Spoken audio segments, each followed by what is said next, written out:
我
Ladies and gentlemen, the forum is about to begin in 3 minutes. Please return to your seat as soon as possible. Thank you.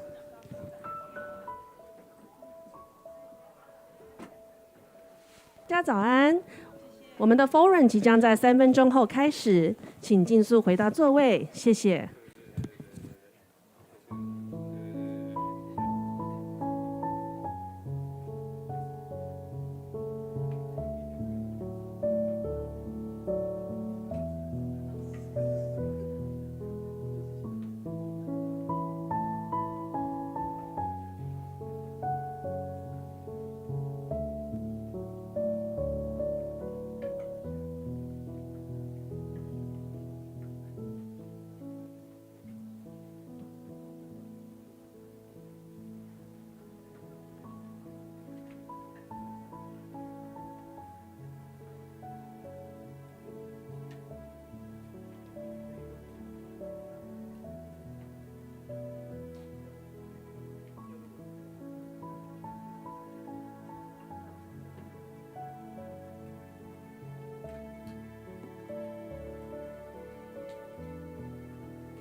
Okay, good morning, everyone.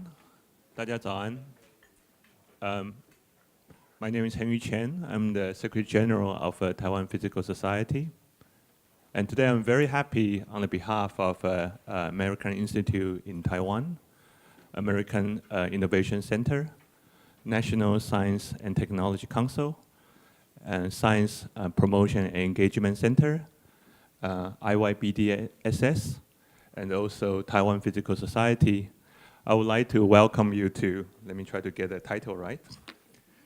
It's a U.S. Taiwan Sustainability and Innovation Forum.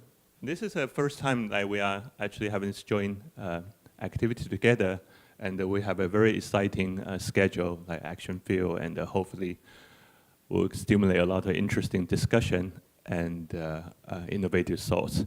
So first, I would like to welcome our president of Taiwanese Physical Society and to deliver some opening remarks.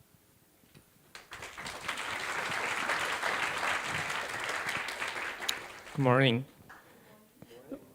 Distinguished guests, including Director General Dr. Luo, and from the National Science and Technology Council, and Deputy Chief Ms. Alvarado from the American Institute in Taiwan, and our distinguished speakers. It's an honor to welcome you to the U.S. Taiwan Sustainability and Innovation Forum.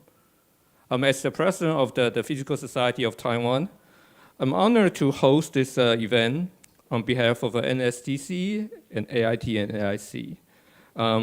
This event is organized in collaboration with the IYBSSD Taiwan team and the Science Promotion and Engagement Center. And this year, 2022 and 2023, has been designated by UNESCO as the International Year of Basic Sciences and Sustainable Development, highlighting the crucial role of basic sciences in achieving the United Nations Sustainable Development Goals. It's our great honor to contribute to this global effort through this forum. Also, I extend my gratitude toward all the speakers for sharing their expertise, insights on sustainability and innovation. Your presentations and discussion will undoubtedly inspire future generations and provide valuable insights into how we can work together to address the challenges facing our planet.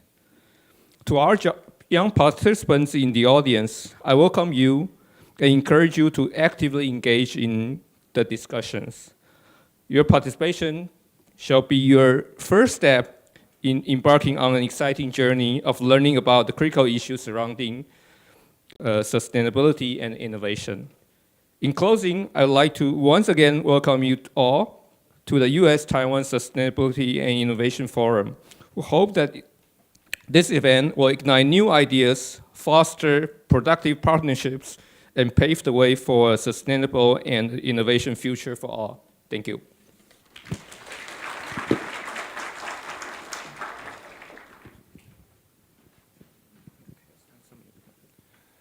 Okay, next I would like to welcome the Director General, Department of Natural Science and the Sustainable Development, NSTC, Professor Meng Fan Luo, to give us welcoming remarks.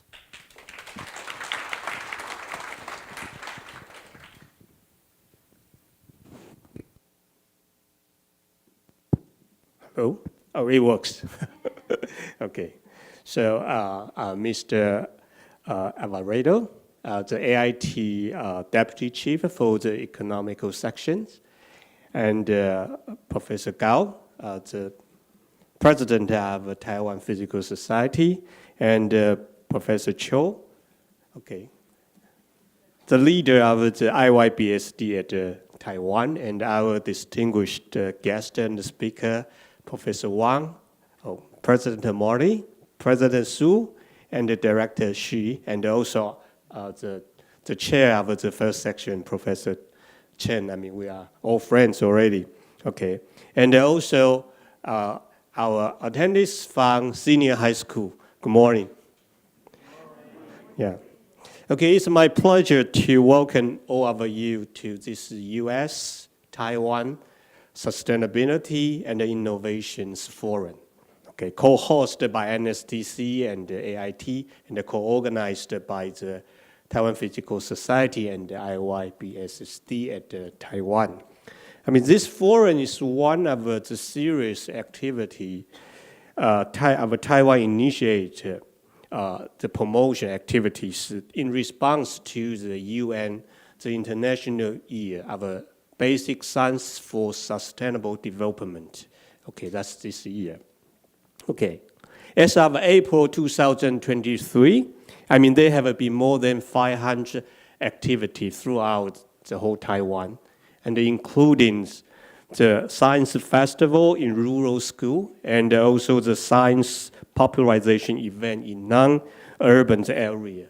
More than 100 scholars have participated in leading these activities, and with a total participation about 500,000 people. So I think that's a great success, and we should continue.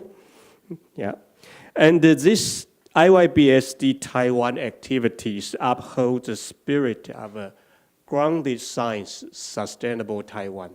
扎根科学，永续台湾。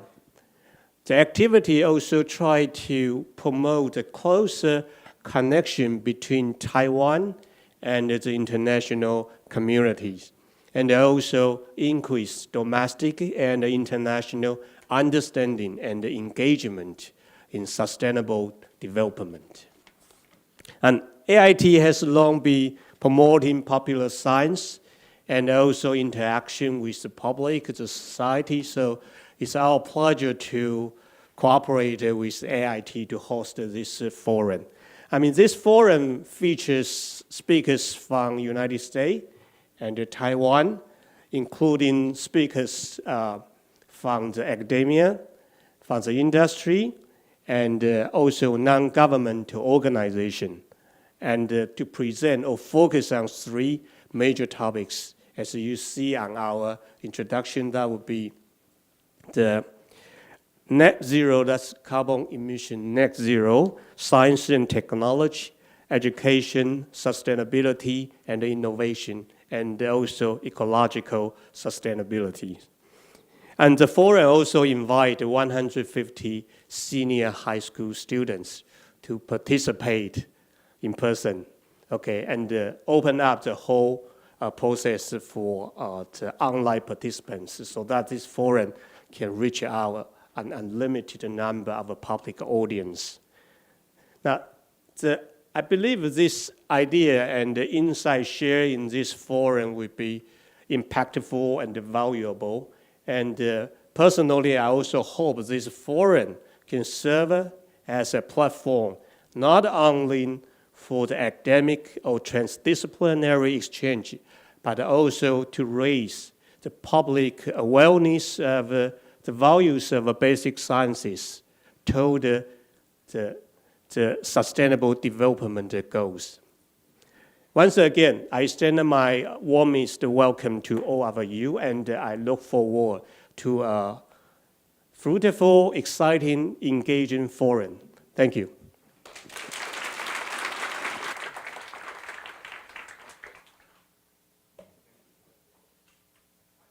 The opening section, I would like to welcome the Deputy Chief Economic Section, AIT, Ms. Myra Alvarado, to give us a opening welcoming remarks.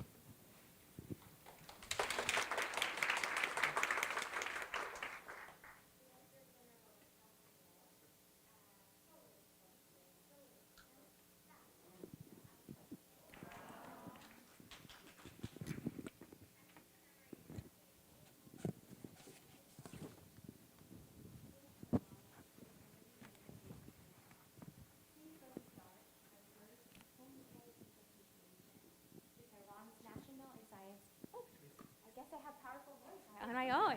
Okay, great. Testing, testing. There we go. All right. I just wanted to extend our AIT's appreciation to Taiwan's National Science and Technology Council, the Physical Society of Taiwan, International Year of Basic Sciences for Sustainable Development Taiwan, and Science Promotion and Engagement Center for organizing this forum. Taiwan is recognized among experts as one of the world's most dedicated supporters of sustainability and environmental protection. In fact, Taiwan's recycling success stories are frequently cited by international media. And today, I just learned that all public professionals, including President Tsai, are required to participate in 4 hours of environmental education every year. So congratulations, this is great. Now this year marks the 30th anniversary of the U.S. Taiwan environmental cooperation. Our two environmental protection agencies and environmental experts have enjoyed for 3 decades of close collaboration that has connected students just like you and teachers in the United States and in Taiwan on issues related to environmental protection. Moreover, our collaboration has empowered youth to drive improvements in their local environments, and that's really what this is about. In December 2020, AIT and TECRO signed the U.S. Taiwan Science and Technology Cooperation Agreement, otherwise known as STA. They affirmed the success of years of scientific and technological cooperation in research. We welcome the continued mutual commitment of the United States and Taiwan to the research integrity of openness, transparency, reciprocity, and healthy competition, which are foundational to global scientific research, innovation, and again, technological cooperation. Now, let me tell you a little bit about what the United States has been doing. The United States has continued to do its part to tackle the global climate crisis. When President Biden became president, he returned the United States to the Paris Climate Agreement since 2021. The United States is committed to reducing carbon emissions to 50 to 52% below 2005 levels by 2030. President Biden has also pledged to double the United States climate support for developing countries by 2024 and triple adaptation finance. He has highlighted that transitioning the world to cleaner energy sources is urgent and essential to tackle this shared challenge. A key part of the President Biden's agenda is that the federal government should lead by example to achieve net zero by reducing emissions across federal operations, investing in American clean energy industries and manufacturing, and create clean, healthy, and resilient communities. Through his executive order, all federal infrastructure will be transitioned to zero emission vehicles and energy efficient buildings, all powered by carbon pollution-free electricity in order to reduce emissions, achieve sustainability goals, and stimulate growth within our economy. At least half of carbon-free electric use for federal operations will also be locally supplied clean energy to meet the 24/7 demand. Now, I also know that there are U.S. companies here, and the U.S. private sector has also provided solution to meet Taiwan's growing energy needs. And we are honored to have so many U.S. and Taiwan experts join us here today. I know my colleagues from GE, Power, Micron, Minuit, Virginia Tech, and University of Wisconsin-Madison are looking forward to sharing their valuable expertise during today's forum. Forums like this are an opportunity for us all to learn from each other and from reliable partners that have significant expertise to contribute to a more sustainable future. Now, we all have a role to play in preserving our planet for future generations. Fighting climate change and protecting the environment and are mutually reinforcing ways to promote sustainable societies and the healthy well-being for us all, while still encouraging economic growth and science technological cooperation. Through the harnessing of knowledge and innovation across fields and institutions at all levels, net zero, quality education, science and technology innovation, and ecological sustainability are surely being integrated into all aspects of our lives. I applaud the contributions from all of you. Really, give yourself a big hand of applause. We really do believe that by participating in this forum today, you are ensuring a healthy environment for present and future generations. This will make a lasting change to Taiwan's ecosystem and build a more sustainable global society.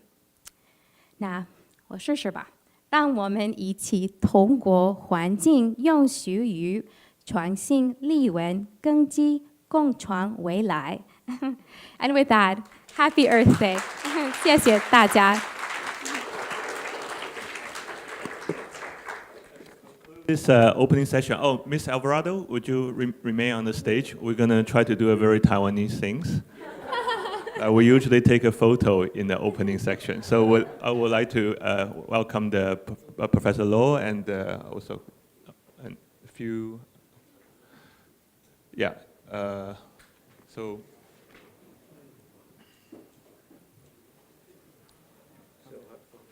Oh, okay. We first. Yeah. Yeah, okay, I'm following the order of how the things work, so. So we should stand On this side, perfect. No. there's a poster here. Yes, it must be.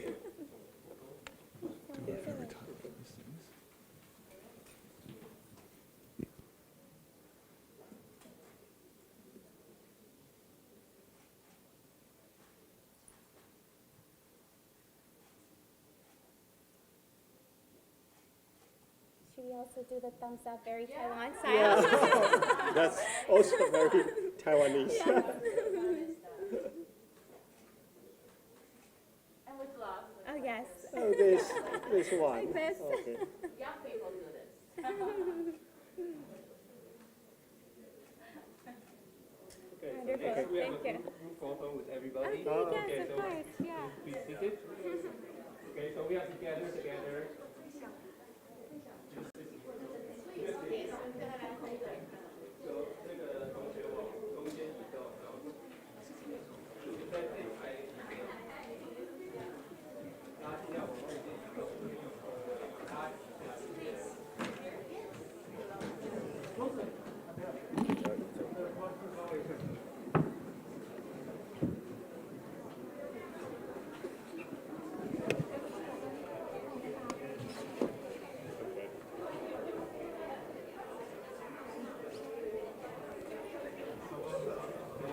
So everyone, especially because the camera is going to go this way, so people try to gather together to the front, especially those of you, want to get into the photos.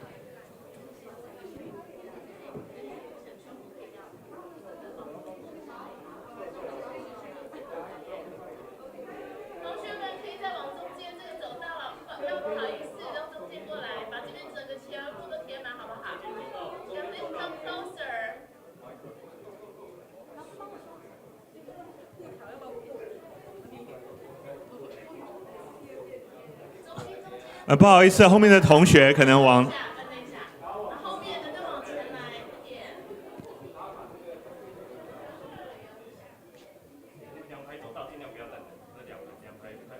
你说后面那个，这旁边2排走道拍不太到。OK。要走中间走道可以。对对，我等一下。这边走道会拍不到。对，这边走道拍不到，所以他要往。他可以往中间移动。不好意思，后面几位。橘色的这个同学可以往中间靠一点点，如果可以。橘色的。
Thanks, everyone.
Okay.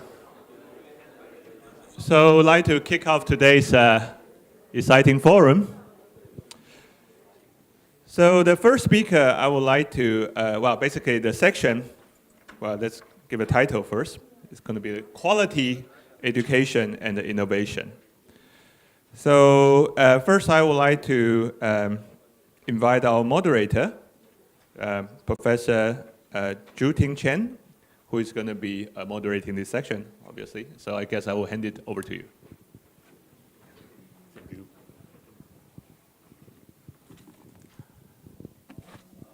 Good morning. Our sponsors, organizers, prestigious guest speakers, and particularly our high school audience from everywhere in Taipei. I say good morning again, okay. Before we started our first session, quality education and innovation, I myself is Ju-Ting Chen from Emeritus Professor from Department of Chemistry, National Taiwan University. First of all, I'd like to introduce my prestigious speakers of our session.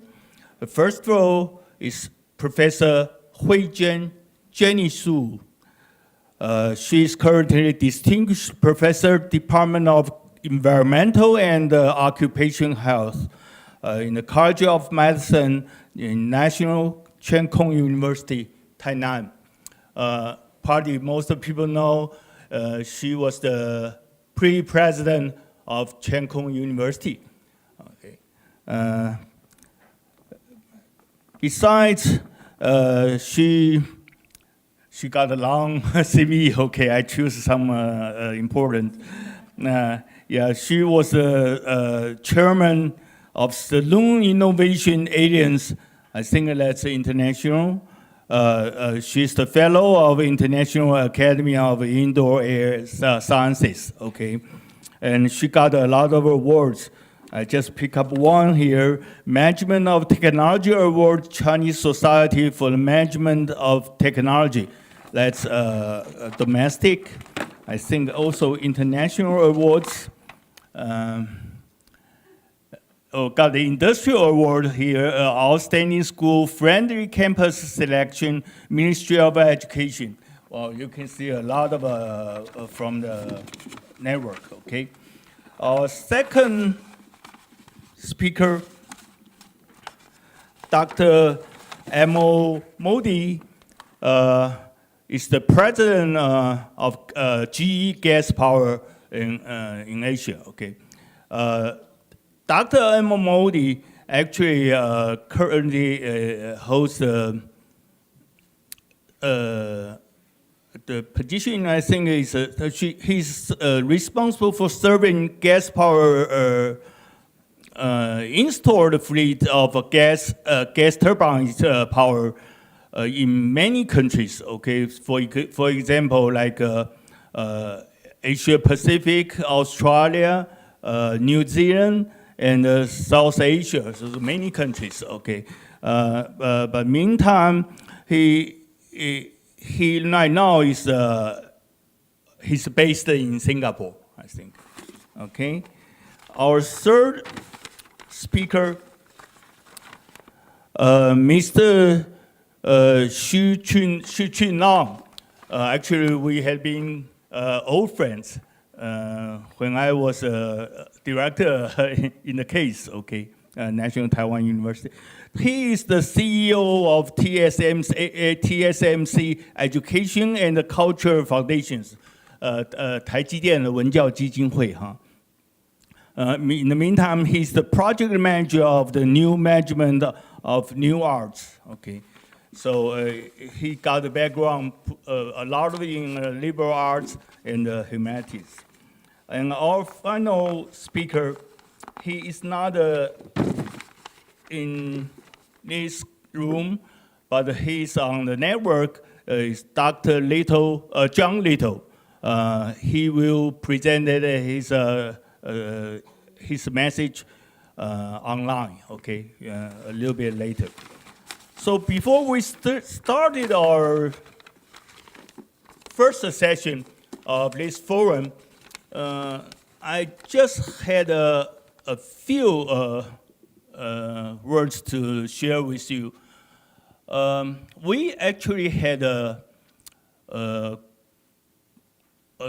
I can say splendid history in the last about 200 years, more than a little bit than 200 years. Actually, our civilization had a gigantic jump in the last about 200 years. That's quite an unbelievable speed in history on a planet, okay? Actually, in Taiwan, most students probably didn't know very well our public school systems actually widespread to the general people, the education, general education, just started since 19th century. In Taiwan, we had just around 100 years history. We had public school systems for the general people, okay? But right now, we are facing, we can say, very urgent future challenge, a very urgent challenge for our future, okay, in this century. So this is quite a challenge for public schools to face our future education. Actually, I just heard about our last century message from some scientists. The resources on this earth is very limited. That's amazing, right? We just had a gigantic jump of our civilization. Then suddenly we heard about our resources on this planet just is very limited.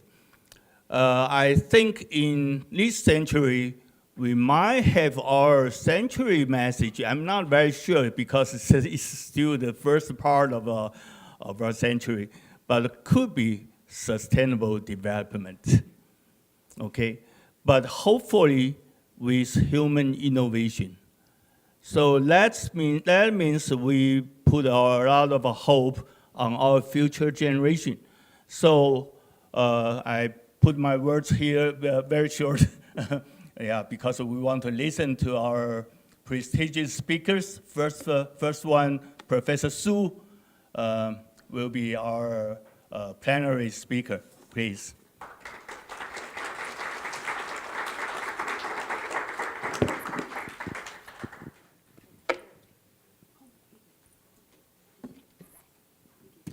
Well, good morning. Thank you for the intro. For those of you who are joining us here on site, also those, I believe there are a few hundred more, hopefully thousands more online. A very good morning. I was reminded by Myra that we're just in the eve of Earth Day, and for a long time, attributable to my educational background and also my commitment. This is the time that we remind ourselves there's a place of us on the earth, but there's also a place for us to commit and to better the earth. So I cannot think a better time or day to really convene the session on the focuses of sustainable development, both for the century and maybe for more to come.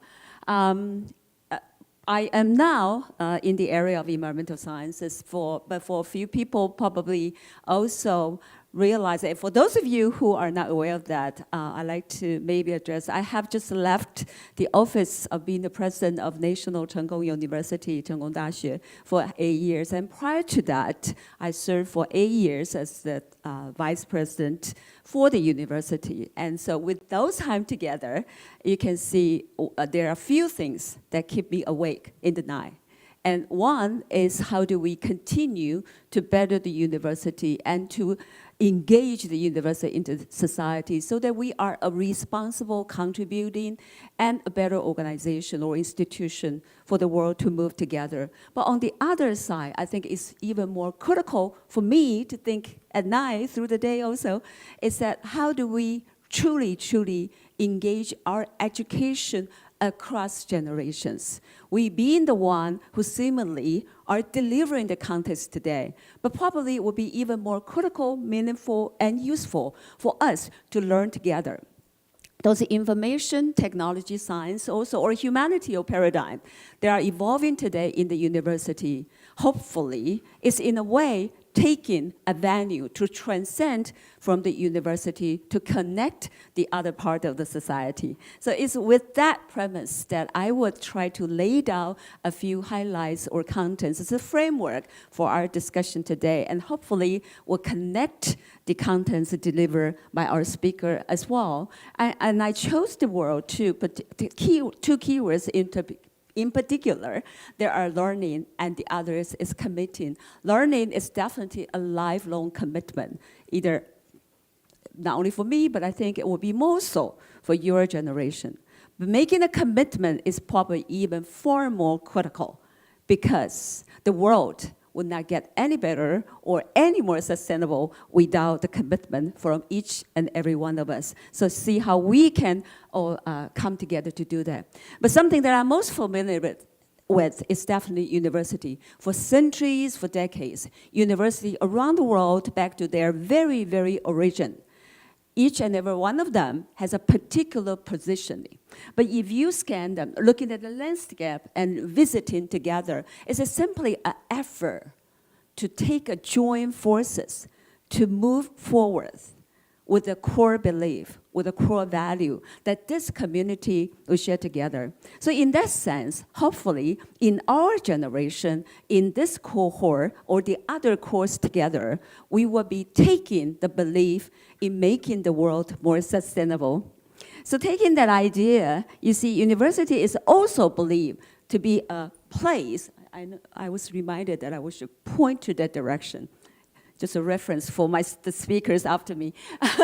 Over at least the past few hundred years, those waves that is injecting or enlightening most critical innovation for our time are highly, highly linked to university, to the critical mass, to the human talent, to the other innovation coming and highly connected with the university. And we are right here now. So visiting time up to 2020, you will see we are not only encountering higher challenges, but we are also confining to a resources that seems to be getting more and more limited. And that will be the challenges for us to come think together.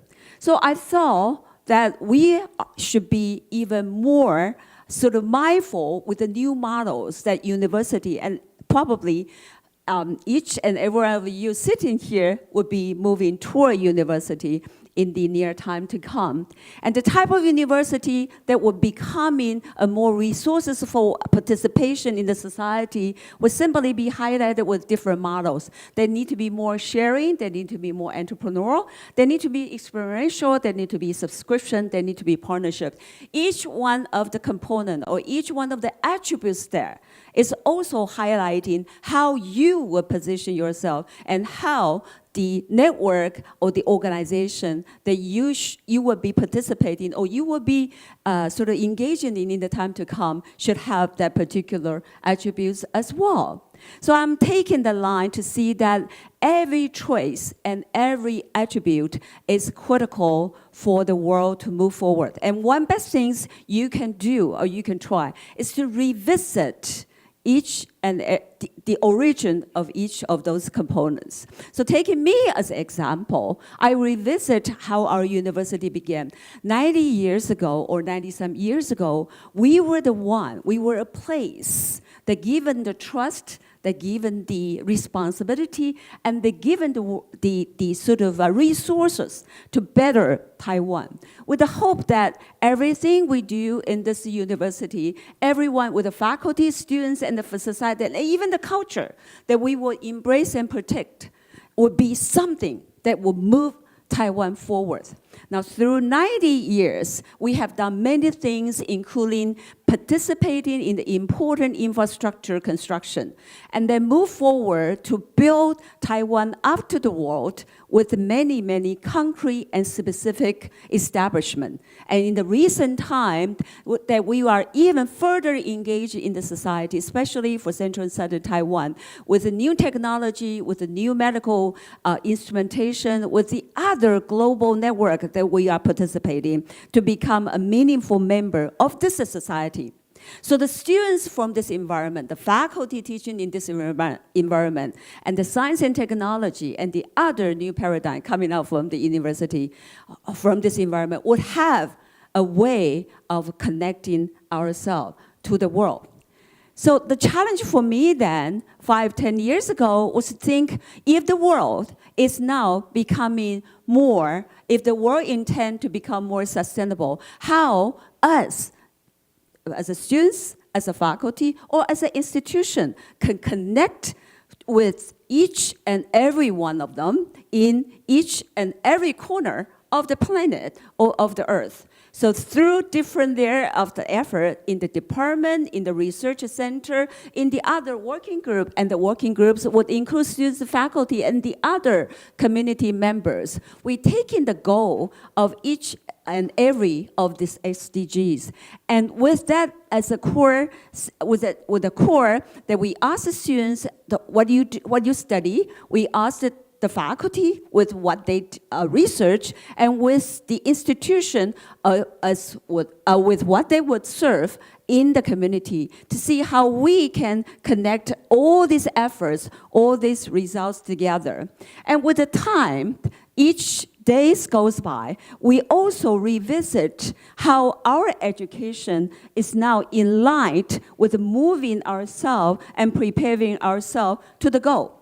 With the research, we will be also examining the results coming out from all these research components would be a meaningful contribution to better the achievement or the fulfillment of this goal. We also ask our students to see if they can connect with the community, if they can see themselves being a stakeholder or taking the ownership of some particular domain in the work they do, or in the project that you are engaged in it. And through those exercises, we know how we would operate us as an individual or us as an institution for us to be better connected with those. So after some dedicated and very, very earnest efforts, through global ranking, we position quite well globally. And that's a way not only of identifying ourselves, the strengths, the effort we need to move on, but also is a venue to really connect us with the other partners, the other stakeholders, the other meaningful communities in the world. So today, I think the core message for you to go home with would be understanding sustainable development is simply just a vehicle to prepare yourself or to better the venue to be connecting you with the other friends from around the world. So you see, through the entire passage of what we do in the university, the key component is trying to coming out with the innovative technology and some innovative form of education, so that the students going through this panel or the exercise would then become someone who would be preparing themselves with the ability to change, to adapt into a new system. Someone who, after the education, will know how to adjust their skill into a new or challenging system. Someone who, at any time of their life, with the basic education and foundation they built in this system, would have a way of continuing innovating new model, new methodology to move forward with the world. So in the campus, we will move students to identify themselves with many group exercise to see either there will be a group in the exploration phase, there will be some activity for them to inspire themselves, or friends from other university. We also facilitate the students to see how you can create your own prototype, because sustainability will not get there until the real solution is delivered. And real solution will take experimentation, will take the other evidence to validate whether they eventually will be a product to serve their purpose. And that's how the society and how the world move forward. And that's entire roadmap that you can try to envision your life in the campus and your effort in where you now as well. And with that, I think we would all be preparing ourselves to become a meaningful and able individual, participating in a way of bettering the world through education. And because education is the only way that could empower the society in any places, with or without resources, with or without knowledge. And it's with you that they can move toward that direction. I like to also encourage each students and in each campus now, what you believe, what you do would definitely be critical. For instance, we are now seeing many, many innovation, many, many meaningful initiatives coming out from the world to challenge the society. And you trace the origin is all coming from the campuses. These are very, very sort of a famous example coming from United States or the other Europe university. They challenge that we should have a fossil-free campuses, and therefore every resources, the other investment from these major university will go fossil-free. We also see our students in every day, they will form different group in the lab, testing the idea with the faculty and the other mentors, connecting virtually from different corners of the world to move forward with a better society. I also like to also encourage you that regardless of your age, I don't know who you are, but definitely older than 13, these young fellows would mobilize the world or change the world when they are even younger than your age. Aisa, coming sort of a very, very notable one in the global sector through COP26 and to COP27, highlighting that everyone has a position, everyone has a responsibility in making the world pollution-free. And also Stora from Chile, that beginning when she was 13 and put together the app to help the disability to find a place, and later evolving into an organization for anyone who has less resources or less or disadvantaged to identify their own position in the world, and now mobilize into a global operation. Someone can help me, but so very quickly, this is an example coming out with open technology that can connect in with the mining industry in Canada, but actually based on the technology in the U.S. platform. Things like that is all possible. Not something that is that easily available in our generation, but it's definitely readily available in your generation. And you should take every opportunity you can to try to innovate yourself. Because when your generation comes, you should not be limited with one discipline. You should really open yourself to have a college to think about out of the boxes and to be ready to sort of confront with the area that requires disciplines more than one, that require a knowledge base more than one. And this is something you can eventually harmony out with the resources and with the solutions. And I like to invite you to believe that be solid with your education, be humble with your understanding, but also be embracing the world with your core belief in the heart, and taking university as a places to learn, to make yourself solid, and then be ready to contribute yourself to the betterment of our world. Thank you.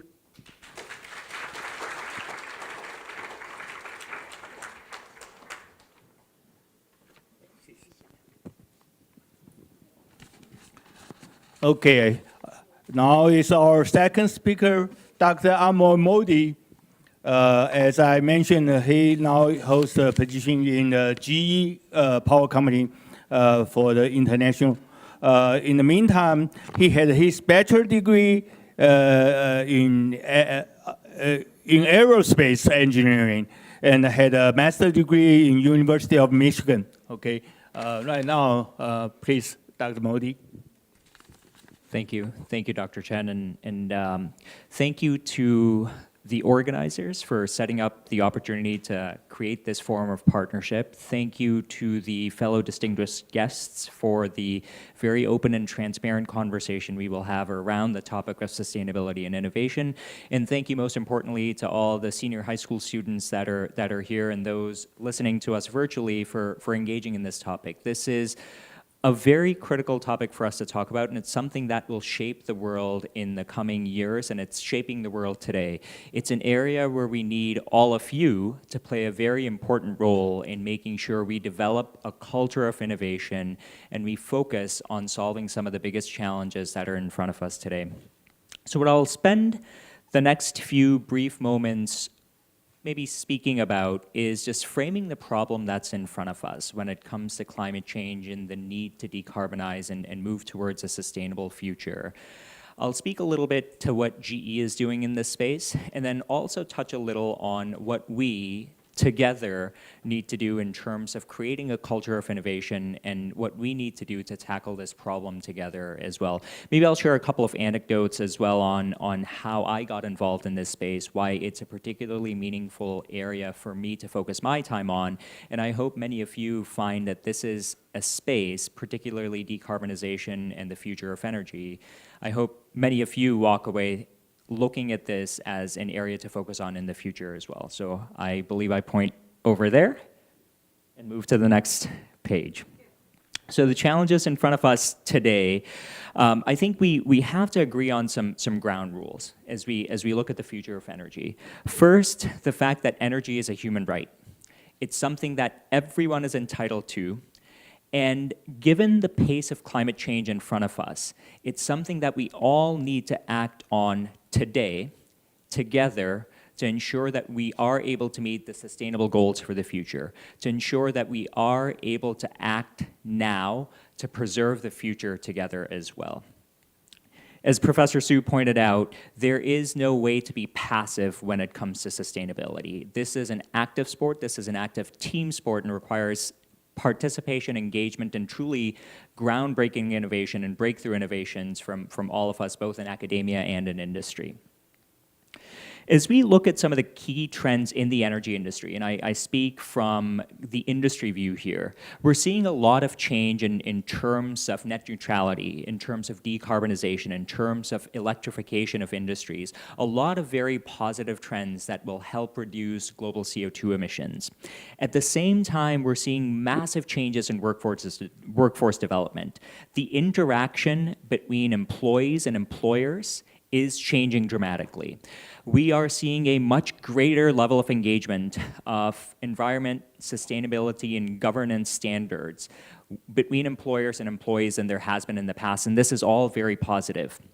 And then finally, something that's personally very important to me, very important to GE, and I think everyone in industry today, is a focus on health and safety. This manifests in very different ways, in a variety of ways, but something that we take to heart and continues to be a key tenet of how we operate in the corporate world. If we step back and if we take a look just very fundamentally at the problem facing the world today, we can focus on CO2 emissions. 13.5 gigatons of CO2 today is emitted from power generation. When you add on transportation and other industrial sectors, that number just continues to rise. But at the same time, about 1 out of every 10 people in the world today does not have access to electricity. We take this light for granted. 10% of the world doesn't have that luxury. And as we think about making sure no one is left behind when it comes to the energy transition, when it comes to the future of energy, this is something we have to keep in mind. The world is going to change. By 2040, we're going to see a 50% increase in electric consumption and electric demand in the world. A lot of this is going to come from a change in how we do things. There will be more electric cars on the road. There will be greater electrification of the residential sector. We will change how we use energy. And a lot of this growth is going to come in non-OECD countries. This is going to come from the rising middle class and people lifting themselves and lifting entire communities out of poverty. And these are all very positive changes that we see in the world. But it creates a dilemma, a trilemma for us as a society. Again, as we think about affordability being a key tenet of energy consumption, energy use, and energy availability, and as we try to balance that off against reliability and sustainability, this is a very difficult challenge to solve as we sit here today and think about how we decarbonize, think about how we move to a sustainable future. So how we get to this balance will vary country by country, region by region. Taiwan is taking some steps in the coming years to head towards a path of decarbonization. Other countries are doing the same. We heard about what the U.S. is up to and what that future is going to look like. And each and every one of you, each and every one of us will play a very critical role in what this future turns into. And many of the innovations that may come out of people in this room will play a key role in what this future holds for us all. So what the future of power gen will hold can be a myriad of options. But largely, we at GE believe it will stem from a few different things. One, taking existing generation that has a significant carbon footprint and moving to greener sources of energy, creating a transition over time. It will involve a massive and rapid deployment of renewable resources. Wind, solar, other modes of power generation will lead to a decarbonized future. It'll come to a very strong investment that's necessary and very strong policies that'll be necessary to help the investment in the grid infrastructure that exists today. So at the end of the day, one of the things I think about is how we can make a difference and what GE is doing in this space specifically. So, you know, it's interesting, we're here on the eve of Earth Day. It is also, in the last couple of weeks, it was the 131st birthday for GE.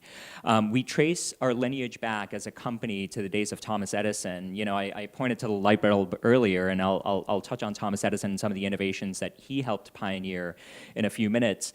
But as a company, we are centered around a core of sustainability. The company today is focused primarily on helping with the energy transition. A third of all the power generation in the world comes from assets or equipment that was manufactured by GE, and at the same time working on the future of flight. Although this isn't largely what I'm going to focus on today, 1 out of every 3 planes that takes off uses a GE engine on it, and it's truly just advanced technology that required quite a bit of innovation to get to. We have some very significant sustainability targets, as do many of our industry cohort members, on reducing our scope 1, 2, and 3 emissions over the next coming years. And at the same time, we truly think deep down about how we're going to address some of the ESG goals that we have as a company. And you know, you've likely seen some of these icons, and you probably will see more of them as we continue through the day, focusing on the sustainable goals that have been laid out for us as a society, and some that we're going to focus on working towards over the coming years as well. So as a company, we have hundreds of thousands of employees working on these missions across the world, and for many, many years, we've continued to do so and will continue to innovate in this space.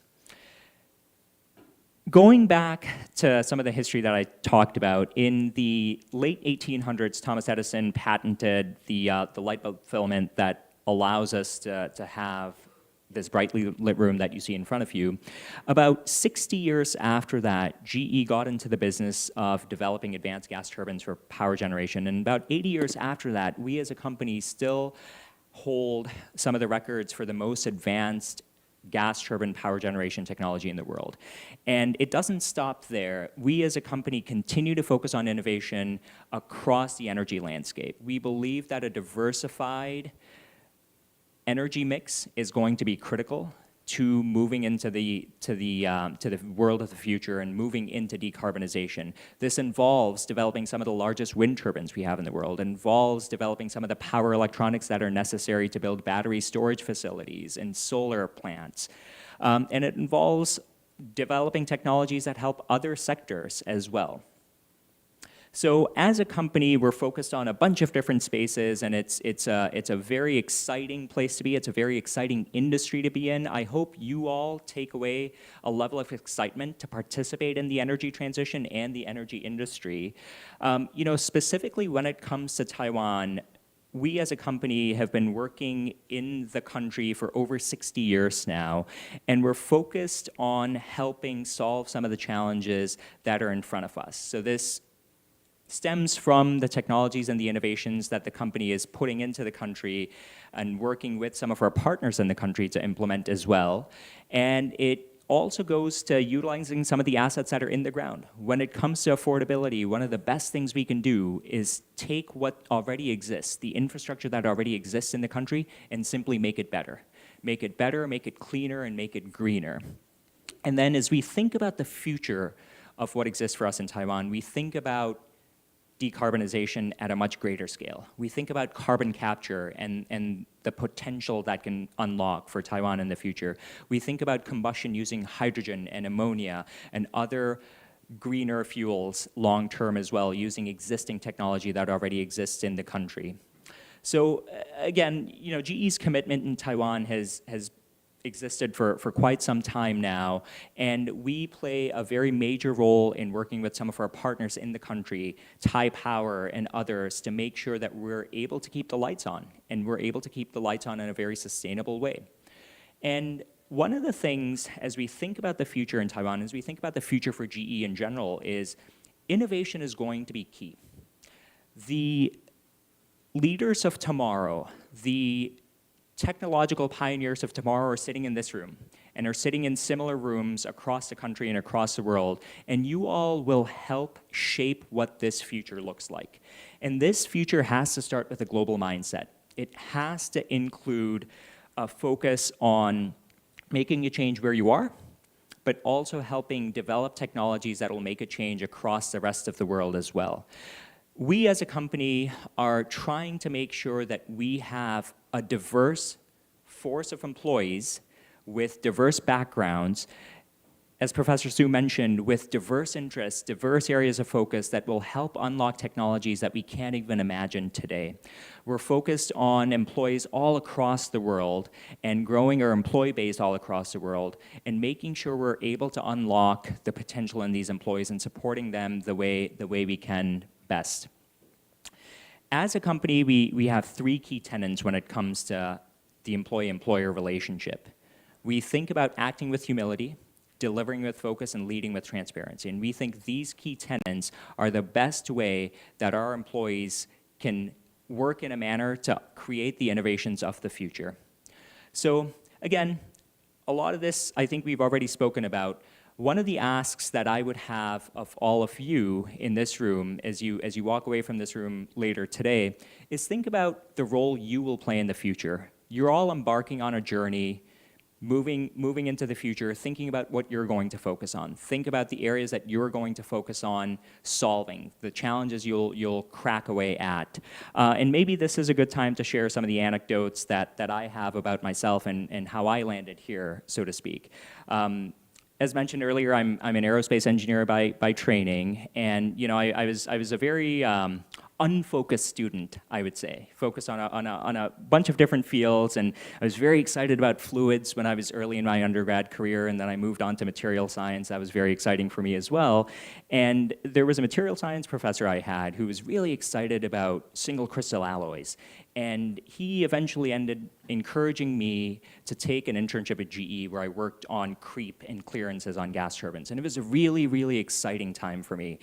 It was a summer where I spent a lot of time working on the practical applications of what I'd learned at university.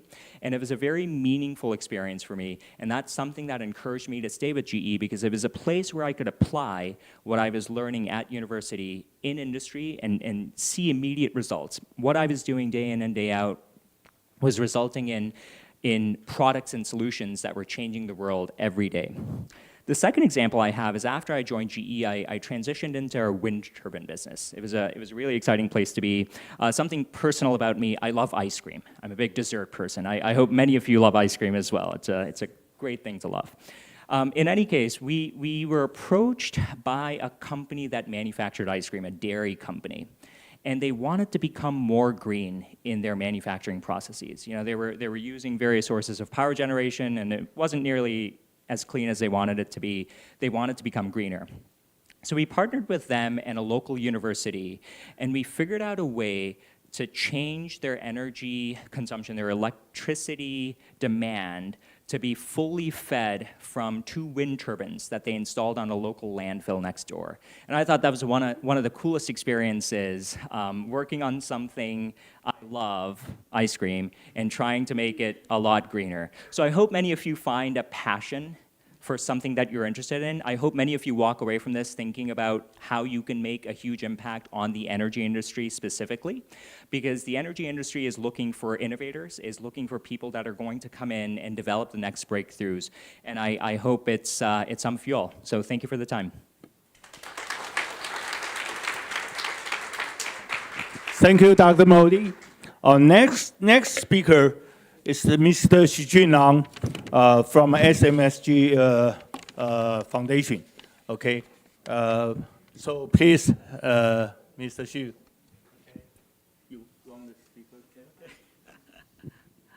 Okay, Thank you. First of all, I would like to thank President Gao for inviting me here and letting me have a chance to share what the TSMC Education and Cultural Foundation has been done in the past recent years. Okay, I would like to shift the gear a little bit because I couldn't speak very fluent English. I try to make my message more clear for everyone to understand. So first of all, I will ask all the audience, do you know what TSMC has done? Anyone? Can you raise your hand? No? Okay. So, okay, I will spend some time to explain what TSMC is. TSMC is Taiwan Semiconductor Manufacturing Corporation. So basically, we focus on semiconductors. So anybody knows what semiconductors is? No? Okay, so everybody has a cell phone, right? Yes.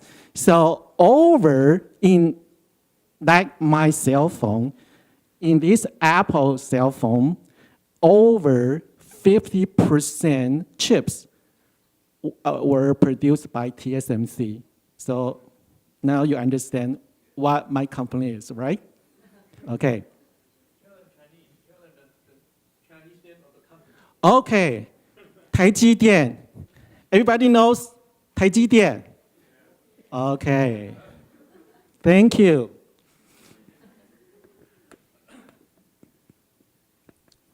Okay, first of all, I would like to introduce this gentleman.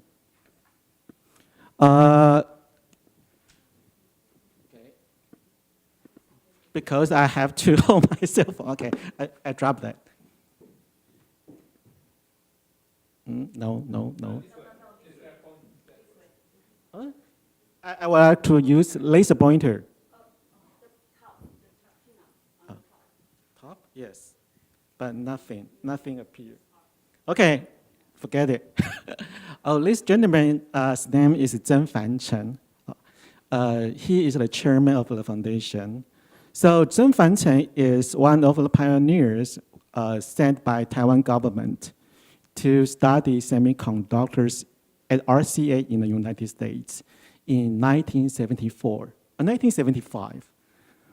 And though his professional field is in semiconductors, but he has rich interest in the humanities, like literature, like history. So based on his guidance, our foundation has been focused on a lot interesting programs, science, humanity, and especially for younger people like all of you. Oh, so this is Zheng Fanchen.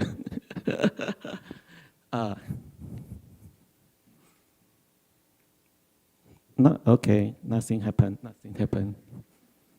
Maybe out of a battery. 下一页好吗? Next page. Okay, forget it. You know, sometimes technology cannot work very well.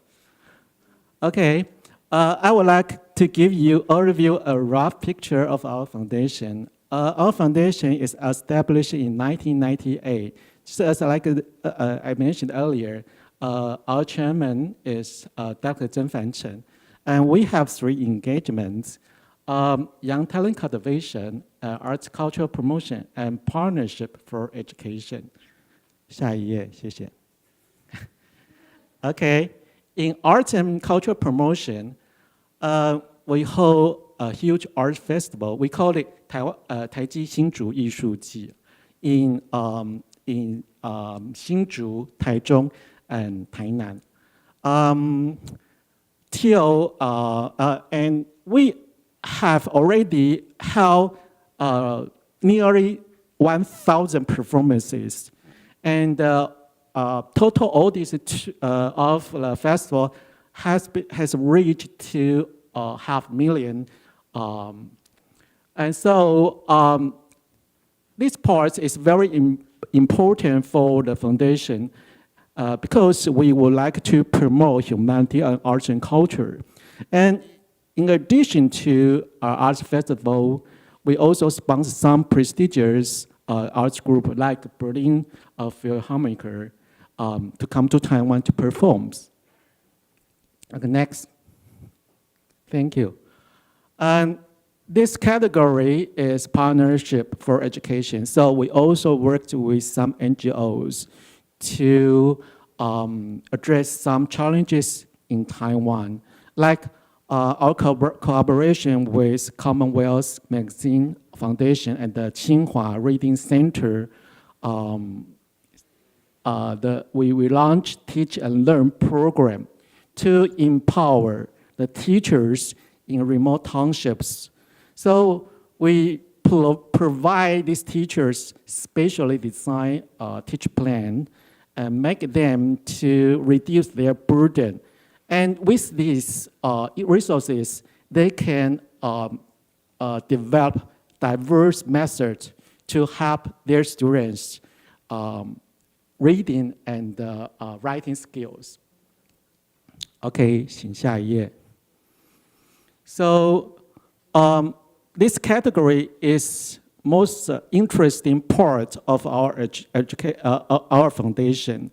So in this category, Young Talent Cultivation, we have various interesting programs like 台积电女科学家之旅 TSMC Female Science Tour, and Literature Award, 台积电青年学生文学奖 the Calligraphy Contest, and the Science Short Talk Competition, and the most important of those is U.S Builder Project 台积电青年逐梦计划. I will spend a little bit longer time to talk about 台积电青年逐梦计划. But first of all, I would like to play a video of 台积电女科学家之旅 because we think empower younger women to study in STEM is most important trend for the world. So 5 years ago, we built up a semiconductor exhibition hall in Natural Science Museum. So we would like to utilize the resources. So every year we invite female students to come to the museum and to hold a forum, invite prestigious women scientists, women engineers to share their expertise and their learning trajectory for them to show them the path of the studying. So I would like to play a short video of the project. 可以帮我放一下那个影片吗? Thank you. Okay. "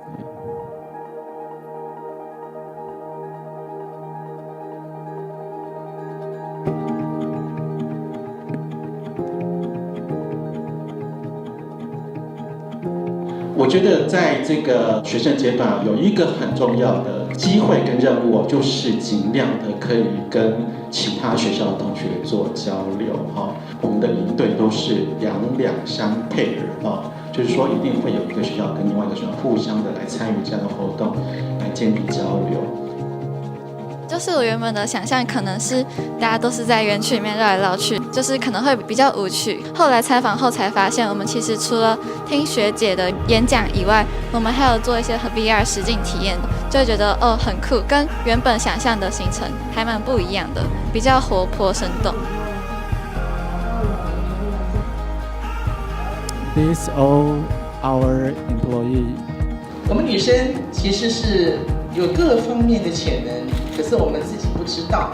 你们是很聪明的，因为你们可以练理工，但是我们女生先天右脑就比较发达，所以用你聪明的左脑加上你先天发达的右脑，你在任何职场上都是无往不利。今天下午我们是参加做电路的一个形成。然后呢，刚刚前面有玩一个圆圈圈的东西，它可以感测很多东西，有像温度啊，或者是重力感测，一般平常生活中你不会接触到，觉得是一个很棒的体验。我是一出生是白化症，然后伴有视障，在成长过程中不明原因就有听障的问题。我的理念就是想要帮助更多身体上有不方便的人，好像有提到生物晶片，就是可以应用在这边。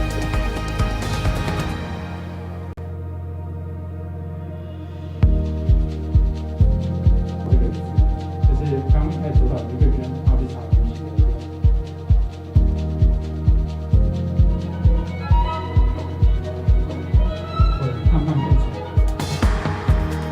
参加这2次活动，看到高中生脸非常单纯，然后又求知若渴，然后有很多觉得自己会记得的困扰，现在又在他们身上看到，那也感觉到说这一代高中生跟我们以前其实很不一样，就是大家都很有自己的想法，然后很愿意尝试不同的东西。学理工科的女生不用自我设限，怎么样的挑战都是有可能的。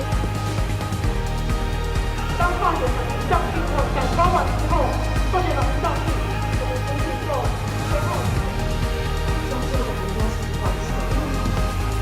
半导体跟人的生活其实已经没有办法分割，我们一天的生活里处处都会有半导体，所以我觉得这个方向可以是我未来职涯探索的一个方向。世界很大，时间很长，你不要以为填的这个志愿就好像嫁了老公就对啊，我说你按照父母填了 ，OK， 填了之后你还是会1年2年的机会，你真的认为你真的要的东西，你自己自然就会走上路。我相信呢，大家的努力呢，一定会有找到一个自己的舞台去发挥。在台积电文教基金会的这个支持之下呢，我们已经连续办了3年，也希望一直努力的办下去。从这个过程当中呢，能够激发大家做科学的理想跟热情。台积电女科学家之旅，下次还要来，耶！ Okay, thank you.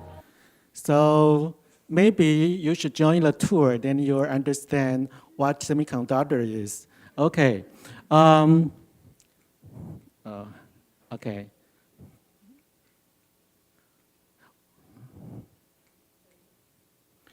Now we'll talk about the TSMC Dreamer project. This is the post of last year's competition. The title is sustainability, as you can see. In past 5 years, this is the competition has launched from 2016. In past 5 years, we have already generated 55 groups to trace their dreams, but some of them their dreams are about sustainability. So the girl's name is Lin Yujun. What she proposed is to create a pattern with her design. She put her work on the website and to anyone to download without charge. And anyone can use the pattern to create their own bags instead store-bought bags. And here are some examples. Like this is a pile of cloth scraps. Eugene can transfer them to backpacks. And these are milk paper box. So she can make that to a very beautiful tote bag. And this is aluminum foil, and she can transfer it to a storage box. And the material is most particular, so everybody knows about that. It's fire hose from fire station. So Eugene used the material to create a very cute cup holder. And you can see the trim of the holder is a little bit like Taiwan Aboriginal traditional pattern. So Eugene now, she is a very active advocate for sustainability, and she holds over 100 workshops in communities and schools. And next one is, I would like to introduce Ye Dewei. And I met Dewei in 2019 in a commercial proposal competition. And that year, TSM theme for the competition is 100% usage. So he tried to propose an idea to use recycling packaging to take place the traditional packaging. And he also proposed a back return system for online shopping. So that's his idea. So basically, he would like, in short, he would like to make the buyer to return the packaging by themselves into specific collectors. And Dewei was once online store shopper, and he noticed that online shopping caused a lot of waste. So he would like to change the scenario. So he would like to use recycled packaging to provide for the buyer and with some incentive to encourage them to return the baggage. But to be honest, when he proposed an idea, I personally don't think that they can work. And even he got the second place in the competition. But now, several online stores have worked with him, like Shopee, like Carrefour, like a Family Mart. So from 2019 till this year, has already 6,500,000 bags were used and circulated in the shopping system. So my time is up. Maybe in the later discussion, we can share you more. Okay, thank you.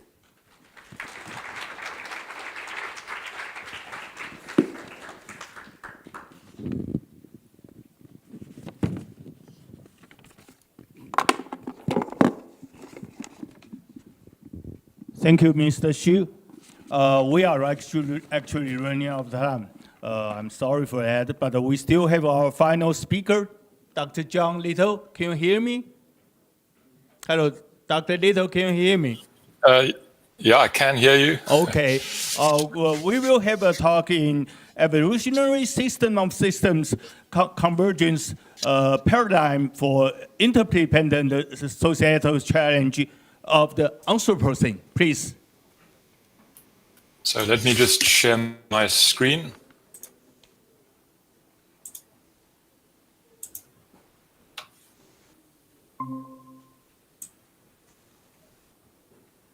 So you can see my screen.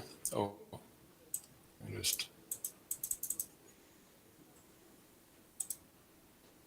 So you can see my screen, and you can hear me. So then I'm going to start. So the title is An Evolutionary System of Systems Convergence Paradigm for Societal Challenges of the Anthropocene. And this is a big topic. And so all I hope is that you will get the big picture, and maybe you don't have to understand all the details. But first of all, I thought I would say that when I talk about evolution, that I'm talking about evolution of the Earth, and also about biological evolution, which is applied to all life on Earth, including humans, and then also about cultural evolution, which applies mainly to humans and is what made us into what we are. And so then I'm also talking about this convergence paradigm, and all that means is like a new way of connecting everything together. And I'm going to speak in more detail about the Anthropocene. So last year, we reached 8 billion people on Earth. It's an incredible number. And in a way, these 8 billion people transformed Earth systems into what we now think of as Anthropocene systems. And this happened in an amazing way. So this shows the sort of about 12,000 years ago, there were only 4 million people on Earth. And today, there are 8 billion people. And no macroscopic species on Earth has ever experienced such an explosive growth in the population. And this led to all these societal challenges that we'll probably spend the rest of this century addressing as a global society. So these include things like carbon emissions and eutrophication and water and climate change and pandemics and adaptive infrastructure as the climate changes, and food and agriculture, plastics in the ocean, biodiversity, renewable energy, healthy living environments, and disasters. So a huge list of societal challenges, and they're all complex and systemic with causes, interactions, and consequences that cascade across a global system of systems. And we can actually think of these in terms of sustainability or resilience. So if we were to try and achieve sustainability, we would need to address all of these societal challenges. So it's a fascinating story how this Anthropocene emerged. And I was kind of inspired by this book by Noah Harari, A Brief History of Humankind. And in it, he goes through these evolutionary periods, starting with the universe forming 13.8 billion years ago, and then life emerges on Earth 3.6 billion years ago, multicellular organisms 650 million years ago, and then humans only 6 million years ago. And then with increasing speed, we had agriculture 12,000 years ago, which was the date I mentioned earlier, urbanization 5,000 years ago, industrialization 270 years ago, and finally computerization only 70 years ago. So what I'm going to do now is just quickly go through each of these periods and give you more of a sense of what happened. So here the universe forms 13.8 billion years ago. There was this big bang, and that started the universe, and the universe had started to expand.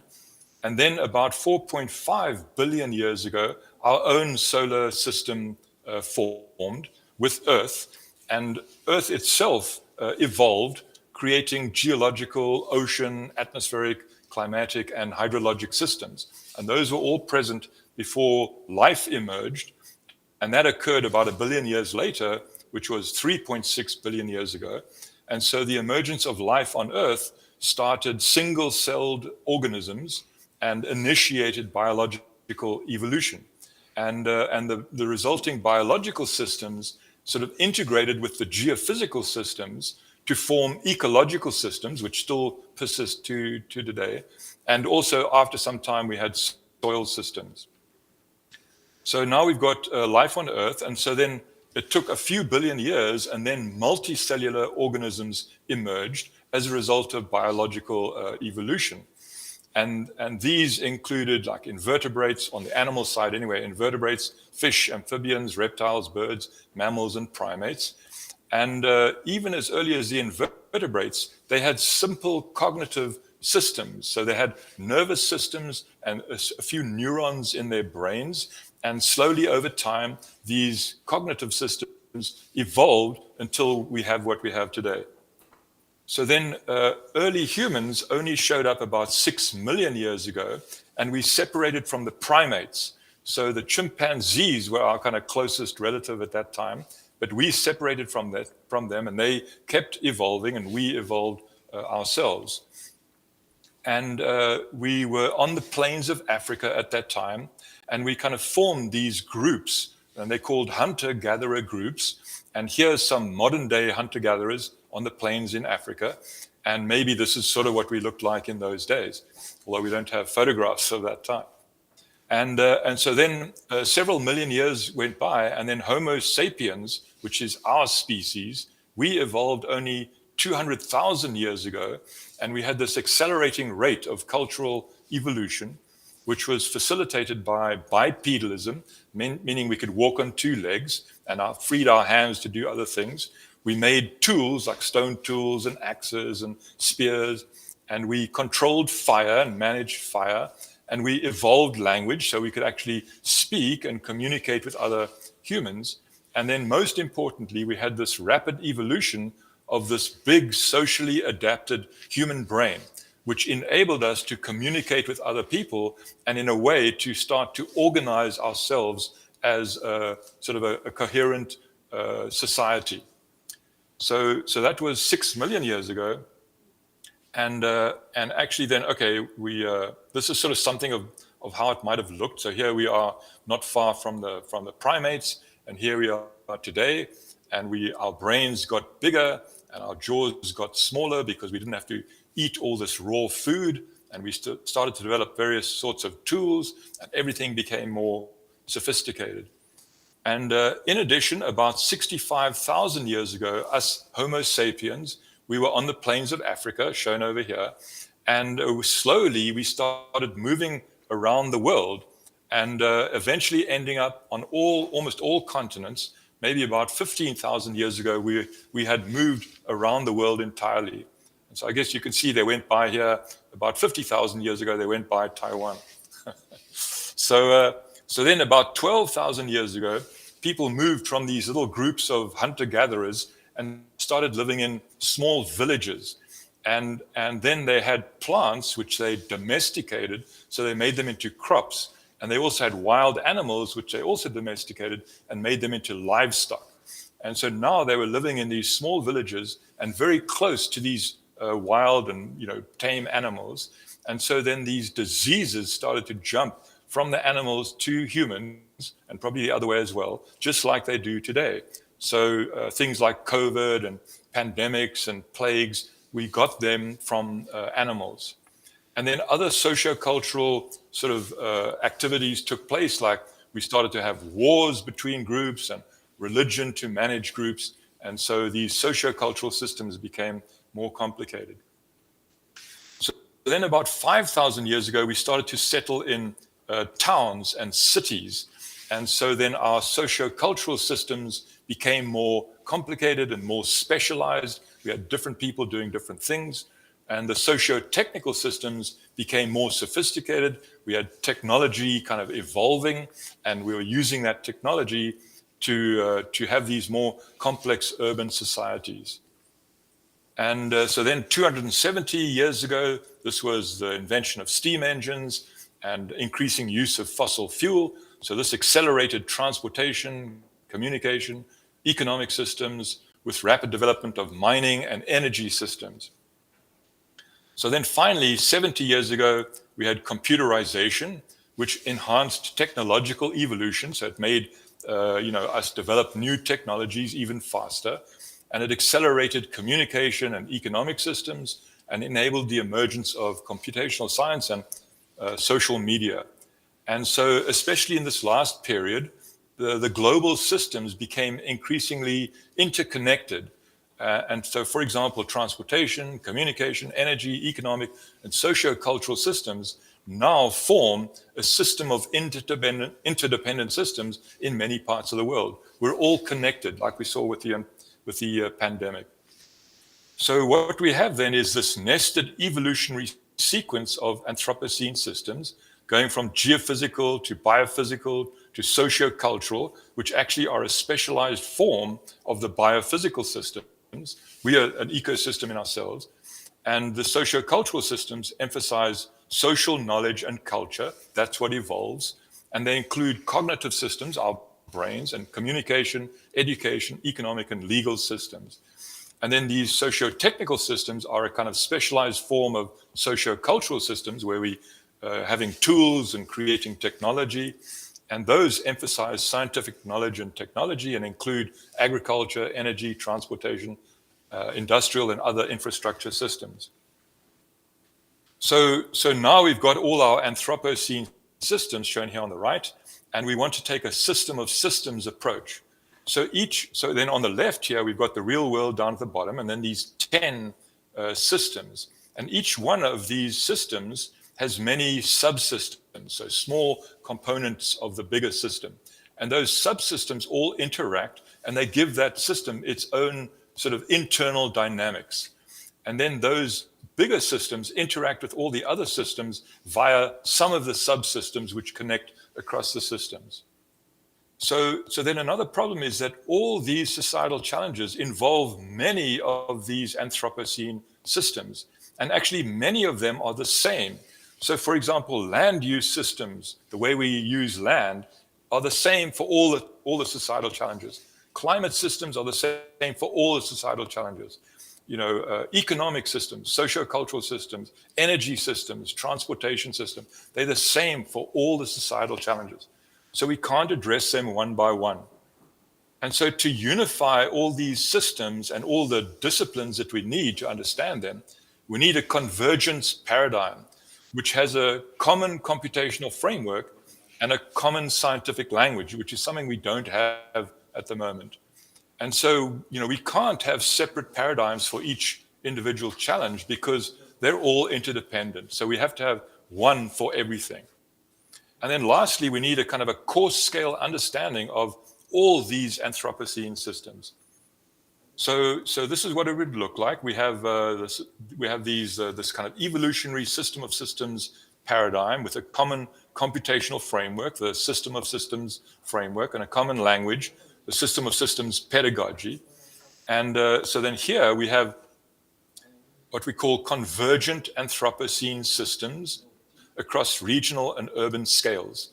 So here we have the desert Southwest in the US and Phoenix. So this is like a region and an urban area.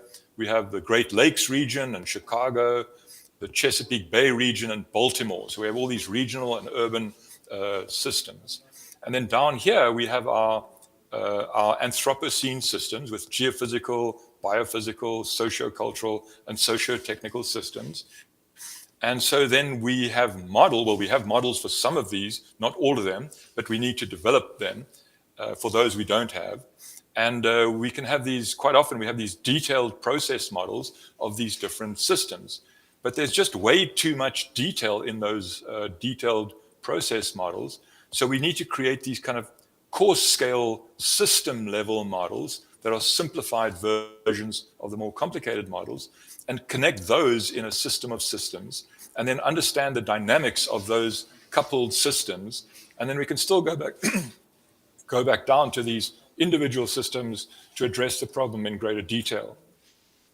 So then we also need this system of systems pedagogy, so we can speak a common language, and a decision support system, so we can engage with stakeholders, so people who live in these urban areas and in these regions, so we can understand the problems from their point of view and help them address those problems in a way that's appropriate for them. So then we also can do the same thing across urban and building scales. So this is like an urban area with many systems and a building with many systems. And then some of these systems are the same, and we can use those common systems to connect across those systems.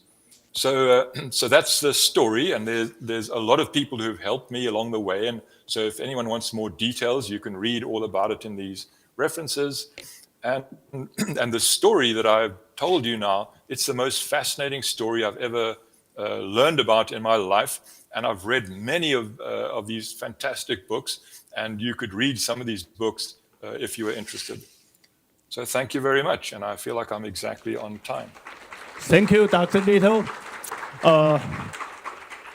Okay, ladies and gentlemen, I'm sorry. I think we run out actually over time a little bit. But since we cannot have questions, I'm very sorry about that. Can each speaker provide one slogan message to the students? Anything you can think about right now? A slogan message to the students, including Dr. Little. I don't know. Dr. Little, are you still there? Yes, I am still here. Can we start from you? So my slogan message is, I think to understand the societal challenges, we need to take a system of systems approach. Okay. Okay, thank you. So anybody of our three speakers here? Dr. Modi? Sure. What I would leave with the group is, in order to solve the world's most difficult challenges, we need innovation. And innovation will not simply materialize. It needs engagement from all of you and a passion for you to focus on particular problems to go solve. So please maintain a culture of innovation. Thank you. Mrs. Su, first? Okay. Yeah. Mine is very simple. Just be brave to pursue the dreams of sustainability. Thank you. President Su? Learn with your heart and commit with your soul. Thank you all very much. Okay. Great, thank you. You have some message, Professor Gao? Okay, I should just leave our microphone to our... Yeah, okay, so, well, due to the very exciting talk in this section, inevitably, we're going to cut the coffee break by 10 minutes. So, okay, so let's thank all the speakers again, and then let's try to get some coffee in 10 minutes. Okay, so we should continue with the next section at the 10 to 11, 10:50, yeah.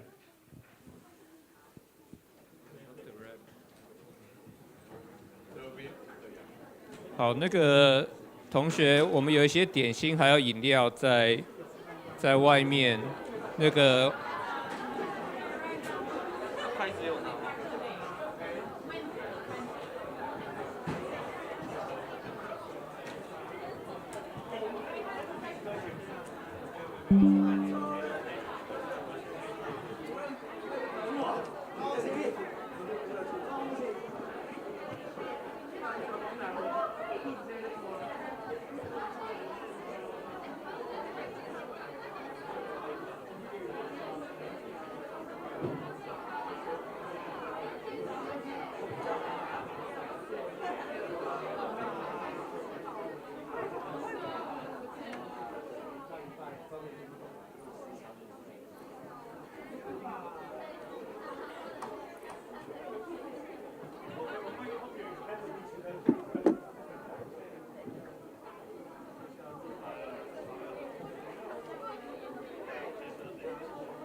他主持人，主持人好像是下一场。哦，那下一场的，对，我记得第一场跟这场只有10个。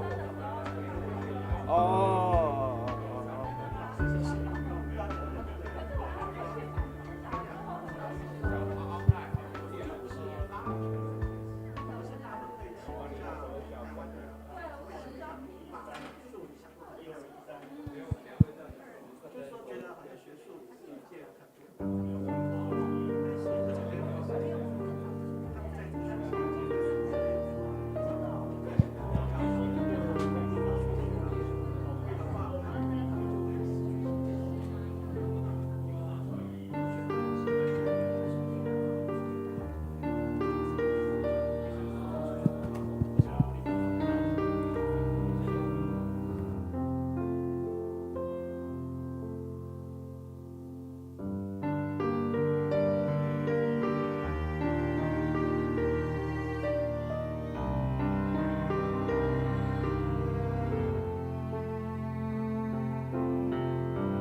Okay, let's have a seat, please.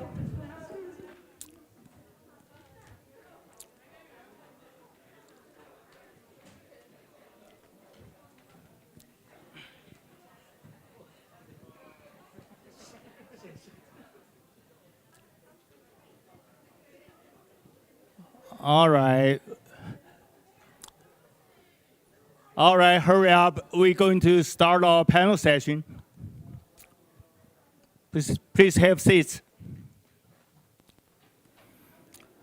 Okay. We will have a continuous session, panel discussion after the plenary speaks.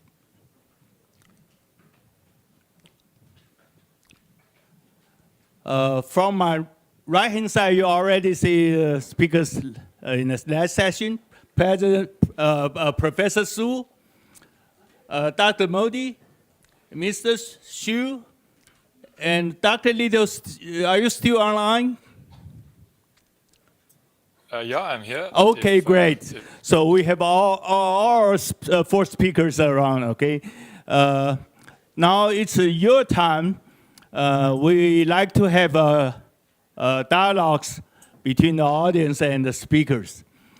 Since I just had 4 slogan message to you by the end of the last session, maybe students would like to have some questions first among our audience.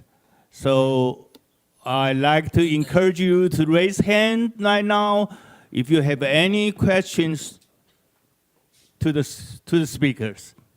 Please. Usually started with a little bit shyness, but be brave, be bold, right? Raise your hand. Anybody else? Give you 3 seconds to raise your hand. Anyone? Anyone? Well, let me here. be the role model here. Yeah. Okay, Professor Gao. So I think we have a very interesting discussion on how to develop like a sustainable campus and how to the energy industry and also like culturally and how we develop an ecosystem. But I think there's a common theme here is that we need talents. And can our panelists comments on can elaborate on how we want how we can like cultivate talents, how we attract talents, especially not only in STEM field, in all kinds of fields. Okay, thank you. Okay, yes, talents. Let's take imagination, right, first. Any one of you? How about we still start from our speakers to say any more about your message? I realize I definitely have to be one to go first. Since I've been in the teaching sort of arena for the longest time. I think with sustainable development or the work in the sustainability, what it really takes is for everyone to excel each and every individual's best part of him or her. In a way, sustainability it takes a sort of a holistic approach. It takes a systematic work. It takes a talents of all backgrounds or the expertise of all dimensions. Therefore, I think on either the university setting, the campus setting, or even in the corporate setting, the effort for the leadership is to try the way we can be knowledgeable, be sensitive, and also be aggressive in every exercise so that we could have all forms of identifying or seeking for the talent, and for the talent to come out, to perform themselves, to really position in the way they feel most comfortable with. And through that peers sort of study, through a way of group exercise, through a way of collaborative learning, I think we would then see another sort of innovative outcome of the talent cultivation. And that has been my experiences with the work we did back at school. Hi, John. Maybe I'll. Yes, Dr. Liu. Dr. Liu, please. Okay, so sorry, I can't sort of see, well, I can see the audience, but so I have some thoughts. And so talking about talent, I feel like you might be surprised because, you know, we here at American universities, we also worry about talent. And I've spent a lot of time in Taiwan and I've spent a lot of time in China. And my feeling is that the students, and so I can say this because there's no one here in my office, but my feeling is that the students from Taiwan and from China are like much better than the students from America, because I feel like in Taiwan and China and Asia, the sort of entire society encourages students to focus on, you know, studying and learning and being productive members of society. Whereas in the US, I find that the society doesn't really encourage this, or maybe only a few people do, but not everyone. And so I feel like the potential is great in Asian countries. And maybe you're going a little bit like the Western countries, but you still have like much more potential now than the Western countries, and especially America, I think. And so that's my first comment. And then the second comment is that when it comes to something like sustainability, I hope you saw from my presentation that it's an incredibly complicated thing to try and understand. And so the point really of the whole presentation is that we can't understand, you know, like focusing on little details doesn't really make a difference. And what we really need is a kind of a societal transition. We need the whole society to change. And from that perspective as well, I feel like the Asian societies, maybe they sort of have slightly more of an, I mean, maybe not authoritarian, but slightly more of a sort of hierarchical approach where you kind of follow what the leaders tell you to do or show you to do, whereas in the US, you don't have that sort of hierarchical approach. And so maybe from that point of view, you have a bigger potential to like make the whole society change, whereas it's very difficult in the US to make the whole society change because everyone's doing their own thing and no one listens to each other, and there's different voices that are, you know, influencing different sections of society. So maybe Asia has big advantages. So that's my comment. Okay. Well, talents, societal change, social change, and we might need some mind change. Well, yeah, Dr. my comment is that talented people exist everywhere. There aren't exclusivities in terms of geographies or countries or anything like that in terms of talented people being there.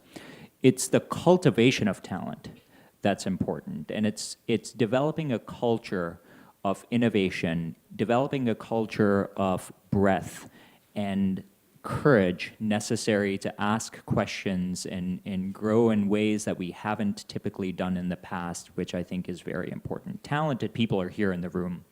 I think will we push our talented people to go grow in ways that we have not explored in the past.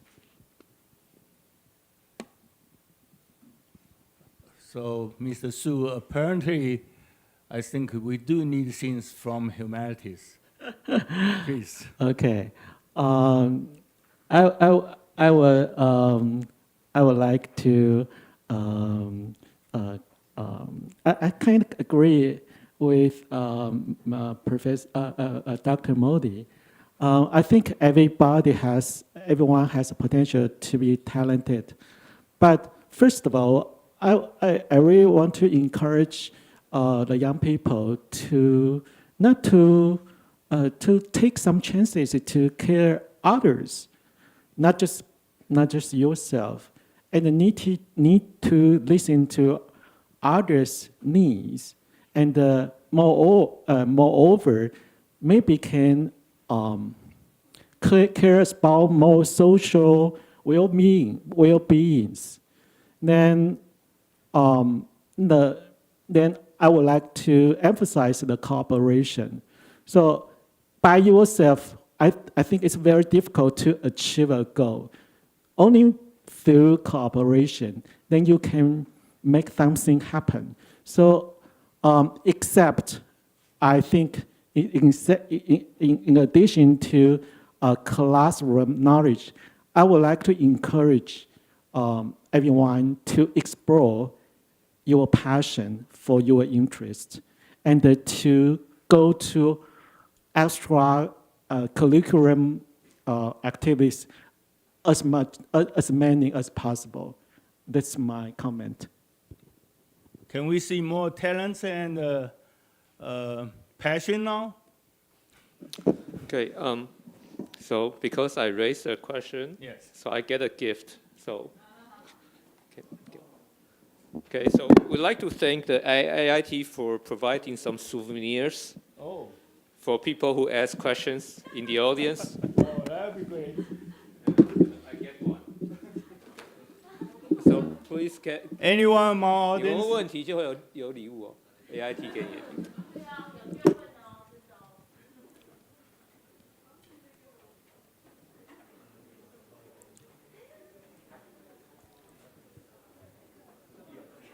有人举手吗? Anybody raise hands? Here, yes, please. Oh, do we have a microphone? Yes.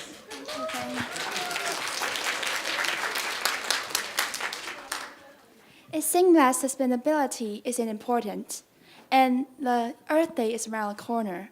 So what can we do to become sustainability to protect our world? Yes, put me. I was going to say, what would you like to do then? What do you think? What do you think what you can do, or what you and your friends would like to do, and how we can do it together with you? I think we could use less electricity, but do they have big goal? Are there any big goal that we can do to protect our Earth and become the sustainability? You see, over the years, even though I've been always teaching university students for so long, and I also come to realize any goal with a good-hearted intention to serve a greater population, to serve for the better of the society, more than to serve your own good, would be a good enough big goal to go. You see what I'm saying? Especially with sustainability, you would have a lot of brilliant, exciting, and similarly very, very astonished research or technology showing in the video or coming out from the exciting paper, books, and so that. But at the end of the day, it's what you do, and as Dr. John Little mentions, what has been changed in your society, in your committee, what you have decided to change with yourself. That's what makes the difference. And every little difference added together would eventually go to a more sustainable world that will come to us. So I would encourage, as what I have shown in just a few stories, and there are a lot more that you could easily browse or search for yourself, that I hope would encourage you or motivate you to start with something that you definitely can do with your own commitment. And later will be with your friends. And later will be with friends that you have not known yet today, but through internet, through other communication, the world that you have now is a lot more friendly, flexible, and supportive for making changes, starting with your own. Not like the days when we went to school. We really have to make every single things or try to get to know friends. With every steps, we walk to the door, we walk to the next lab, or walk to the next corner. But today, you could easily really networking together I have supported young female scientists from Yemen, Pakistan, from Nepal.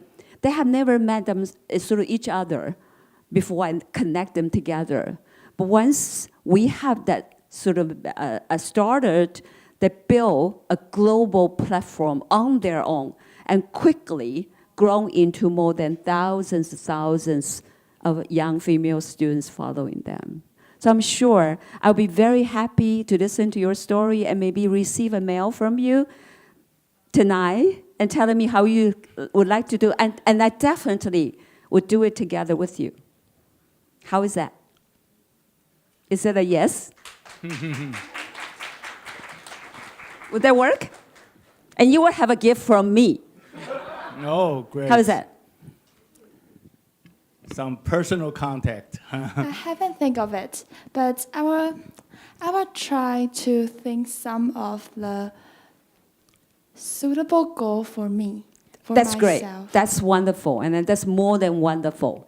I think especially because when it suits you, and you are thinking for the good, the benefit of other people, then it's automatically become a goal greater than anyone else could think of. Yeah. Salute to that. I think suitable is definitely good, but you can start from that, okay? I hope you can start to imagine the possible change in the future, okay? From yourself, from our society, actually the change should be global. That's unbelievable scale, okay? I'm talking about this, I'm not going to frighten you or just, actually, I like to mention one thing. Last year, I published a pop science book named Anthropocene. So Dr. Little is here. Actually, in Chinese, it's 丈量和人类史. I basically have the same idea as Dr. Little just talked before. I gave a time scale, time axis from the universe to the Earth, then to human being, okay, and to right now the social change, our civilization change. So maybe Dr. Modi or Mr. Su, you like to mention something about the change that our young kids should have encouragement. Okay. Also, Dr. Lito. Since the students, what's your name? From which school? HSNU. HSAU 是什么学校？师大附中。哦，师大附中。Okay. Thank you. And what's your name? 周新璇。Oh, 新璇. Okay. I'm so glad that you asked the question. It seems that you have some kinds interesting about sustainability. So Professor Su has already gave you a lot of ideas, right? So I will try to give you another suggestion. Just like I mentioned earlier, Lin Yujun. She's one of our dream builder. When I ask her how does she choose the plans, she answered me that she write down all the ideas she has. So you can write down all your idea right now. Then maybe few years back, then a few days back or few weeks back, you can check these ideas to see if this idea work or not. And I would like to encourage you to observe your surrounding. The easy for you, I think you should choose the problem that you want to solve, and in your way to use your way to solve the problem.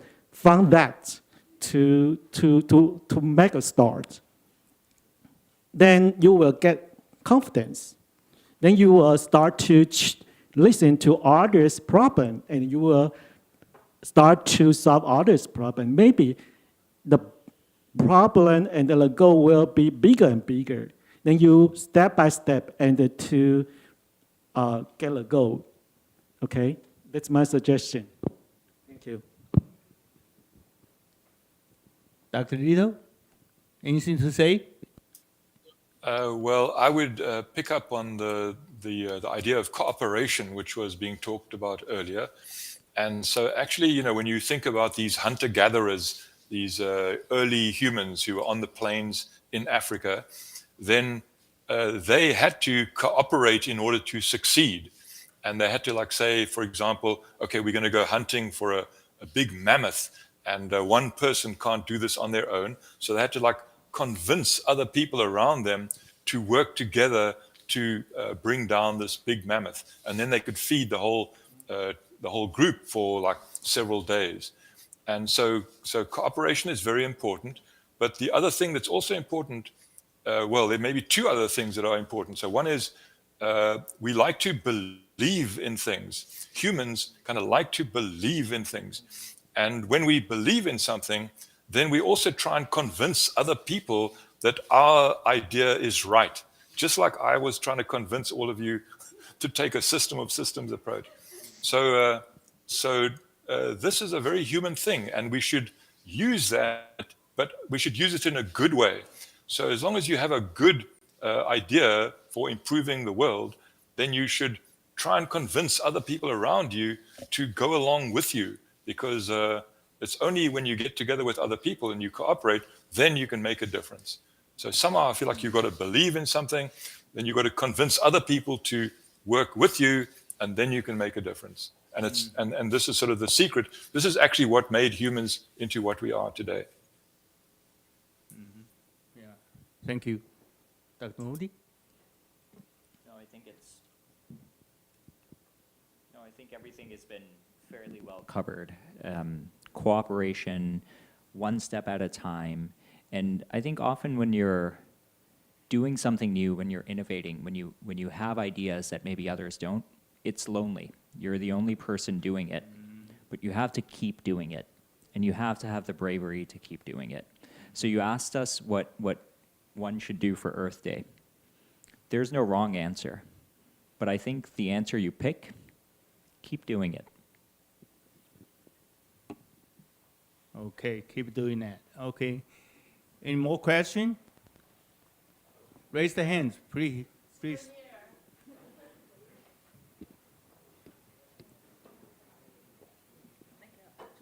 Which one?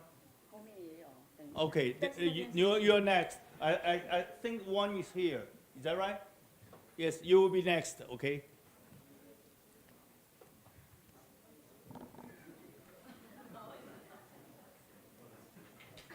You're going to say something? Okay, next one, please.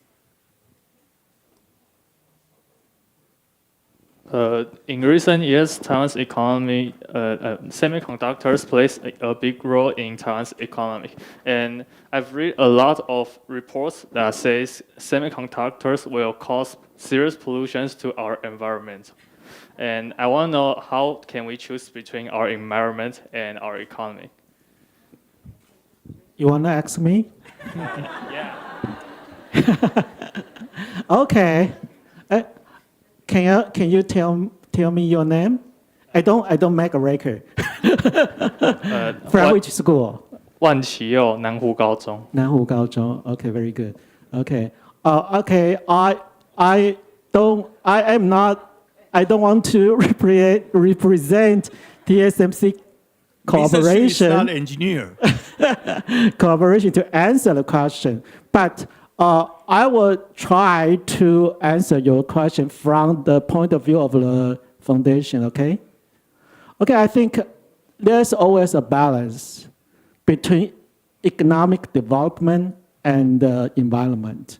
So as far as I know, TSMC has been working pretty hard in the field of sustainability, including we just setting up reclaimed water plant in Tainan, 这个再生水中心 and the water zero manufacturing center in 台中，就零废中心。So, of course, we want our people live well, right? So we have to develop the economic growth. And in the meantime, we also pay attention to our environment. So just as we discussed about earlier, we need more talents, just like you maybe, to join us to make this environment better. So we've been working pretty hard to reach the balance. And if you said you read a lot of reports, so you must know the company has pleaded to the zero carbon commission in 2050. So we have already started out to the goal. And based on what I know about the spirit of TSMC, we will work extremely hard to get a point. So I hope the answer will satisfy you. And if you have any other question, you can ask me after the discussion, okay? Thank you. Other speakers, scientists, any of you? Okay, John, are you going to say something about the question? Well, I could say something quickly. So I am an environmental engineer, but in my experience, the problem with the sort of the balance between economic growth and the environment occurs in the early days when societies are building up their industrial economy, and they don't pay any attention to the environmental consequences. And so many countries go through this development. The U.S. did it, the UK did it, China did it, Taiwan did it. And during these years of massive development of their industry, there's huge pollution. And then it's a very difficult problem to sort of clean all that pollution up. But once you have a more clean environment, which I think you kind of have now in Taiwan, then I think it's not so difficult to maintain some economic growth and have a clean environment. It's not so expensive to do it. So I feel like there is a balance that you can achieve.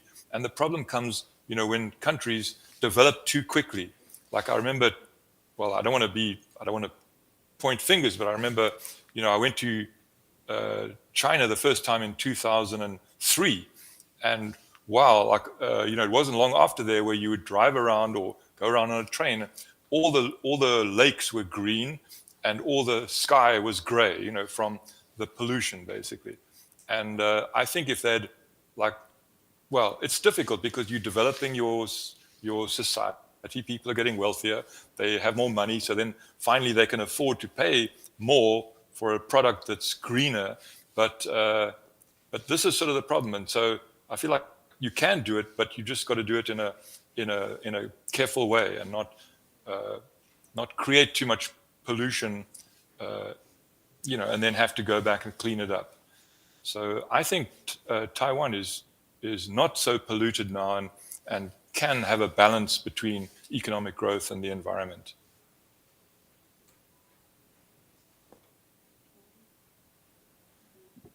No, I too can't speak for TSMC, but I think your point is right on, and Professor Little's point is right on, which is over time, technology and innovation will develop to help reduce the cost of things and also make things cleaner, make things greener.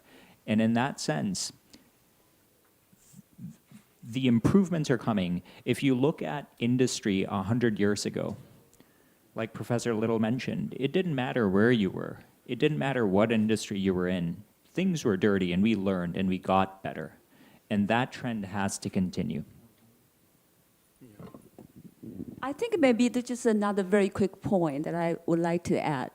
As Professor Little has mentioned, those countries, those areas who are not yet comfortable enough or to have enough resources to manage this particular choices would be the area that we could put our effort to. Taiwan had our struggle. We were through some phases of time that we actually have to depend on maybe cheaper or more polluted technology so that our society would be able to develop for that part of the economic return that we need at that particular time for the country to move on, for you to feel comfortable. But we have come to the time now, for example, it's so hope for you, being maybe 16, 17 years old, already are in the turf or are knowledgeable about being sensitive to the choices. So that through the upcoming education that you will go through, we know you will be a responsible citizen. We know you will be a much more contributing global citizen, that whenever you have to make a choices, you would do it with the education you have, but at the same time, you will make the decision based on the ethical value and the other understanding you already have through the forum today or through the other sort of inferences that you already experiences from the peers, from a better society. So that's something that at least we are encouraged by, and I think you will do just fine. When it comes to time that you will have to make a decision, it will be definitely a perfect one. Mm-hmm. You know, in my generation, when I started at my age like you, we didn't have such kind of opportunity. So we just try to make as much as possible, make productions. Then turned out we got as many as, waste and pollutions as much as as our produced, probably more. So you need a message to get another turning point now. To try to believe me, okay, we try to convince you in this room, you need the turning point in your young age, hopefully, to make this whole world change. So you have more questions to ask? Or, okay. Any other else?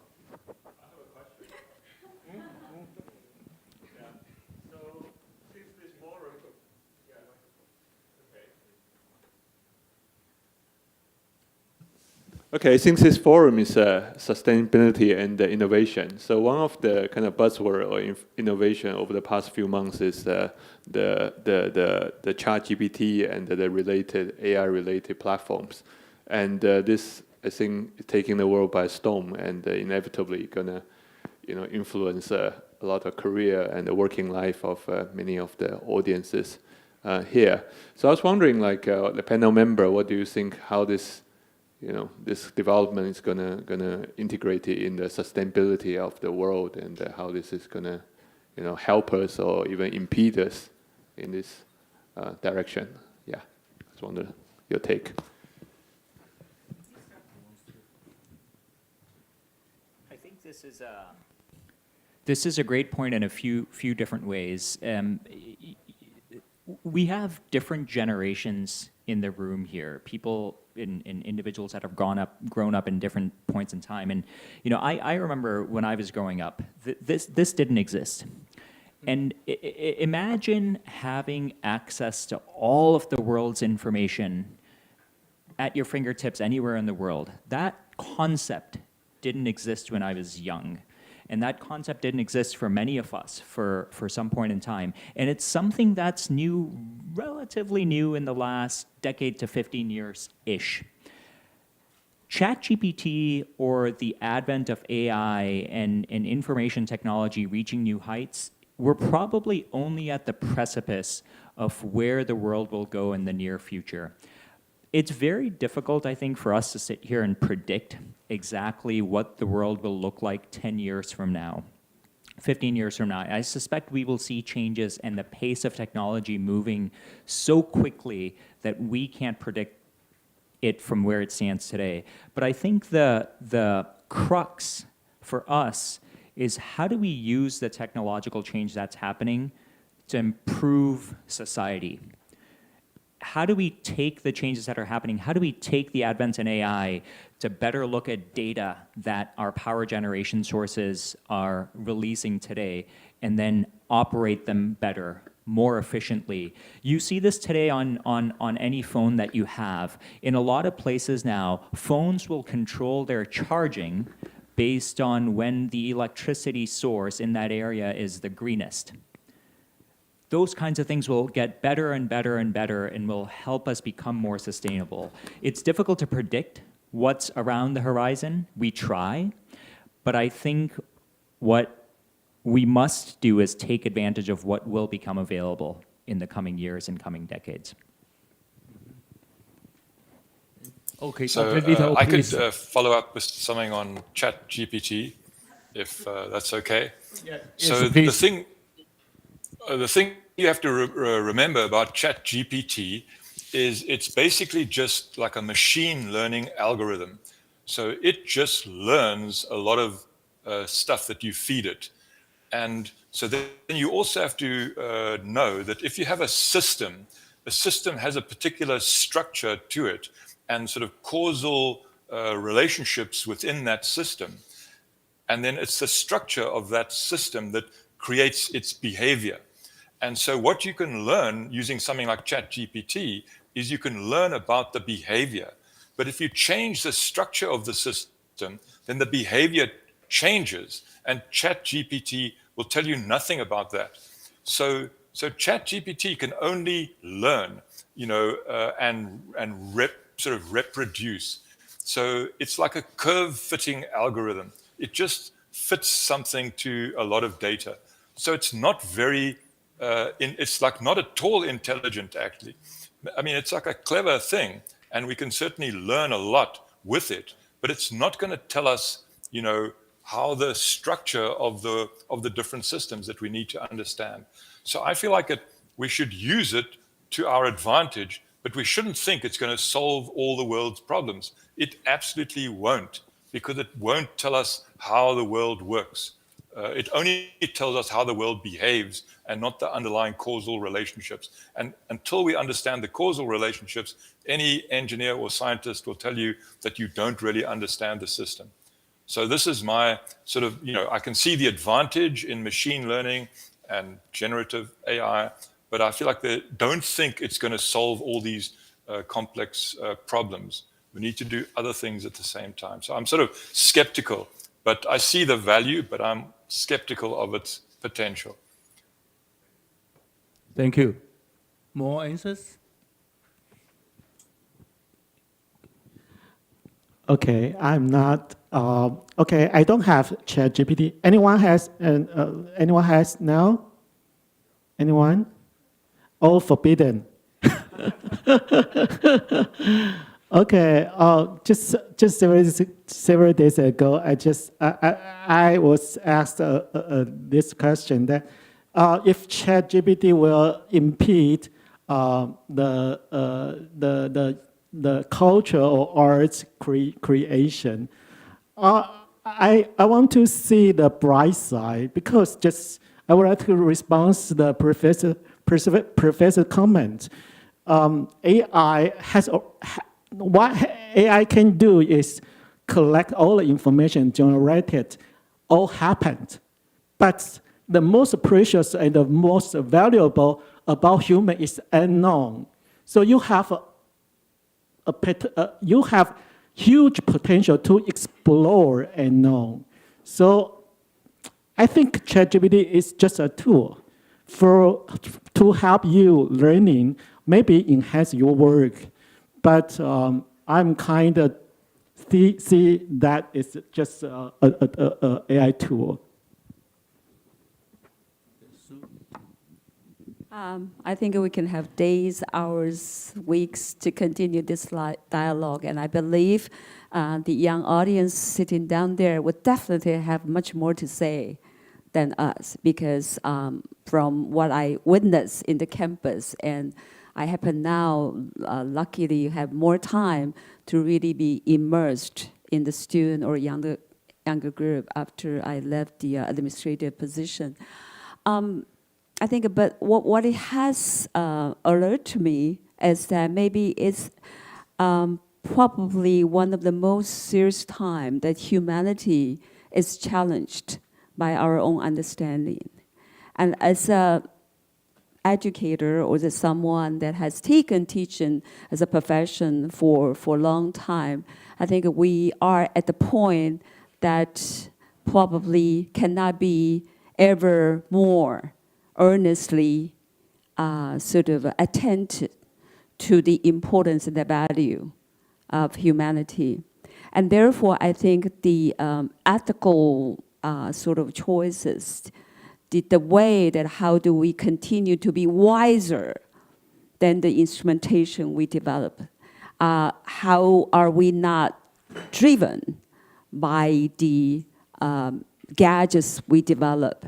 How will we continue to believe the honesty, integrity, and the responsibility remain to be the core-hearted, centric, sort of essentials of being a human being. And this is probably how we should continue a very vigorous dialogue and communication across generations, and with the common belief that there's only one future that we will share together. And there's no way that we can segment it or depart it or compartmentalize any community or any culture from the way the world is evolved now. So I hope this is continue to be a platform for even more conversation in the time to come. Well, okay, that's very good ending. Okay, our time is up. I just have one sentence. We can learn in a better sense than ChatGPT. Trust me. Okay. Okay. We'd like to thank all our speakers, Professor Su, Dr. Modi, Mrs. Su, and Dr. Little.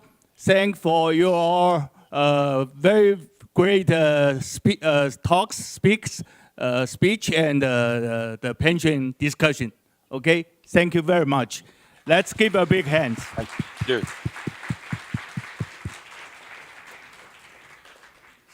See you all in Taiwan. Thank you very much. See you. Thank you, Dr. Little. Thank you. See you guys.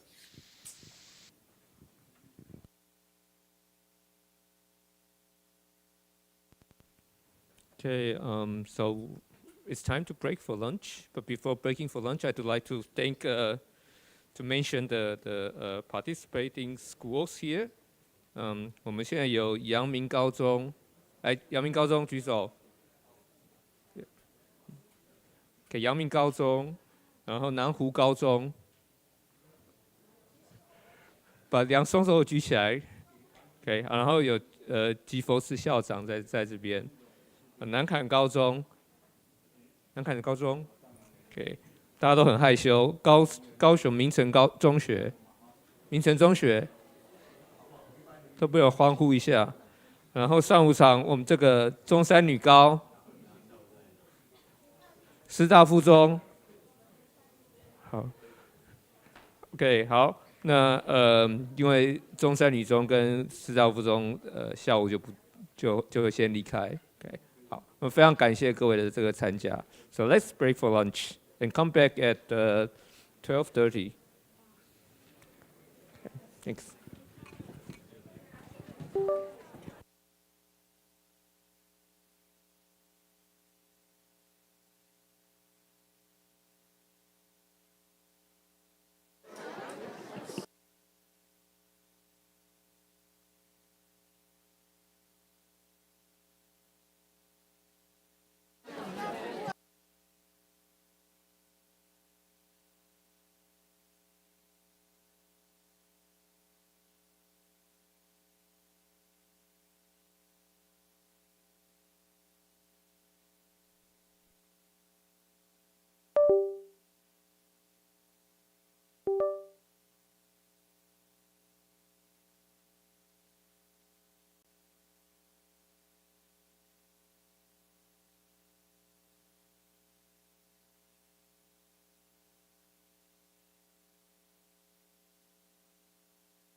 随便。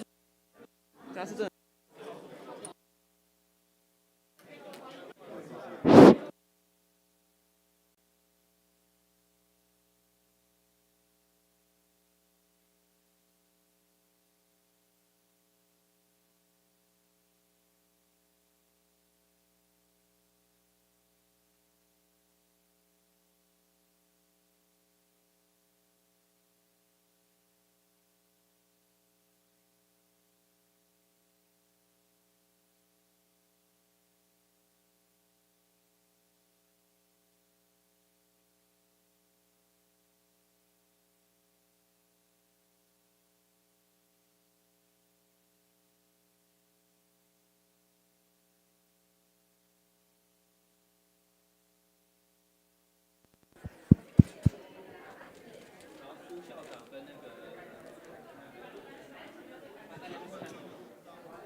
Hello, so will everyone be seated soon? Thank you very much.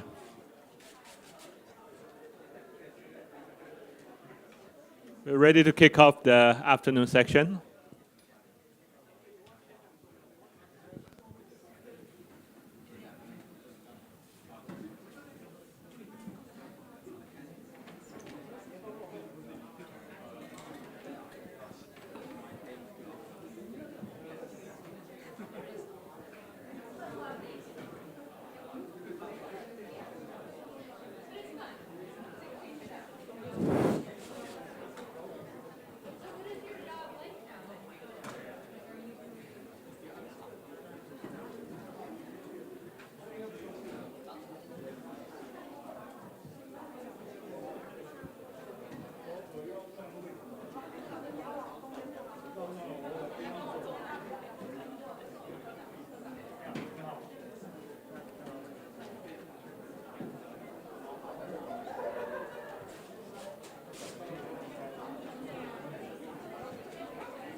Okay.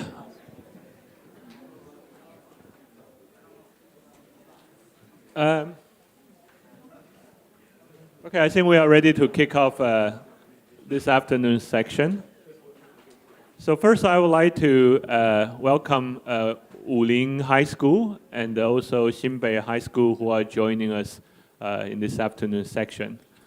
So the first plenary talk will go with the big title of a Net Zero and Science and Technology, and it's going to be moderated by Dr. Yorong Liu, who is currently an associate fellow in the Research Center for Applied Science at Academia Sinica. So I will hand it over to her. Okay, so thanks organizer to invite me to be here. And I'm Yorong Liu from Academia Sinica Research Center for Applied Sciences. So my research is based on this energy related, like perovskite solar cells or nail lasers. But today, it's a great honor to be here to organize this session. And so in this session, it's a afternoon session that we are talking about net zero science and technology. So we have 4 speakers, and the first speaker is Professor Chen Yugao, and is director of the Research Center for Environmental Changes, Academia Sinica, and he's currently a distinguished research fellow in Academia Sinica and co-affiliate with National Taiwan University, and he has a long experience working on the long-term environmental change and earthquake geology. And he has received several very important awards. Like I just want to point out several is Outstanding Research Award for an NSC in 2014 and 2006. So without further delay, we will introduce Professor Chen for his great talk right here. It's entitled, let me see the slides. Slides. Prioritization of a science technology option toward a 2015 net zero in Taiwan. So the time is all yours. Thank you, convener, and thank you all, especially the organizer and participants this afternoon in this conference workshop. So excited because young people a lot. Usually I talk with old people. Okay, today is very different.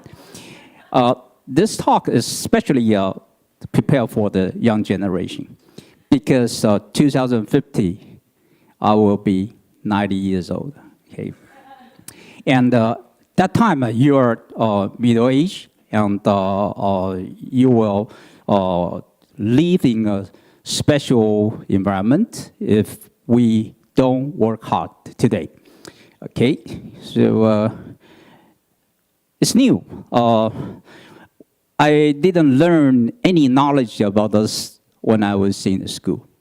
And I guess this morning, one key topic is keep learning.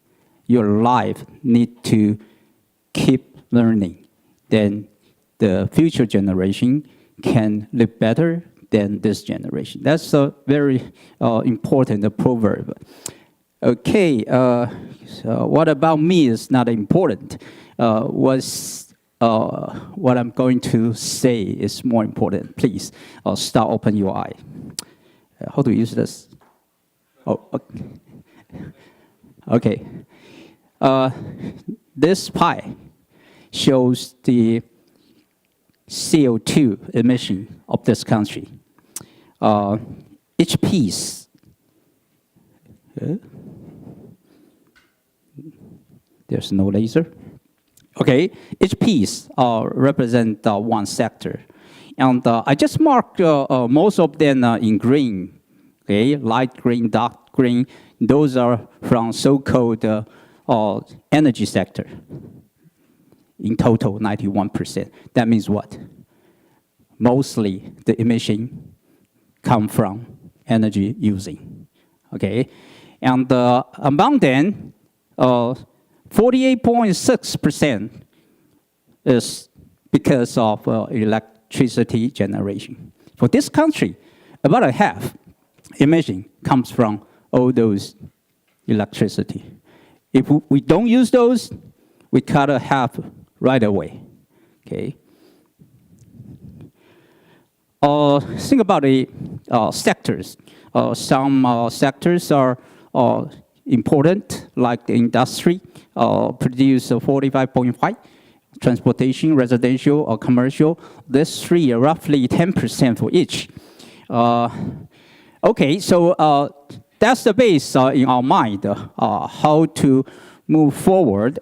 Everyone knows move forward, we need to do electrification, 所谓的电气化, okay. Car burning right now the gasoline, and in the future we use the battery, become EV mostly, and some heating, combustion we use also electricity instead. Okay, that's the electrification toward 2050. Means what? Means this 48.9 will be increased a lot. Okay, so what's the key to go net zero in the future? Top priority is decarbonization in electricity generation. There's some choices for the energy source.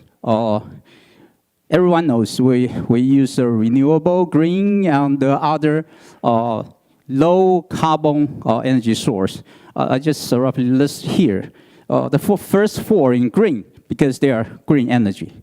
While those two are not green, NG, not green. They are still renewable, but they are not green. Because you deploy those, you disturb the environment. That's the definition. And the other two are maybe possible way in the future. They produce electricity, cause a little bit of carbon emission. Okay, they are choosable, I guess. Okay, but we do have some problems. This country is an island country. It's not a continental country with a vast land area. So think about that. We have limited rooftop space. We have limited land area. So we cannot deploy as much I like, okay? Also, the wind turbine caused some noisy problem on land and offshore, tough and high cost. Still difficult. But science and technology can help.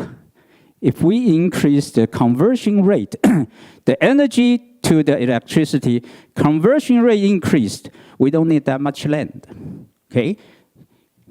So it's still helpful if you work on science and technology. We ignore sometimes the other green energy, which are both self-produced and they are somehow base-loaded choices, like this geothermal or ocean energy. But they are still on the way to be implemented. You hear a lot of voices, we are going to use that. But takes time. However, those are the choices we need to explore and deploy as soon as possible to help us to reach the goal. Others like this about biomass. Biomass is simply speaking the plants somehow by the photosynthesis to grow on the surface. You can utilize all those, and you can burn those. Those CO2 counts no emission. Okay. Also, we use hydropower for over 40 years in Taiwan. However, they produce limited energy, mainly because the environmental protection, as I mentioned in the beginning, it's not green, it's renewable. However, it would disturb the environment a lot. That's why it's renewable, but it's not green. Also, everyone knows global climate change. Sometimes we have drought. It becomes unpredictable. And well, this one we talk about a lot. We don't want to mention this so much today. However, technology are developing. Things will be different in the future, maybe tomorrow. Okay. But this country is an island country. I guess most of people are concerned the nuclear waste a lot. If we don't have this solution and we don't have the majority support, may not be deployed right now. But in the future, maybe the technology become available, or new technology for fusion become available. In case, we may still need their contributions. New one, hydrogen. Well, where comes the hydrogen? There are four ways here. The first two are the same. From the methane or coal, using steam methane reforming or gasification. But blue means you capture 85 to 95% become blue. Or you try turquoise, use pyrolysis, the source of methane. The green one use electrolysis, but the energy you have to use the renewable energy. Okay, so this one green, this one turquoise, that one blue. Okay, this is a class, chemistry class. Okay, hydrolysis, you have to come back. How to? Can I come back? 哦，下面那个，最下面那个。Oh, okay. Input. This one's smallest. Output, same. You get nothing. Output that much. Then you get about 500 kilojoule. This one, 126, 572, and you get 446 kilojoule. That's a very fundamental chemistry. However, this one produces still CO2. You need to capture, as I mentioned, the blue hydrogen. But there's some pros and cons here. Even pyrolysis still using the natural gas. Natural gas, we don't produce natural gas in this country. So we need the global supply. That's the pros. That's the cons. This one, we need the carbon capture. Okay, about this, 2/3 emission, if we deploy enough the technology, we can solve the problem 2/3. The last 1/3 will be the rest of emission. You know, we burn, we do the combustion, but it can be 100% replaced by electrification. Then what are our options? The first three, like electrification and new fuel to replace the fossil fuel combustion, lower industrial emission. I guess most of you already know some process manufacturing produce greenhouse gas, not the CO2 or methane. Other gases like the CFC or nitrous oxide, those are also the greenhouse gas. And we try hard, energy efficiency, 节能, save, more. Okay, we have other three choices can help us to reduce the last 1/3 emission. CCS, CCU, carbon capture, storage and utilization, or how can I use nature land, carbon sinks, or we have other source there. CCUS, capture, there is some available technology, chemistry, physical process, utilization. It seems like a guard. We capture when we utilize and everything is fine. We win the war. Never happen. Because, for example, the plastic we produce every year in Taiwan, only 3% CO2 emission totally annually. That means even we utilize, we still have a lot to be stored. Store has to clearly understand what's happened underground, where you can store the CO2. That's the top part to understand the subsurface geology. Can we try to use the major carbon nature sinks? The first one, the plants. The second one, soil sediments. The third one, oceans. They are big. See the plant number, soil number, and the ocean number. They are about 1,000 to million times the scale every year we send out the emission. However, how do you know we can save there and never come out?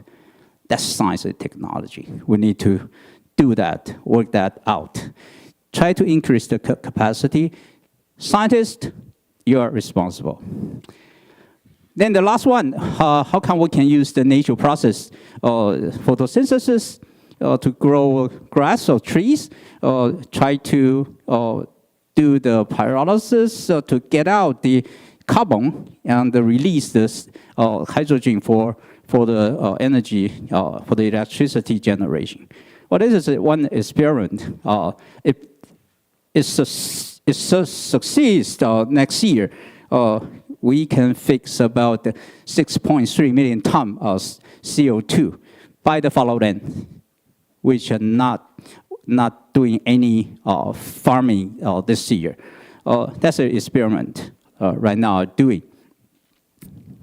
Okay, even we have all those available technology and science, still we need the boosters. The first one is the economic boosters, like using tax, price, trade process, circular economics, environmental friendly investment. Concept is the currency change, not only dollar. Dollar becomes a dollar plus carbon dioxide together as the new currency. Recycle, not only recycle itself, recycle has to consider, do we emit any extra CO2? Okay. The second booster is quite general, the social engineering, well, people told me. We do any transition, we have to work on the just. Okay, just a transition means leave no one behind, no one be hurt. Okay, that has to be buried in your mind. Also, welcome all opinions from audience like you. You have any question, you're welcome later. Then, we need this as a base. We need the educated mind to be our future power. That's remarks. Technology is needed. We don't develop new technology, we cannot get a goal. And there's no single solution. We have to count down multiple choices. No shortcut. Face the reality. And face the reality of this country to make the correct decision, work on the prioritization, may be helpful or speed up the development. No time to waste. We have to do it right now.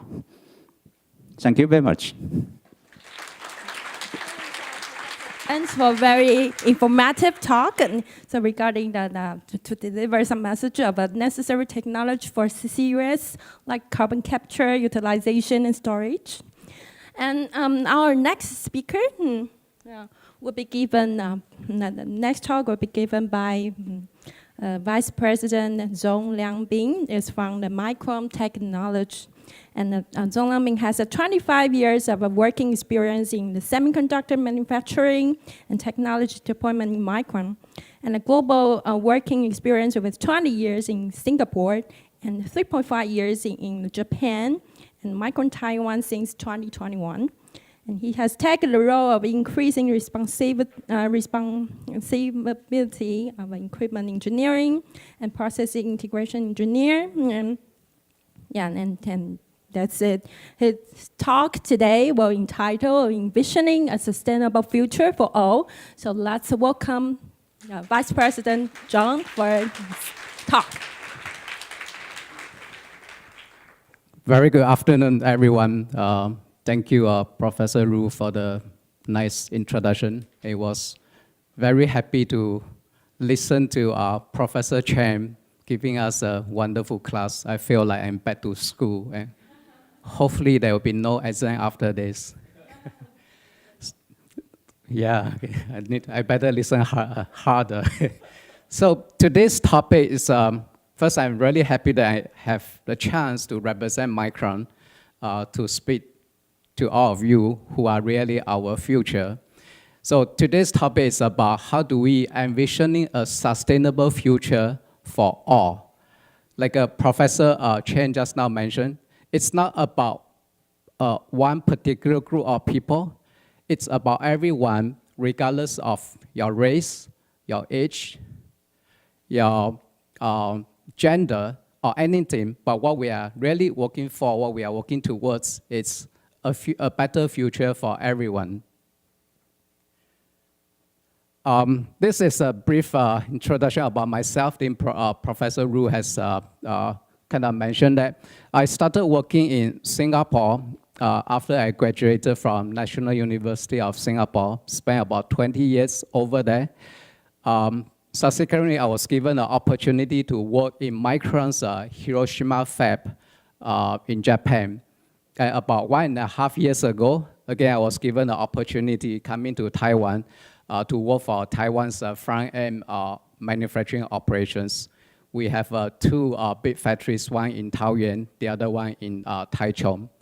I really like to echo what Professor was saying just now. It's really about learning. The title is not the important one. Every day I treat myself as an engineer, so it's like 25 years of continuous learning. So what is Micron? Think about all of us here. the first thing that we wake up in the morning, what it's very close to us, for most of us, is maybe our mobile devices. And even before we sleep, the last thing that we touch are also mobile devices. But what is really inside is driving us is this is where Micron is. Oh, okay, it's not working. Okay. It's all right, yeah. So if we were to unpack what's inside a mobile devices,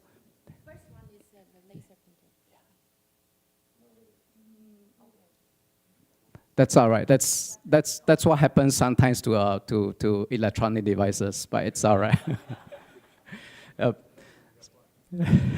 So there are many things here, but one of the most critical component inside our mobile devices is its memory. We have both dynamic random access memory called DRAM, or storage we call NAND. When you get a phone, you are looking at whether you have 8 gigabit, 16, or 32. That's we're talking about DRAM. When I talk about storage, how much photos or videos you can store in your phone, we are talking about 256 GB or 512 or 1 terabyte. These are the memories that Micron are working on. So Micron is really everywhere in our daily life. We simply can't live without memories in our life. So some of the things that could be very familiar to us is like in today's self-driving cars, the amount of memory, it's increasing exponentially. Or switching maybe in 10 years' time, nobody will ever need a driving license. All cars will be auto drive. And next is something that's very close to all of us now, maybe it's ChatGPT. I'm not sure in your schools, or lecturers stopping you from using ChatGPT.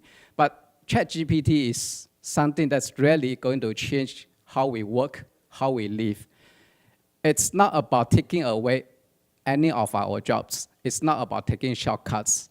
This is something about how do we make our work, our job, much more effectively and efficiently. So, but what it's powering behind this ChatGPT, it's lots of memory and storage, lots of computing power.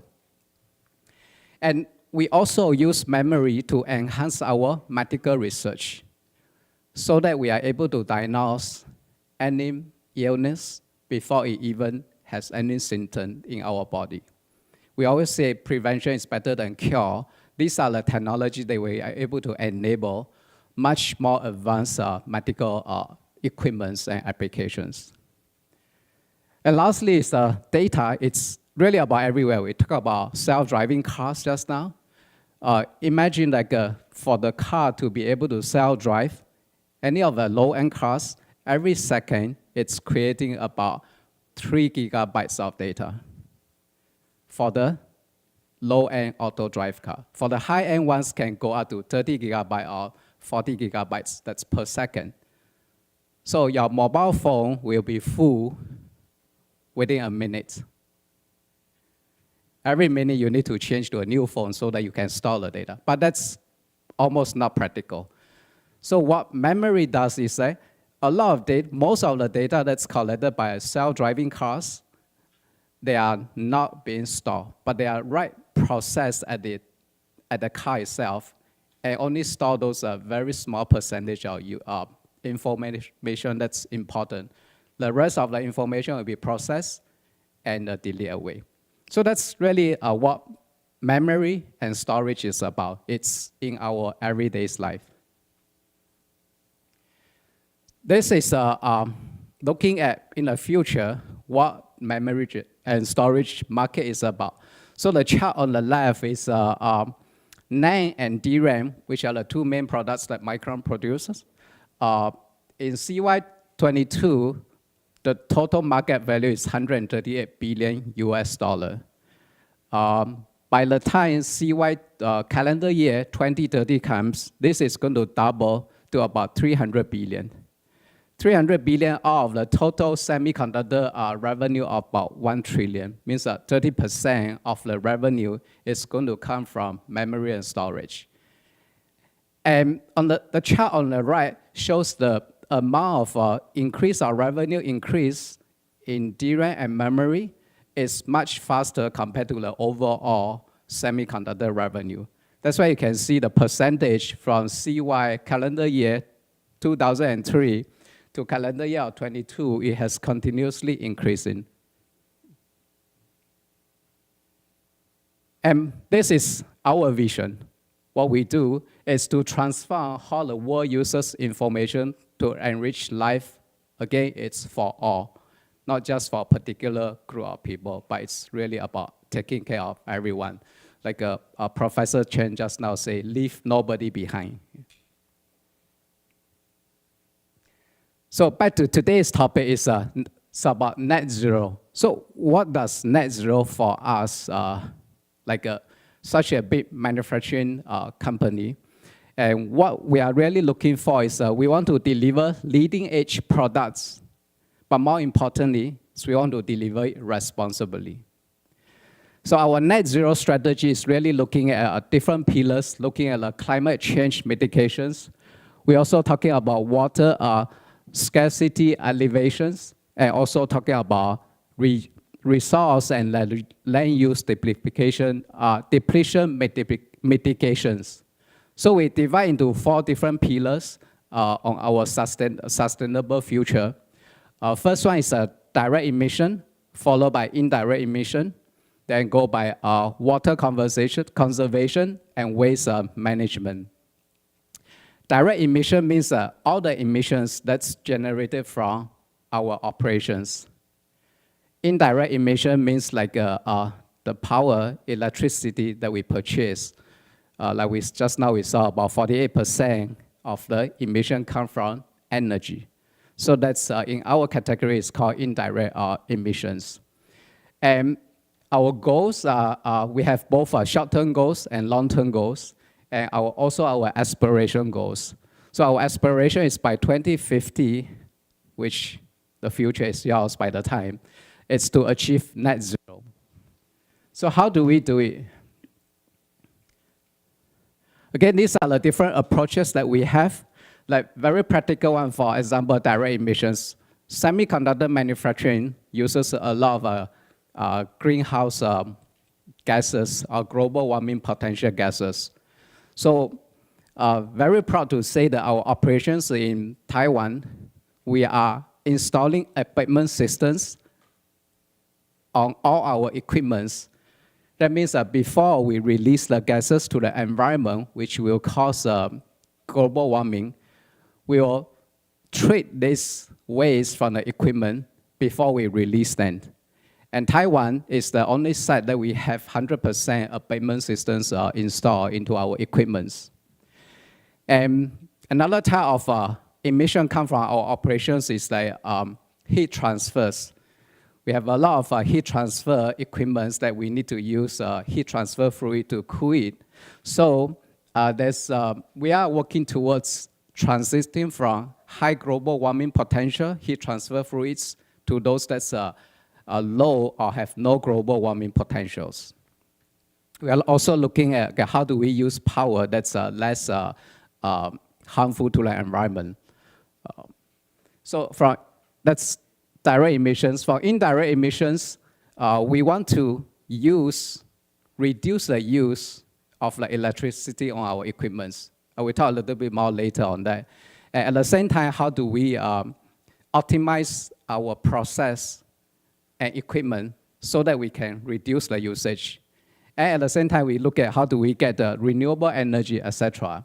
When we talk about consumption, we are talking about our facilities designs, we are talking about our waste treatments, talking about our process and equipment engineering. And water is the next pillar that spent a lot of effort on. It was fortunate there was heavy rain over the last few days, but before that was a lot of times when we read news, it's about shortage of water in Taiwan. So two approach that we are doing for the water usage. First one is about how do we engage our communities. Communities including like we are working with governments, local water agencies in Taiwan.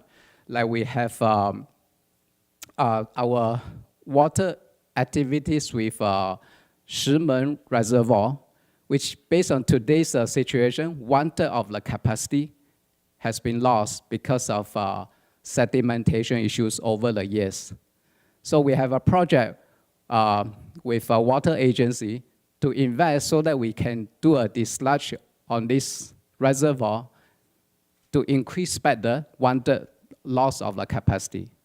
By doing so, we are able to save almost like 6 million cubic meter of water per year. So that's about external. About our micron operations, we start from our facilities designs. Semiconductor manufacturing uses a lot of water, but most of the water we recycle in-house. So our latest facilities, we are able to recycle about 75% of the water so that we minimize the intake from external. And the last one is the landfill. Micron Taiwan is also the first site to achieve zero landfill. Okay, these are some of the things that we have done over the years. Direct emission reduction through the work that we have been doing, the amount of CO2 avoidance, it's equivalent to 378 Taipei's Da'an Forest Parks. The amount of CO2 the trees is able to absorb. And indirect emission, we also, through the energy saving efforts, we are able to save the amount of energy equivalent to 24,000 of Taiwan's household electricity usage. And we talked about water conservation just now, and also the waste. So what's next? Micron continuously look for future. So a few things that we have been doing, we have committed 3.7 billion of our sustainability linked credit facilities, and we have also 1 billion green bonds, and also have a very focus on venture funding. Then that's where we could also engage our research institutes, like many professors here as well. So, and working very closely with IDMs, like equipment suppliers, material suppliers, government agencies, and also like academia like we are having today. And our strategy, this is it's kind of an inverse triangle, but it's the top one is the least, the most preferred strategy. To the bottom is the least preferred. So the most preferred is like anything that's causing global warming. We want to refuse it. Or if cannot refuse, then we want to replace it or redesign our facilities, our equipments. If that cannot be done, then we go for reductions. How do we use a minimum amount of gases to produce the same amount of the result or even better results? And after that, we look at how do we reuse it, recycle it, or rebuild it. And after all this, the last one, we want to make sure that we manage those wastes. Like just now, we talked about our abatement systems are the one that after we have exhausted all the previous medications, we still have some residual, but we want to treat them before we release them into the environment. And followed by disposals. So it's really Micron, it's committed, and our goal is to deliver a leading edge products responsibility for the future of all of us. Thank you.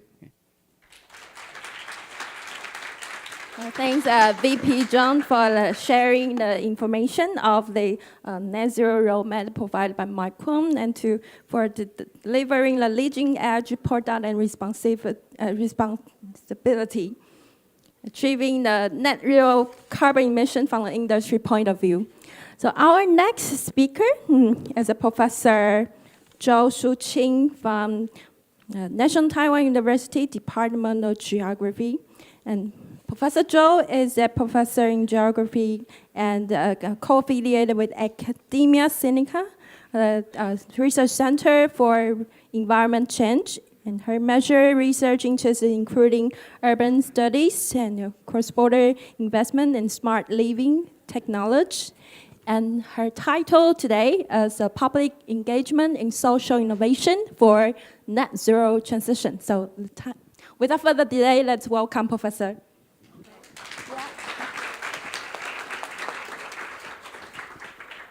I would like to stay here. Oh, okay. Okay, because I need to look at. Should be the laser and then switch. Okay, yeah. I was told that the main audience will be senior high school students, but I kind of think that there should be your teachers and your teachers' teachers, which are professors such as me, and I also found there are some experienced government officers and senior or experienced business executives. So that is similar to my original expectations. So it's really hard to prepare the content for the presentation. But I hope our students don't take this as a class. I really expect this will be a learning journey and social exchanges among generations. Can you take this advice for listening to me? Yes or no? Yes. Okay, let's go. So my topic, you probably can link to the point that the Professor Chen, the first speaker, mentioned, the social boosters. What? Oh, my mask. Okay. Sure. Okay. So I'm going to talk about the public engagement. So in Chinese, that is a public participation, 公共参与, and social innovation. Because we always think of science and technology as a hard science. But today I will tell you it's not hard science. It's social innovation. It's soft, but it's critically important today for our journey to net zero transition. So what is net zero transition? So you can look at the right side or left side, but for students, you always want the definitions. So reaching the net zero emissions by 2050s and limiting the rise in global temperature to 1.5 Celsius above pre-industrial level. So that is the mission and target. This concept is based on the models and scenarios proposed by the physical scientists, particularly the IPCC scientists. But now it's become a global agenda. So which means that now, all over the world, we take it as a target and a pledge for us to pursue, not in the future, right from the beginning now. But when the scientists proposed this, and for example, the United Nations all over the world take this as a common mission. But how can we get to do it right? Some, scholars already pinpoint that rely on operationalized through social, political, and economic systems. So that is the value of social scientists, okay, among the scholarly community. And so for today's talk, I would like to divide it into several parts. One thing is to let you know that it become a global effort. Now we just not start. We are racing for it. So which means that it's an urgent task force. Secondly, we need to know what are the key characteristics and pathways. Our executive officers from Meiguang already mentioned the pathway. So the pathway, how we take the road, the way to get there is important. And thirdly, is highly related to today's session topic. We need disruptive innovation. But in the past, we think disruptive innovation are hard-science technological solution. But today's many of the public general and scholars or officers recognize the transformative societal change is far more important and is the goal for net zero transition. So for this part, that will be the central for my talk. One thing is the key role of public engagement. The other is social innovation as exemplar and level for change or for net zero transition. So let's look at the global effort of racing to net zero. You can look at this one. So title is the same. It's from United Nations as well. So climate change is not a future problem. It faces profound economic and societal shifts and challenges. And the necessity of net zero transition, but as I mentioned earlier, how, for what, and for whom is an important standpoint and questions.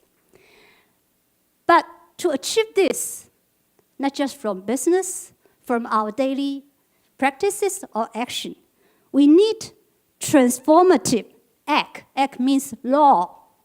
We are in democratic society. So the enforce of law is important. But law cannot do all things. So the actions start from your action, your practice, but with innovative solution way is important. So that is related to how we facilitate the societal and behavioral changes. Okay, so for race to net zero, for doing this, you need to do some of calculation or accounting. That is a basic thing. Particularly the business sector, the government sector has put a lot of effort on this. But I would like to show you something, how the global, how all the country has been put forward to it, and how far we still need to increase our effort on it. Among the 20-something countries all over the world, and 234 countries and 20-something regions all over the world, the trackers, they have, tracked around 137 countries that working on this. I will just give you the numbers. And we found that to set the target for 2050, and among them, 124 countries' commitment can cover, what I mean is over 90% of the country have already, put effort and commit to do that. But they set up the target year in 2050. But 5 set for the mission after 2050. But put it into law, there are only 6 countries. So which means far away to go.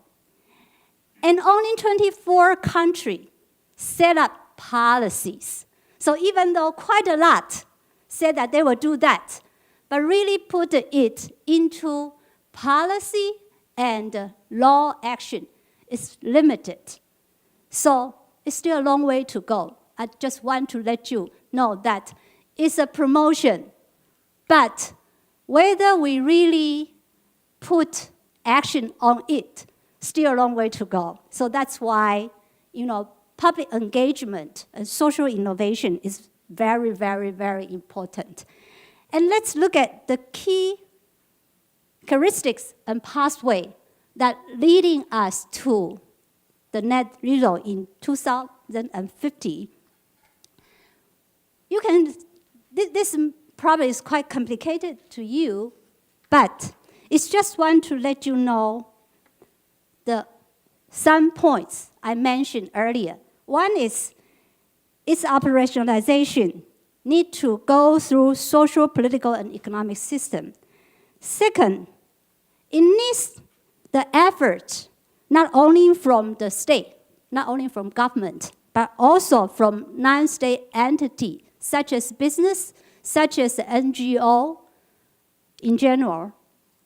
And thirdly, it really requires long-term and also coupling, which is complicated, and the intervening process, but it has short-term risk. So short-term risk means that, our guest speaker already mentioned, there are quite many conflicts that probably will occur, and we need some solution to soothe the conflict between the land and resources use, etc. So I don't want to go into detail. Probably this is too distant to you. But some scholarly works has already pointed out that for the net zero pathway, there are some characteristics or attributes, including this task force is a universal task force. It's not just a specific country, as I mentioned, it's a global effort. Secondly, that will entail significant economic shift, which means that you will have new jobs in this part. Secondly, there are society-associated investments, and those needs to be front-loaded. And the other thing which is very important, the net zero probably will drive some social injustice that our guest speaker mentioned earlier. So, and I only have 5 minutes left. So let's just skip this. I just want to let you know that it's really complicated progress and system. And let me just briefly talk about the key role of public engagement in the net zero transition.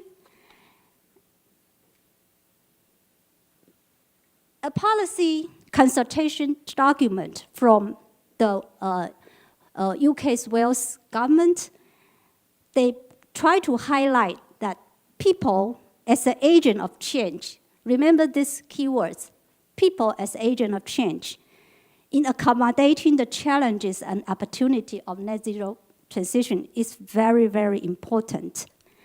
And due to the timeline, I don't want to talk too much, but some report also mentioned that the challenging will be located in 3 dimensions. One is communication problem. The other is the design for the intervention.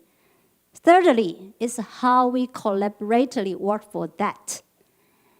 And for European Green New Deal, they also have a program called European Climate Pact, tries to facilitate the public engagement for this. And for this general public engagement necessities, I would like to talk about the importance of social innovation. One key thing is that we talk about, long time ago, there's a scientific article, talk about when science meets societies, which try to highlight the scientists' social responsibility, the social engagement for our research. But currently, the climate science or the sustainability science already incorporate this perception into scholarly practices or action. And the second thing I mentioned, science and technology. Nowadays, in net zero transition, some countries will not use ST. They will use RI, research and innovation. So try to think of what's the difference between science and technology and research innovation. Later, probably we can have some conversation on that. And climate actions and solution-based science technology now are the mainstream. So it will tackle the problem of science policy nexus and science society nexus. So for this focus, we need to bring social innovation into scientific research agenda. And what is a social innovation? Just look at the second point. It's commonly defined as a new ideas that simultaneously meet social need. So which means that meet social need. The science and technology to meet social needs will be the key concept that will create new social relationship or collaboration. And for this, that has been promoted by a very famous young foundation in UK. Nowadays, even OECD also present or focus social innovation.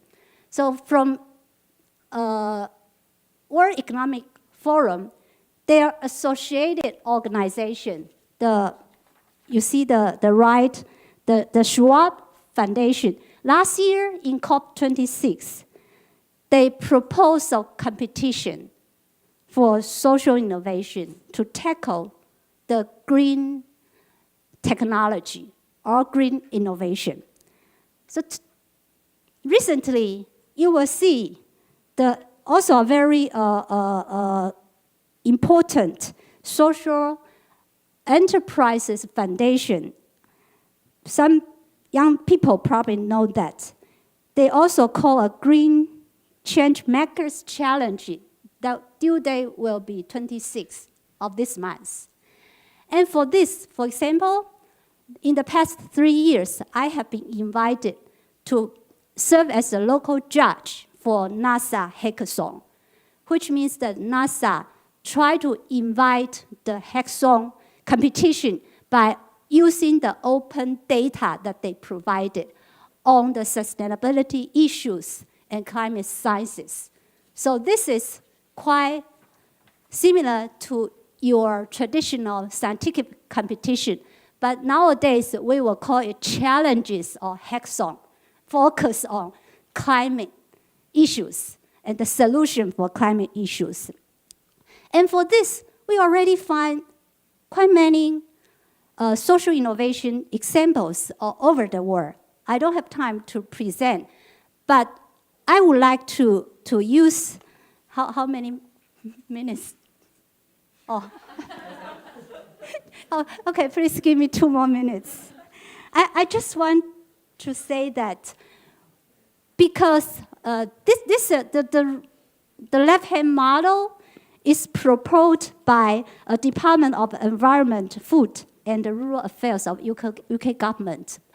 But that has been adopted by the UK scholars and government for promoting the public engagement. So at the bottom, exemplify. Try to find exemplifying solution cases. Usually it's very important. When we find the good practices, that will give us confidence and encouragement to go for scale up. So we already find, for example, the energy cooperatives in Germany. And in Taipei, we just started. It's still an infant stage. But the 主妇联盟, they try to use the Guandu High School's top roof to conduct a citizen plant to install the solar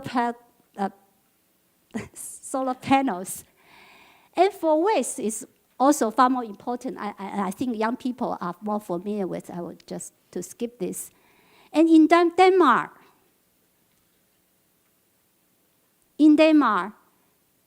they have they are the most advanced country who has the surplus food supermarket and try to reduce 1,000 tons of waste food.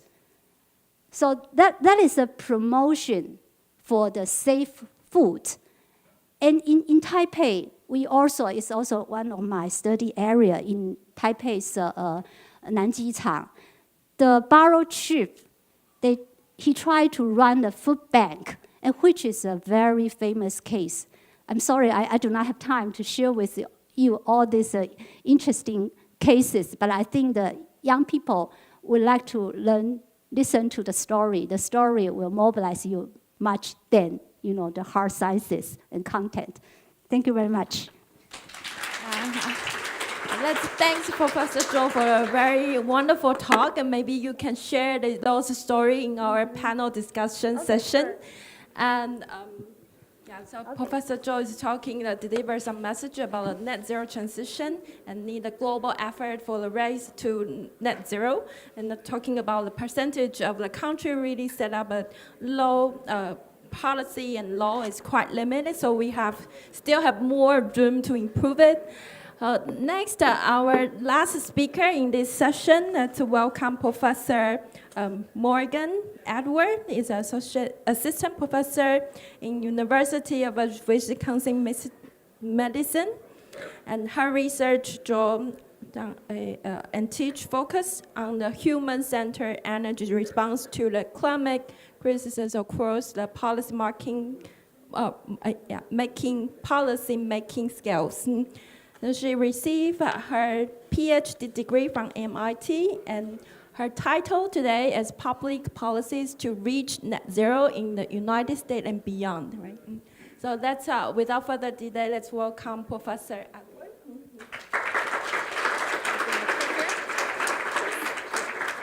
This should be the laser pointer, but it doesn't work. Great. All right, good afternoon, everyone.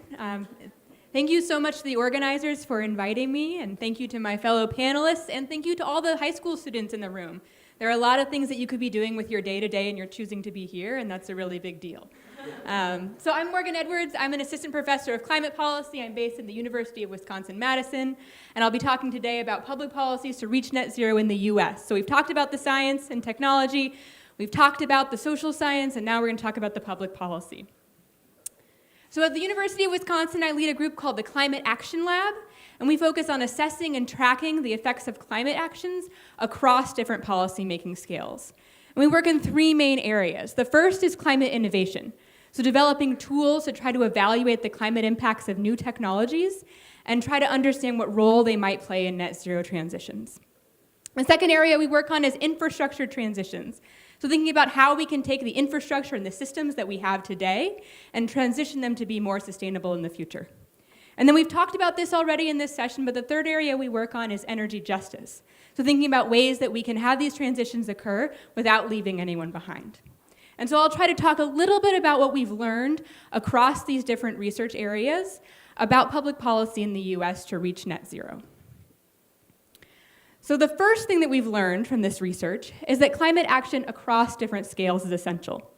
So you've already heard from some of the other talks kind of the scale of the challenge, right? To limit global temperature change to 1.5 degrees Celsius by the end of the century means that we need to reach net zero emissions by around 2050. That's not that far off. So we know we've talked a lot about kind of national government commitments, and those are the ones that we hear about a lot, right? Countries making commitments to reduce their emissions. But increasingly, we're seeing that it's not just countries. It's also local governments, cities, and companies. And these pledges have been growing for a number of reasons, but there's a big increase in public support that has been driving a lot of them. And that's because people are seeing the benefits of these policies, not just in terms of climate change, but in terms of air quality and public health. And also they're seeing that the costs of clean technologies are declining with innovation. And so it's making reaching these goals and setting these goals more cost effective than ever before. So as we'll see, and I'll talk a little bit later in this talk, different climate actors have different roles to play. So a city has a very different role than a country or a company, but they all need to work together to help achieve the transformational change that we need. So I'm going to talk a little bit about the example of collective action in the United States. So we see this happening all over the world, but I'm based in the United States, and so I'll talk a little bit about that to start. So this is a map that shows, before the most recent presidential election, the set of cities and states and other businesses and other local actors in the United States that had set commitments to uphold the goals of the Paris Agreement. So this was a sad time in US climate policy in general. Then President Trump had announced his intent to withdraw from the Paris Agreement. And this is the group of actors who said, we're still in. We want to stand up, and we want to still meet the climate goals that the United States has set. And you can see here, Wisconsin, this is where I'm based right now. So it's pretty far up north, it's pretty cold. It was snowing when I left, when I got on the airplane. Yeah. So when we look at these actors, you might think, well, without the national government, what can we do? But it turns out actually quite a lot. So if you look at these actors and you add them all up, they're kind of globally significant in their scale. So they represent around 71% of the US GDP, 68% of our population, and over half of total emissions. So what it means is that if all of these actors outside of the US federal government were their own country, they would have the second largest economy in the world. So there's a potential to do a lot. And now, of course, we have a new president. We've layered on new kinds of federal action in the US. And the two biggest policies that we have are called the Inflation Reduction Act and the Infrastructure Investment and Jobs Act. So these are two policies that are focused on using a lot of money and incentives to help people, to help local governments, to help companies make greener choices and reach net zero. And this is good news because a big takeaway from our research is that we do need national policies for the kind of transformation that we need. So I'm a modeler, so a lot of what we do is we try to look around and we look at all these different commitments and we try to add them all up and see what they add up to do. And that can be really difficult to do, right? You might have a company that's inside of a city, that's inside of a country, that have all made different kinds of climate commitments. And so when you want to add these all up together, it's really difficult to avoid double counting. The problem's also really hard because what one sector does depends on what the other sectors do. So we talked earlier about electrification. So the benefits of electrification, of buying an electric vehicle, depend on how clean your electric grid is. So to really understand this problem, we have to have a systems modeling approach. So that's what I do in my research group. And what we did here is we modeled what current US policies would look like before the most recent federal policies, what kinds of emissions reductions we might expect with a massive scale-up of state and local policy, and then what we might get with ambitious action at the national scale. And what we saw is that while current policies are doing something, and more ambitious local policies could do a lot, to really get us on that pathway to net zero by 2050, which is the US goal, we need action at the federal level.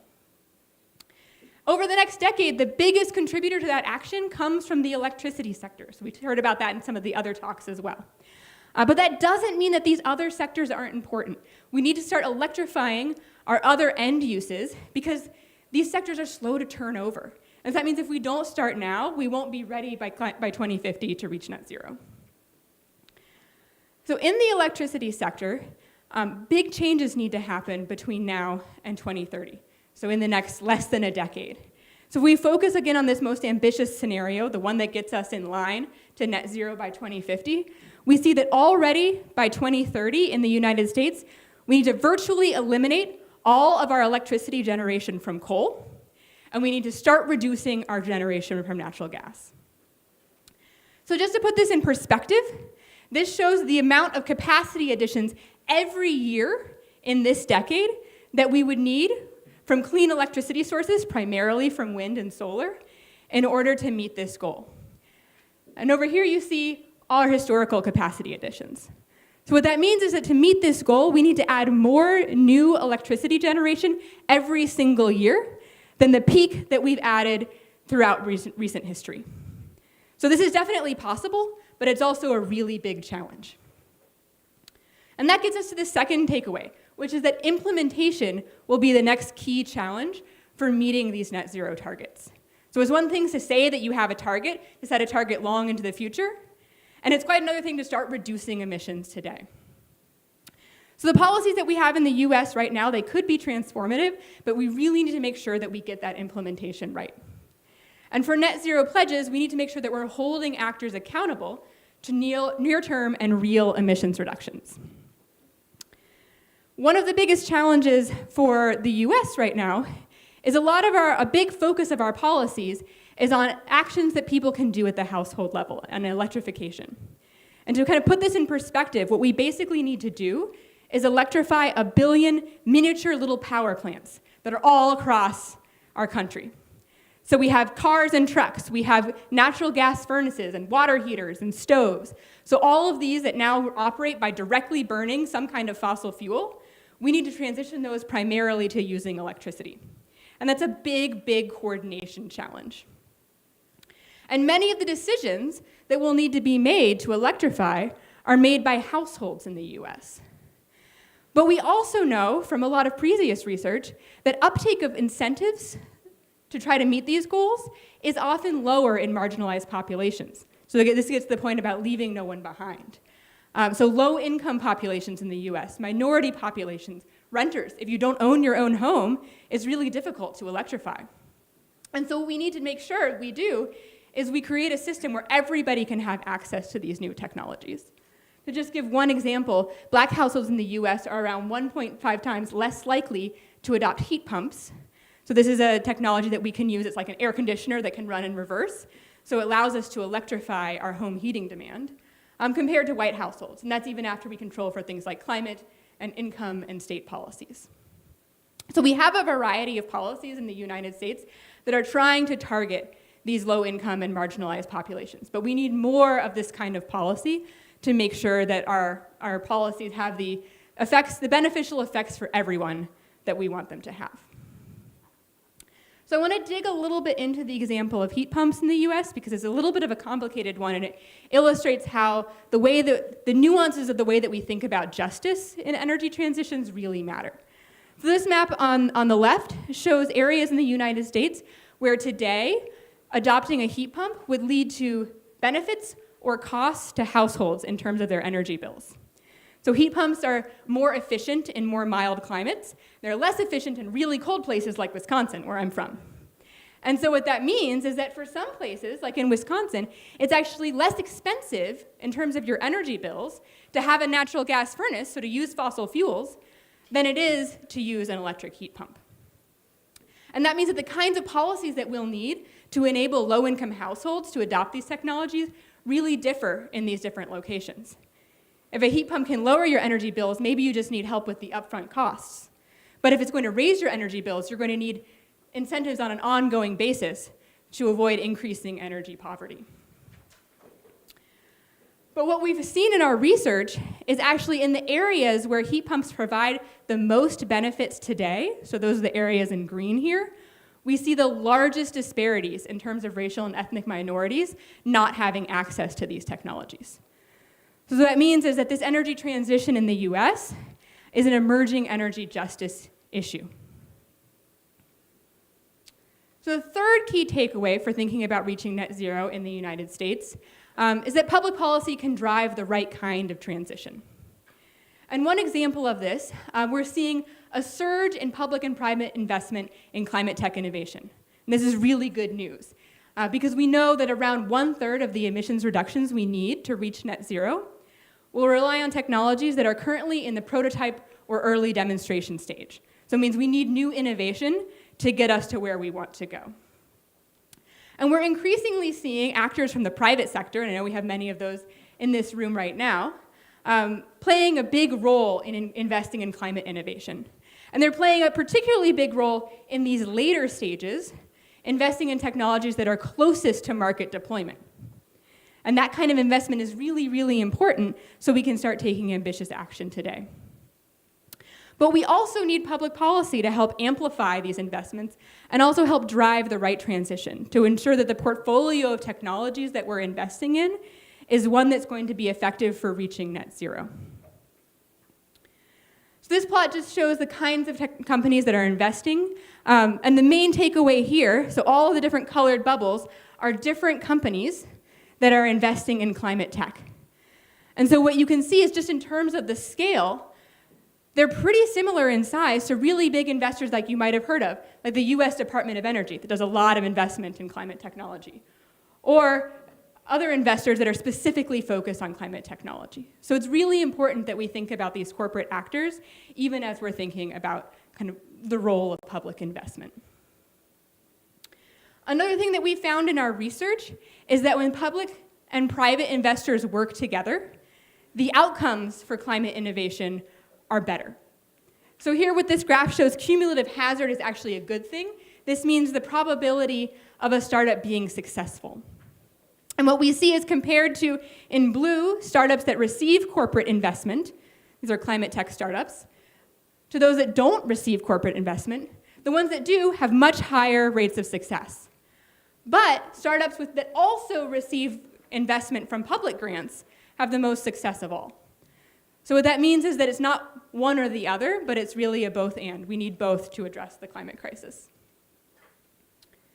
So the fourth key takeaway is that we can learn from examples of climate action. So one of the big benefits of having a lot of climate action happening at city and state and local scales in the US means that there's a lot of experiences that we can learn from and know what's working and what's not working. And so one example that I've looked at quite a bit in my research is the area of natural gas phase out in the state of Massachusetts, which is where I did my graduate work. And this is a really interesting study because what we've seen, so in Massachusetts, the natural gas infrastructure is extremely old and is extremely leak prone. So there are pipelines that are still being used that are over 100 years old. And they're very, very leaky, right? Think about how old you'd expect a 100-year-old pipeline to be. So this map shows all the gas leaks that were reported in 1 year in the state of Massachusetts. That dot is where I did my graduate work. So you can see this is a big, big problem. It's not just a problem in terms of climate change, though it is, because natural gas is methane. It's a potent greenhouse gas. But it also this is wasted money. And this is costs that get passed on directly to natural gas users, to the consumers. And you can explore this map more using this QR code on our website. So what we saw in our research, though, is that community action was really important to creating public policy change in the state. And so there became increased awareness of the issue of natural gas, primarily because community members were going out and mapping leaks in their own communities. And that led to new policies, first focused on more transparency and reporting, because before utilities didn't even have to report where the gas leaks were or what they were doing. And then it led to this idea of super emitters, so targeting and finding the largest gas leaks and repairing those, which is most effective. And I'll skip this one, but the kind of next big phase that we're thinking about is how we can plan for affordability in the long-term energy transition. So a big issue right now is we have this old leaky infrastructure. We kind of want to fix it because it's dangerous and it's emitting a lot of methane, but we also know that in the long term, we need to transition off natural gas. And so some of the modeling work that we're doing now is trying to figure out how can we balance these two objectives to make sure that households that are already spending a lot of their income on their energy bills don't become even more energy burdened. And what we're finding right now is that current public policy plans in Massachusetts, which focus on replacing a lot of leaky natural gas infrastructure, will make bills even more expensive as we start to electrify.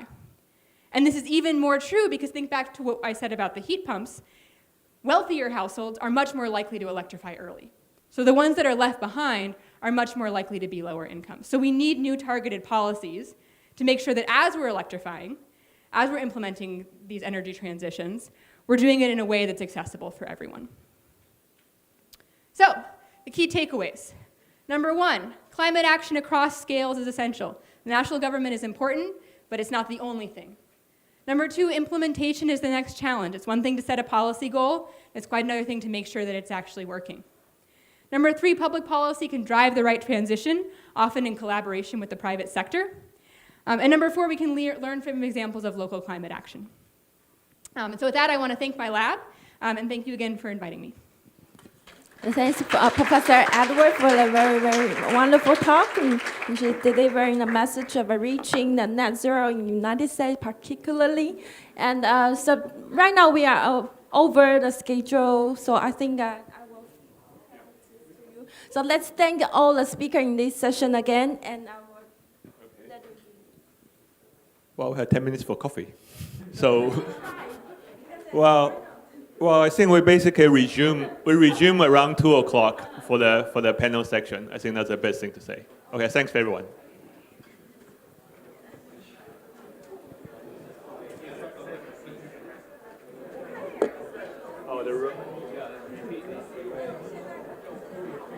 There will be coffee and 各位同学。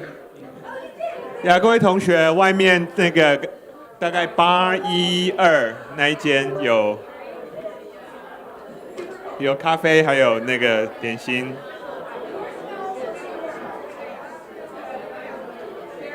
有810 ，sorry 810。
你说那个你是头发的，黑色头发的，我也觉得那个最帅。那个蛮帅。不是那个金跟银的异常左右是。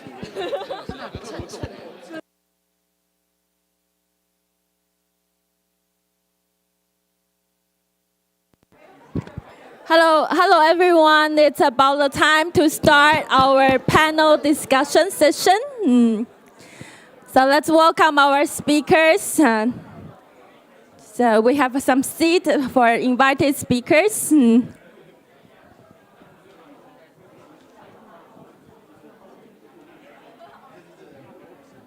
So Professor Chen and Vice President John and Professor Joe and Professor Edward. Morgan is better. Morgan. Okay, so let's start our discussion session.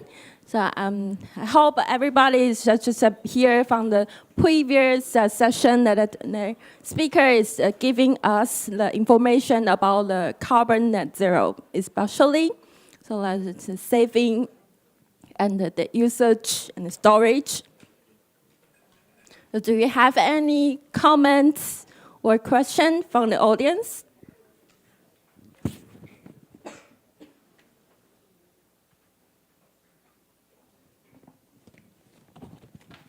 Come on, no question. That's Professor Gao. Professor Gao, you start. You have to give an example.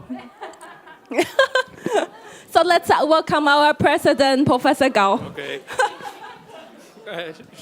It's like in the classroom I'm assigned. So thank you very much for your presentation. And these are very inspiring. But in particular, I'm very interested in this microns. You mentioned something. You work with the Taiwan government or like the Shimen Dam and to like remove the sediment. Can you say more about that? Because I'm very interested because it's like a public facility, but a private company is like in collaboration with the government doing something for the public good. Very interesting. Yeah.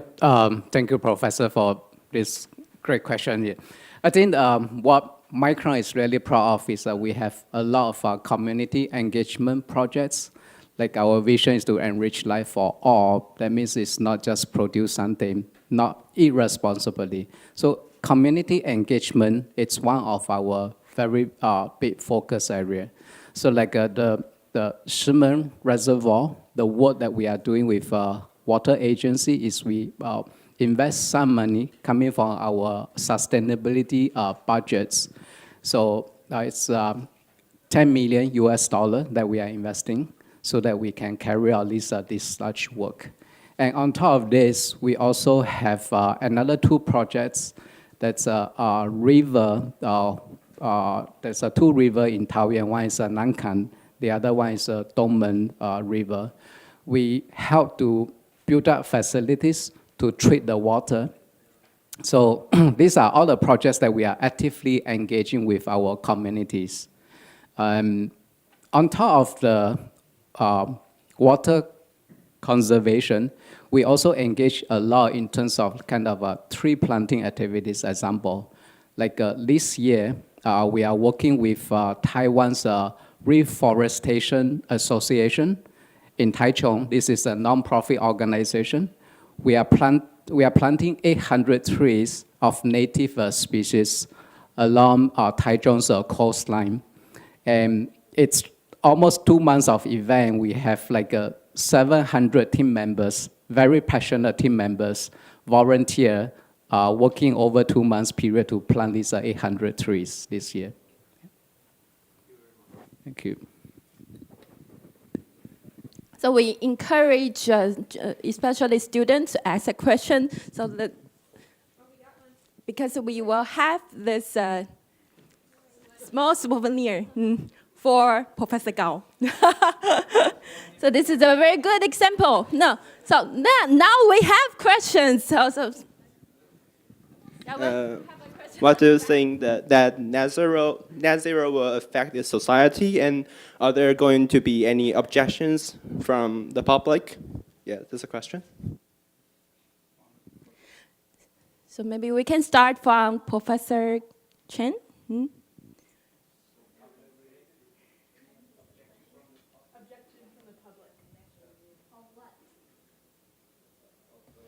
Because it will be a new system, and maybe lots of job opportunities will be canceled. So maybe lots of people will have no jobs like that, and they'll maybe protest or something like that. Yes, there will be. Is this on?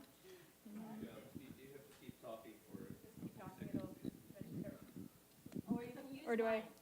No, now it's on. Yeah. It's green. Oh yeah, it's on. Okay, there we go. So the answer to your question is yes. So I can talk about some examples in the United States. So you were mentioning one. Well, you also brought it up, the jobs. And so we know that overall, there will be more jobs in the green economy than there are in the fossil fuel economy. But those jobs are not necessarily held by the same people. And it's not just straightforward to say we have a coal miner or someone who works in a gas power plant and they're going to suddenly start installing rooftop solar. These are different kinds of skill sets. And so we need to think really carefully about those kinds of transitions and make sure that we're not sort of papering over the really difficult transitions, both in terms of the type of work, where that work will be. So those will be really important issues. Another big issue, I was showing kind of the scale of renewable energy that we need to deploy over the next decade, and that will keep happening throughout the century. And we're already seeing in the US and other places as well, like large objections to utility scale renewable energy. So things like large solar and large wind. And so these are really big, really real issues. They don't have like easy, obvious answers, right? We talked about how important it is to have community engagement in planning processes. So we want that kind of engagement. But there are also big concerns where there's sort of some astroturfing coming in, where there are targeted organizations who are coming in and trying to like create the appearance of public opposition to renewable energy. So we need to try to think about how we can separate those things, how we can provide public education, but how we can do that in a way that doesn't just paper over community concerns.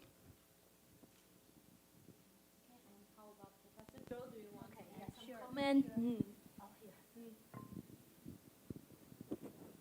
I think that is really a good question and a real question on the happening right now. But as Professor Morgan just mentioned, the creation of new green jobs not necessarily mean those has been replaced. So that will be a key issue. So my suggestion is to try to identify the real and the key issues is important. But nowadays we see the social conflicts, but we don't propose solutions for that. That is why I said, now we try to provide some mechanism for public engagement. But that is usually to identify the questions and the conflicts, but we need a solution. So solution is a really complicated one. So it depends, it really relies on the place-based, sector-based. There's no general recipe for that. So that will be the first thing. Yeah. Okay. So VP And Zhong. second thing, I would like to make some example that probably related to Mei Guang's work, collaboration with water resource agencies. Usually the business sector just provides some support, such as forest planting. But since a water resource bureau, they have invested quite much on a smart monitoring for the water resources, particularly river governance. So how the business sector try to introduce some smart technologies, not directly to the Water Resource Bureau, but to enhance the local resident participate in doing that job or doing that task force. That create jobs, even though that is a part-time job, but that will help local farmers try to reskill with the new smart devices or smart knowledges. So that will be far more important. That is an example related to, for those that will be replaced, how we can reskill them in confronting the new situation, a new age is important. So for you, new generation, I think it's okay. But for those will be replaced, we need to find out this generational solution to reskill them. Yeah. How about VP John? Do you have any comment on this? I think a couple of points. One is to echo Professor Zhou just mentioned. We never have to worry about whether your job is going to be replaced, right? Well, it's excuse me.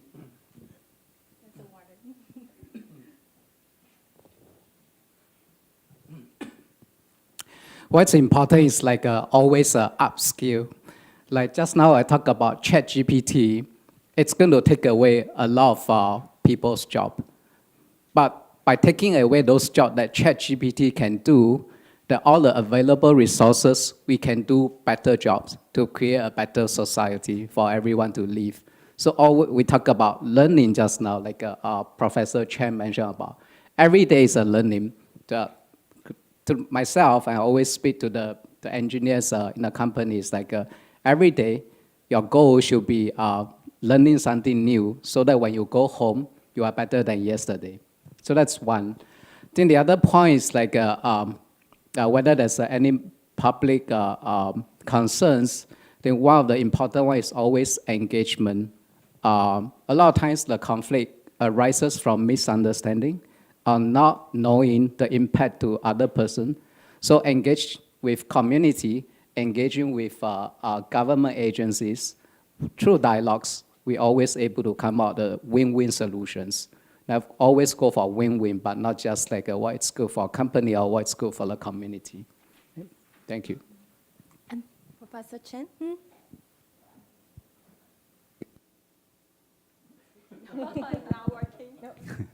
Well, I guess this is an open question. And everyone sitting here, you can think about. I can give you an assignment. Everyone knows we're going to electrify the vehicles, including the motorcycle, which are very popular in Taiwan. Right. So which part easier? Electrify the motorcycle easier or electrify the cars easier? Think about that. Because they connected to the manufacturing, the labor market, also the customer's pocket. Okay?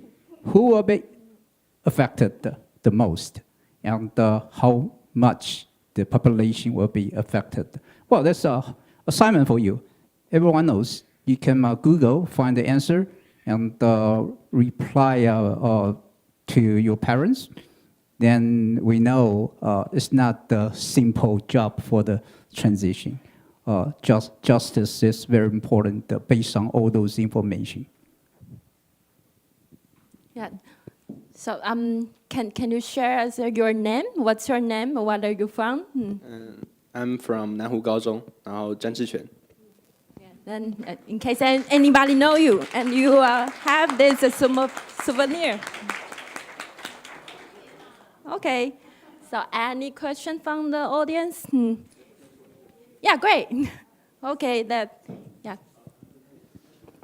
Okay, I have a question to ask. So can you just starting with briefly introduce yourself, name and what are you from? My name is Qiu Dinglun. I'm from Wulin Gaozhong from Taoyuan. Okay, I have a question to ask Mr. Liang Bingzhong. You have mentioned that Micron have done zero landfill. I want to know how to do it and how to practical ways to make zero landfill.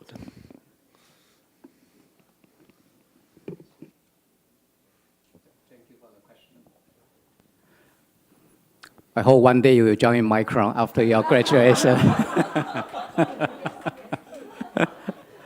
Yeah. Well, maybe. Yes. Yep. It is, yeah. I'm not an expert in the construction, but I know that Taiwan has very good law to make sure any construction work, firstly, there will be an environment impact assessment so that and any of the constructions, we have to do the environment assessment first before any construction work can be carried out. Talking about the waste coming from the factory, just now I mentioned, we always have to treat the waste before anything can be discharged. So by doing the treatment, disposition, that's what we are doing to make sure that we don't go for landfill. Did I answer your question? So how do Micron dispose of the waste? We go for recycle, we go for reuse. That's where we are really focusing on, and disposition and kind of abatement is one of the big ones that we reduce the waste. Okay, thank you. Yeah, anyone want to make a comment on this? No? Yeah, and we have a question on back. So just introduce yourself first and where are you from? Okay, I'm Oscar Lioting. I'm from Yangming High School. And I actually have two questions, so should I say it at the same time? Yes. Okay. Please go for it. Okay. So first of all, I want to introduce about myself a little bit. I would like to be an architect or urban planner when I grow up. So since Micron is costing huge money on achieving net zero by using innovative and more effective equipment. So my question is there any suggestions for manufacture of residential buildings or resident to also achieve net zero? Okay, am I? Yeah, can you just repeat your question? Make sure I capture your question correctly. Okay. Since Micron, the last part. Yeah. Last part. Okay. Yeah. My question is there any suggestion for manufacture of residential buildings or resident to achieve net zero? Yeah, I think everyone should go for that. So I talk about net zero. I think net zero is something really we have to go right at the beginning of from design of our building, design of the wafer fabs. You know, the wafer fabs can be used for decades. And for us to be able to achieve net zero, we have to start right at the beginning, putting the right infrastructures, right equipments in place. Like I talk about the water recycle, 75% we are able to achieve in our new building. It's starting from the design. And if the building is already there, you need to do some modification. One is very costly. Manufacturing plants for semiconductor runs 7/24. Anytime when you shut down some production, it's very costly.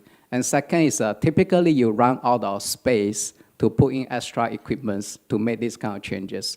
So we have to start right from the design. So that's from the building. At the same time, the equipment are the one that's emitting the global warming or greenhouse houses or consuming electricity. So what we have to do is that we partner with our suppliers. Right at the beginning of designing the machine, how do we use less power? How do we use move away from greenhouse houses or reduce it or eliminate? So this is partnering with our suppliers. And within our operation itself, we also focus a lot on smart manufacturing, something that's very hot in the industry now. Our factory, in fact, was certified as a World Economic Forum's lighthouse because of smart manufacturing systems that we have. But through the smart manufacturing systems, we are able to best leverage the power usage, water usage, and based on the data that we have coming from hundreds of thousands of sensors that we have in the factory, use AI to analyze the data, we are able to optimize our operations so that we are able to achieve a net zero goal. Okay, my second question. Since it's a forum, so I would like to share a little bit of my opinion.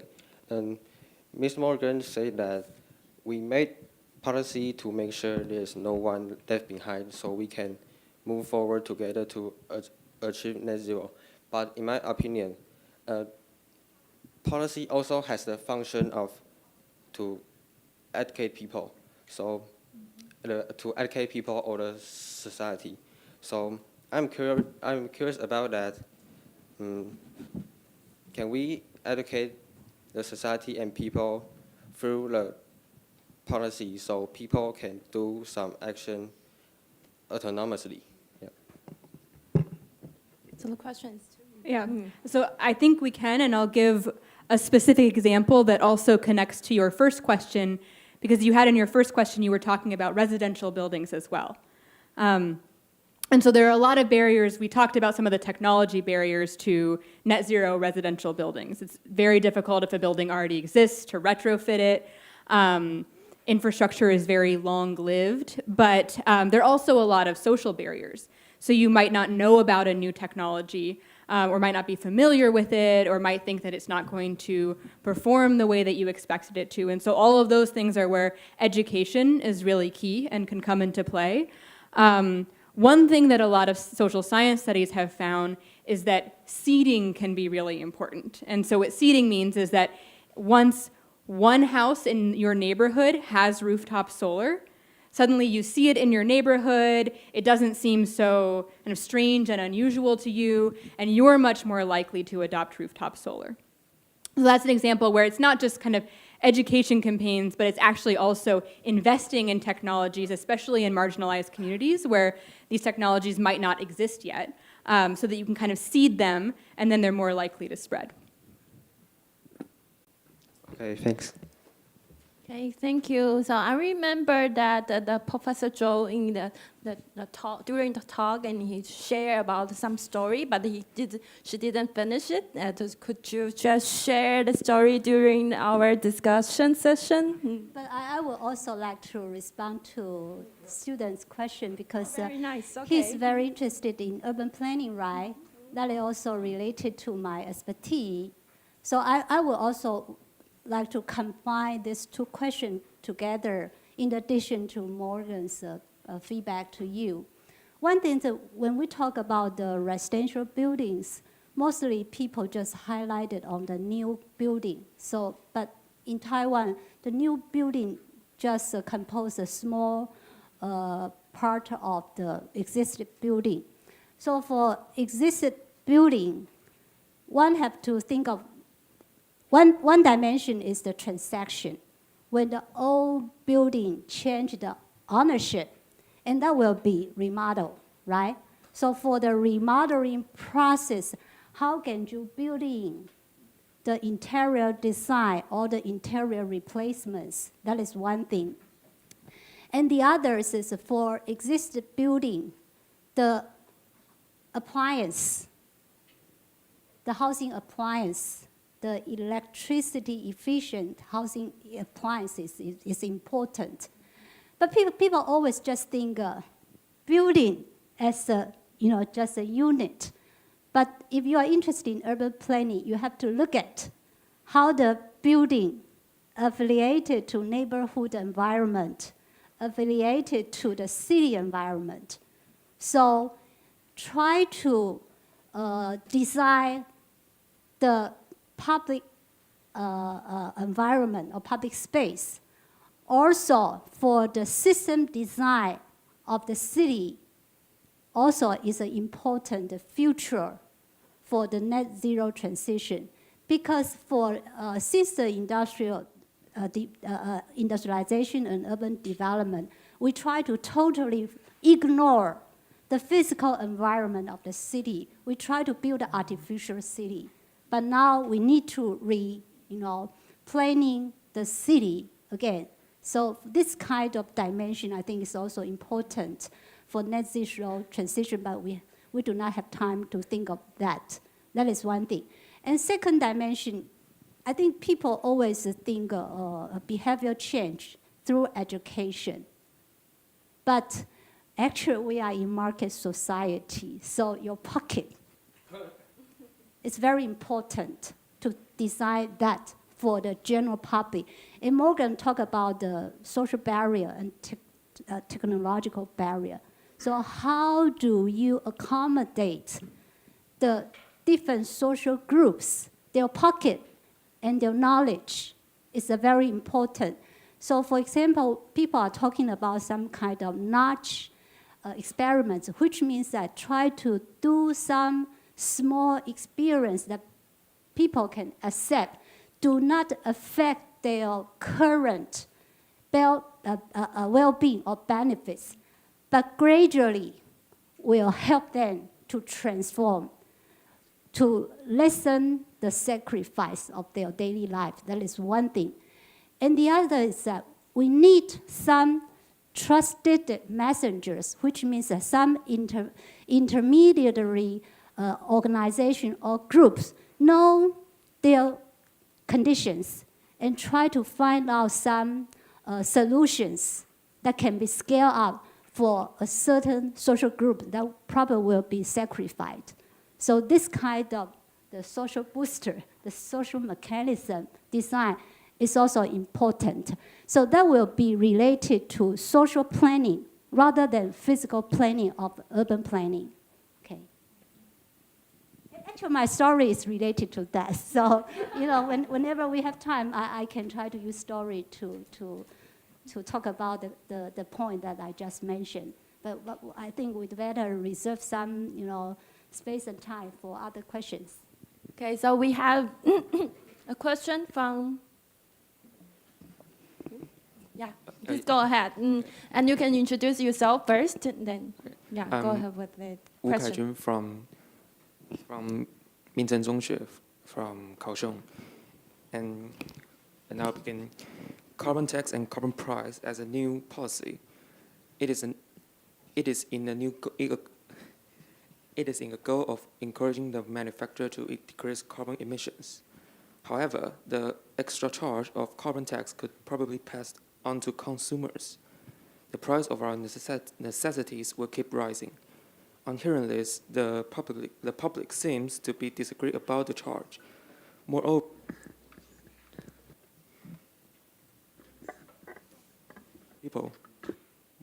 the people in financial struggles could be probably left behind. It might be a great degenerate of energy justice.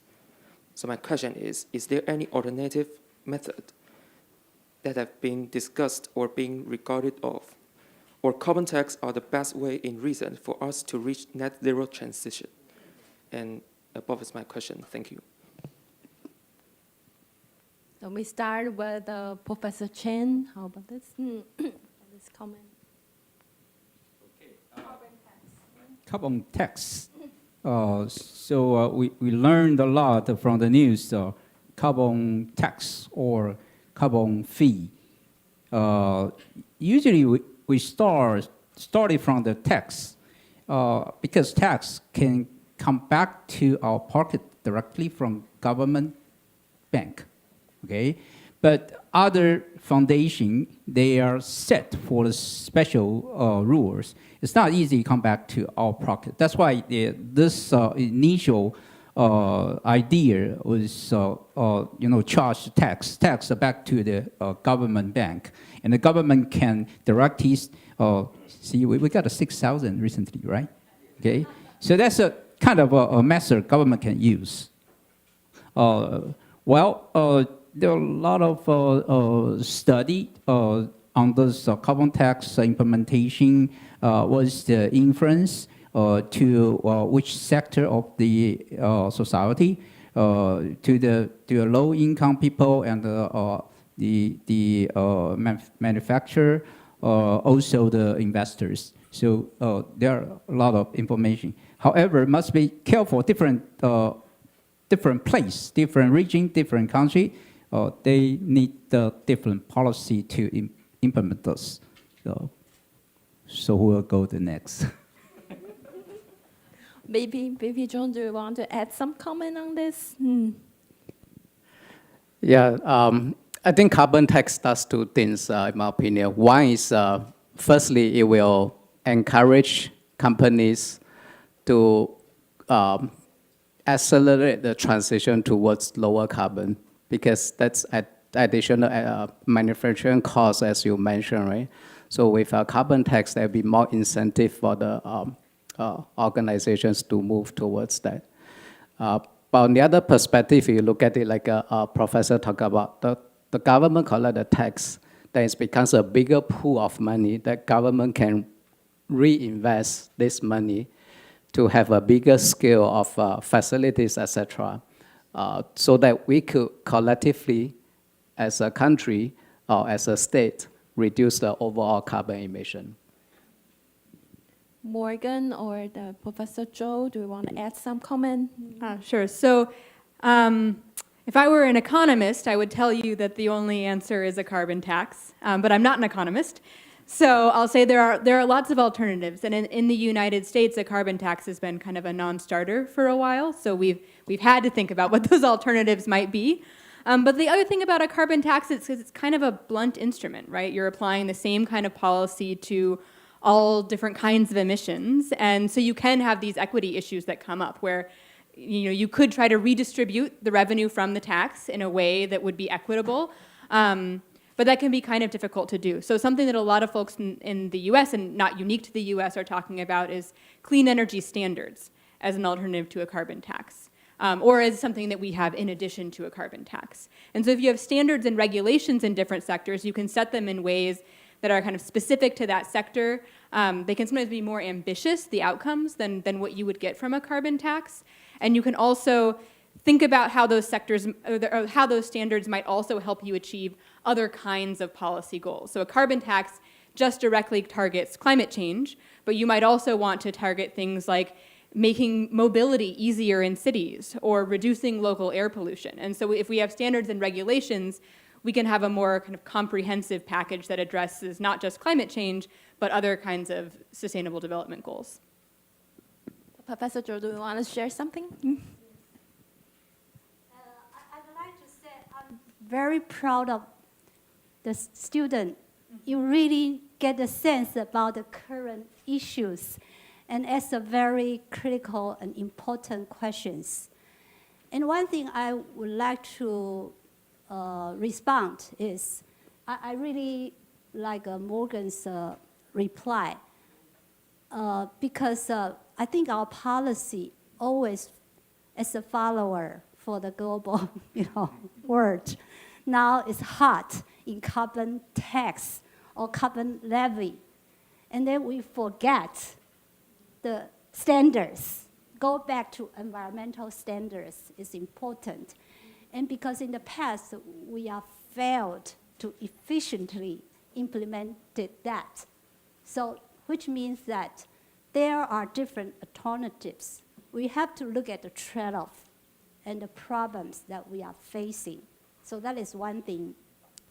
And thanks to the carbon tariff, so this issue now goes faster than we expected in our country.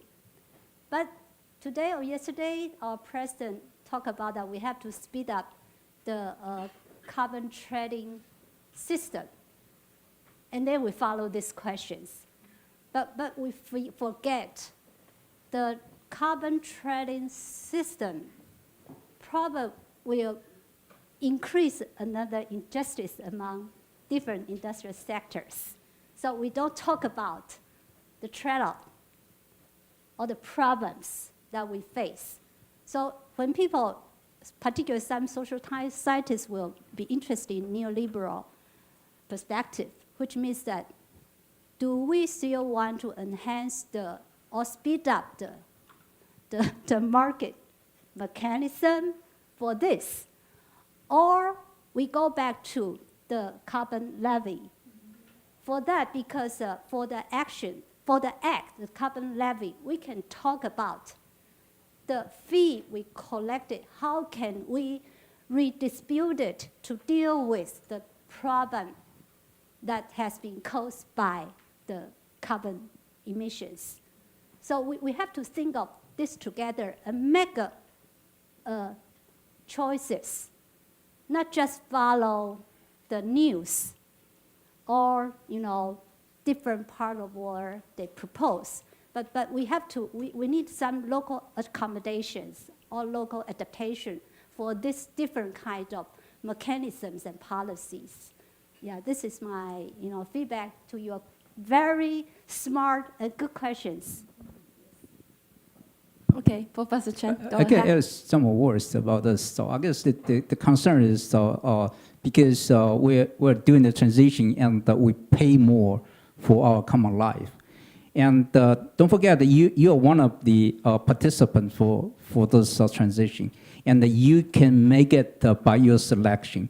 So the market, which one is cheaper, go for it. It's greener. So then the nature selection will happen and speed up the transition as soon as possible. Then painful time will be shortened. Okay, thank you. This is a really rich question, so I'll make one more point, which is that to be able to have a carbon tax, we have to be able to measure our carbon.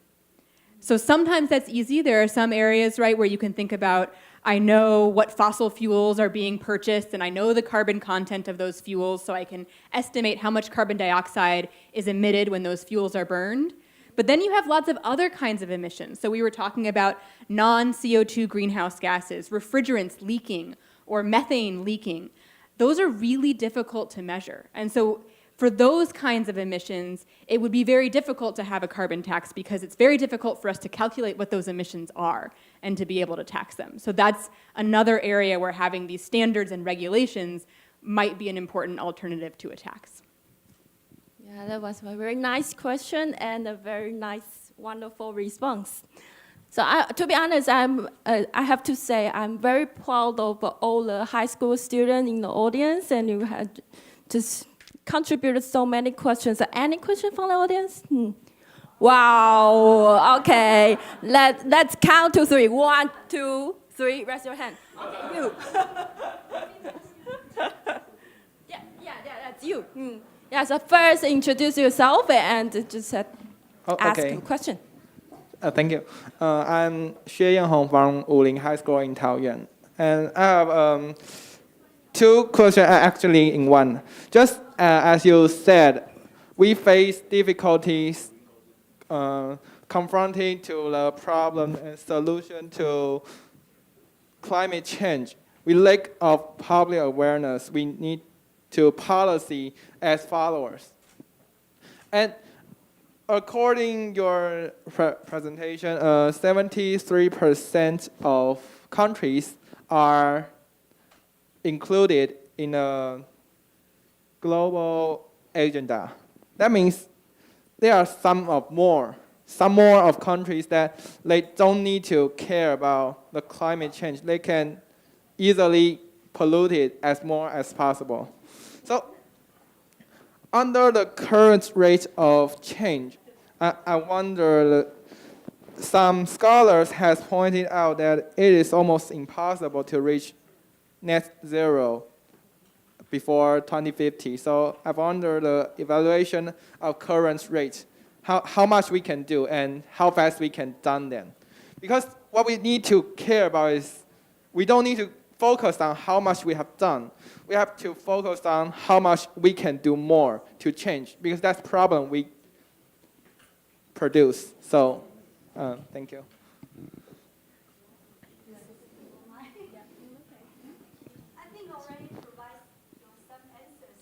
Questions. Yeah, that is true. Even though the national determined contribution are just limited in a certain country, we need to encourage more countries to join the game. But because thanks to the carbon tariff, because most of the countries now are in the world trade system, so definitely that will speed up. But as I mentioned, that most countries just say that they will participate in the game, but do not say their target and their pathway. So that needs legislations as a commitment, and that is one dimension.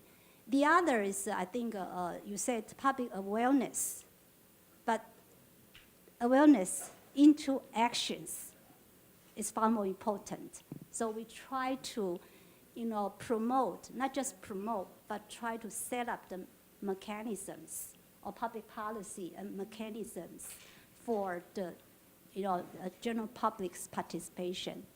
Okay, so that will then speed up the behavioral change as well as the societal change or societal transformation. I haven't taken time to talk about this, but that is too complicated today. Yeah, thank you very much. Do you want to? Yeah. Sure.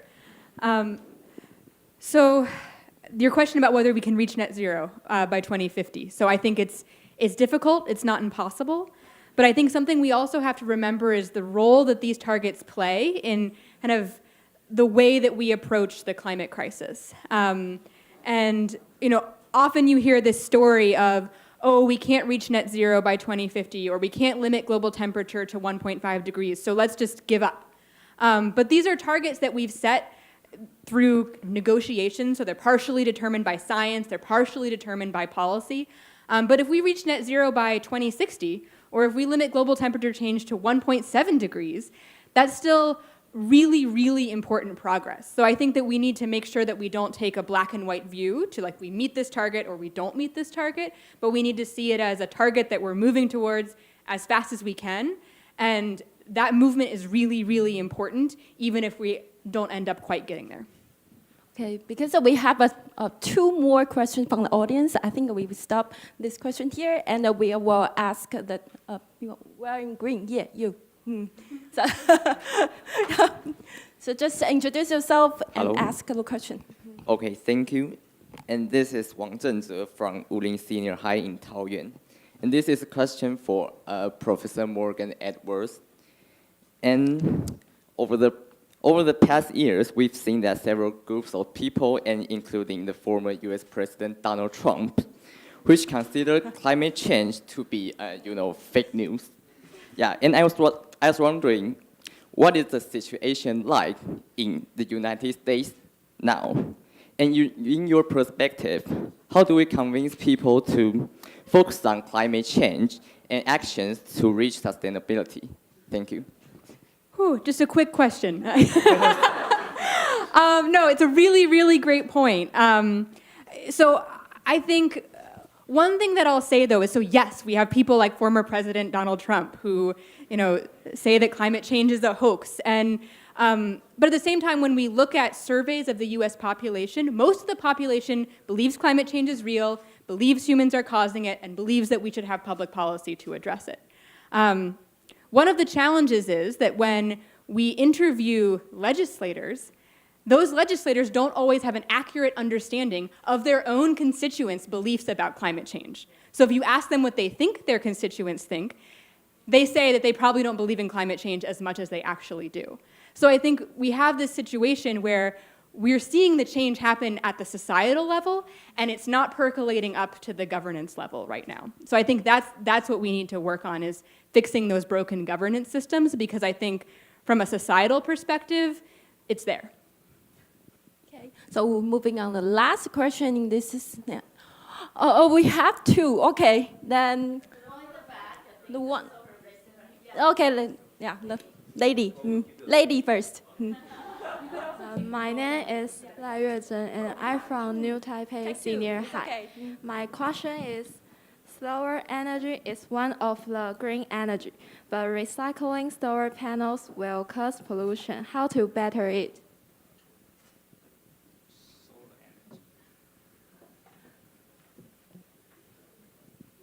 Oh, yeah. We do have a lot of waste, right? Once we try to deploy so many solar panels, probably at the lifetime 20 years, in 20 years later, there were a solar panel on the street. That's your imagination, right? But right now, the scientists are working on the recycling the material in the past 10 years, and the progress is so impressive. My document told me over 90% of material can be recycled. So it's in a very good shape right now. So don't worry about that. And all those information are open, so you can Google. Google is our teacher. Yeah, it's a very good source. Thank you. Or ChatGPT. That's right, yeah. Yeah, so it's decided we have two more questions, one on the back, so we were starting with you. Yeah, yes.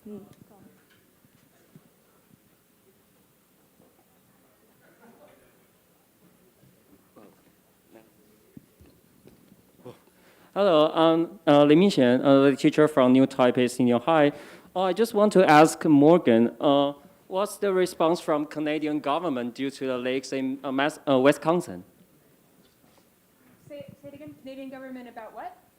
But you have just mentioned the gas leaks in Wisconsin, right? Oh, in Massachusetts. In Massachusetts. Yes. So what's the response from the Canadian government? Because it's very close to America. Oh. Yeah. So, it's a great question. Methane is approximately a well-mixed greenhouse gas. And so what that means, there are kind of two concerns about methane. One is at a very, very local scale. So if you have a gas leak, it could explode. And that's a really big deal. Otherwise, you can roughly think about it as a global problem. So it's no more dangerous, that methane is no more dangerous to Canada than it is to Taiwan. So I wouldn't say the Canadian government has a particular response, although I will say that some of the cities in Canada have the same aging infrastructure as in the US. So we can learn a lot from each other by thinking about the gas leaks problem. Okay, I saw there has one more question from, no, here, there. I think it's a lady, ladies first, and you. Just introduce yourself and ask the question, and this will be the final one because the time is up. Okay. Go ahead. My name is Pei-Shan Wang, and I'm from New Taipei Senior High School. My question is, I would like to ask the clean energy is included in net zero or not, and should Taiwan abolish nuclear power generation? Can you just move your mask because we couldn't hear you? Yeah, we couldn't hear you clearly. Oh, sorry. 口罩拿掉，你可以口罩拿掉说吗？ I would like to ask the unclear energy is included in net zero or not, and should Taiwan abolish nuclear power generation? Nuclear power generation. The nuclear is also a low carbon emission. Yeah, we know nuclear power causes a little carbon dioxide emission. However, it causes other problems. The nuclear waste for our small country is a big concern. Also, the safety is another concern. The old generation and the new generation, they boost up the safety index already. But can that be acceptable or has to be decided by all our people? So we can discuss the new technology in the future. And if the fishing, the 分裂 energy becomes out of use and we use the fusion, the 融合 in the future, maybe the problem will be solved. That's the information, the technology development, so we keep watching. And which will be acceptable for different countries so people there can make their own choice. Okay, because we run out of the time, so I'm so proud with all the students in the audience and our invited speaker to help us build up such a successful discussion time session. And so we thank everyone for the participation. So thanks, Professor Chen and VP John and Professor Zhou and Morgan. Yeah, very nice. Okay, to reduce the carbon footprint, we're gonna resume at 3:10, and there will be 就是大家在这边有那个，等一下810有咖啡，对，咖啡还有甜点，请等一下同学可以那个取用这样。Yeah. 那我不知道这是不是科教中心办的，是物理系呀。OK， 好啊，好，太好了，还是老师你们来。比较快，对。50岁后喜欢趴趴走。没有对，因为他要有一个气氛拍，对，就没就会那个。真的，所以先 Q 那个高老师是对的。是的，就是要那个。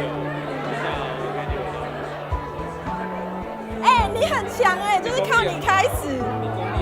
不是，是我们刚，因为我觉得由你开始，就是有一个 example， 大家就会开始敢发言，所以感谢你。可以好，可以，太棒了。好。有。好，太棒了，就有 connection。你也可以帮我们写科普文对不对？可以，没有问题的。太好了。对啊，我在那个上个月才帮中医院写了一篇太阳能电池的漫步科研那个，对，言之有物跟漫步科研。好的。对，好，谢谢。谢谢。有收到有。对，是的，好，谢谢。对啊，我们可以 selfie 一下。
Okay.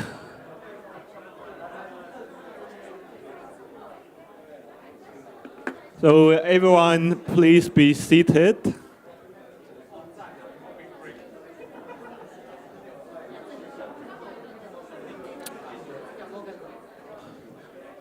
Hello.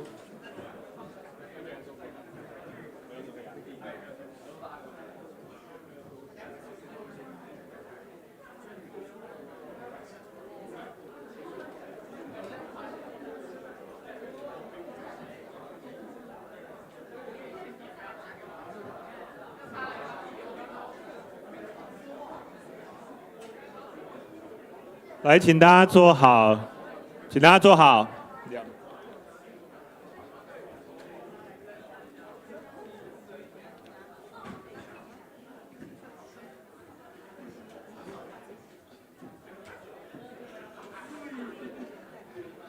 Okay, so I think we are ready for the last plenary section of this forum. And the title here is going to be the ecological sustainability. And this section will be moderated by Professor Yu Hongcan, who is currently a professor at the Department of Life Science, National Taiwan University, but he is also now the director of the basically Science Promotion and Engagement Center. So welcome him. Hi, good afternoon. I know it is already past 3 p.m. So we have a long day already, but I guarantee you the best show is yet to begin.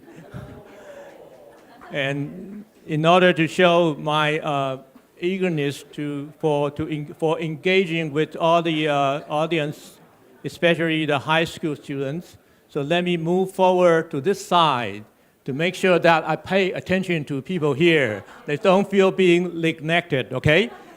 So we have, in this section is ecological sustainability. And we have 3 speakers. The first one is Professor Wang Baoguan. Wang Baoguan is our academician, 中央研究院的院士. So needless to say anything further, he is a very distinguished and well-established scientist, especially in the atmospheric science, or you say meteorology, okay, 大气科学. And so he will talk about very huge, large-scale Earth, globe, and he's going to talk about the cloud, 云. The cloud is actually it's a transition phase, okay? It represents a very basic physical law of physics, okay? So that is heat exchange. Have you ever thought about raining cloud involved in heat exchange? If you have not thought about that, and listen carefully, Professor Wang will show you every aspect of that and how that impact our society and life, okay? And then we'll switch gear and to another person, a very special characters, and that is Mr. Arthur Huang, and Huang Qianzhi, and he has, I think he started a company which name is Mini Wits, that translate into Chinese is 小智研发, 就是小小的智慧来做研发. And Mr. Huang Mr. Huang, or Arthur, if I may call him this way, and he is a very special person because he has a background in engineering. So he is engineer by training and also architect by training. Nonetheless, he developed a career in recycle or looping economy. That means 循环经济. So he is very versatile, and he also represents a different spectrum from today's the speakers. You know, we have a lot of people from academia, 学术界, and he is from the industry or business. Okay, so there is a connection between science, engineering, and business. And we will hear more about the business side from Mr. Huang or Arthur. And he is very proud. He has a lot of awards, but he is particularly proud of getting a National Geographic award for Explore. So that means that he has to go out and be in the movie that you see most of the time from the National Geographic. And he is very proud of that. I can relate to that. And so, because I'm from academia, so I tend to speak a little more for the people from outside my area. So Professor Wang, please accept my apology. I should have said more about you, but I think your talk will be very enlightening to the students. And the last one, I have the very, very great pleasure to introduce Professor Pei Jiaqi, Professor Curtis Pei, because he and I have known each other for more than 40 years. And he is one of the Taiwan early pioneer wildlife biologists. So his expertise is related to the larger mammals. I think you probably don't know we have larger mammals in Taiwan, right? Except human beings. But actually, we have a lot of wildlife. And so he is going to talk about that aspect of the sustainability using hunting of the Aborigine people, 原住民的狩猎习惯或狩猎方式. So we are starting from the very high, very big. We come to a very human society, and then we go to a little bit more to the peripheral of the human society, mainstream society, and knowing how the indigenous people are using the land. Can we learn something from them? Okay. So I will stop here, and I won't interrupt and doing any more introductions. So I will let all the speakers go on and to proceed. Okay. Thank you. So may we introduce? Welcome, Professor Wang.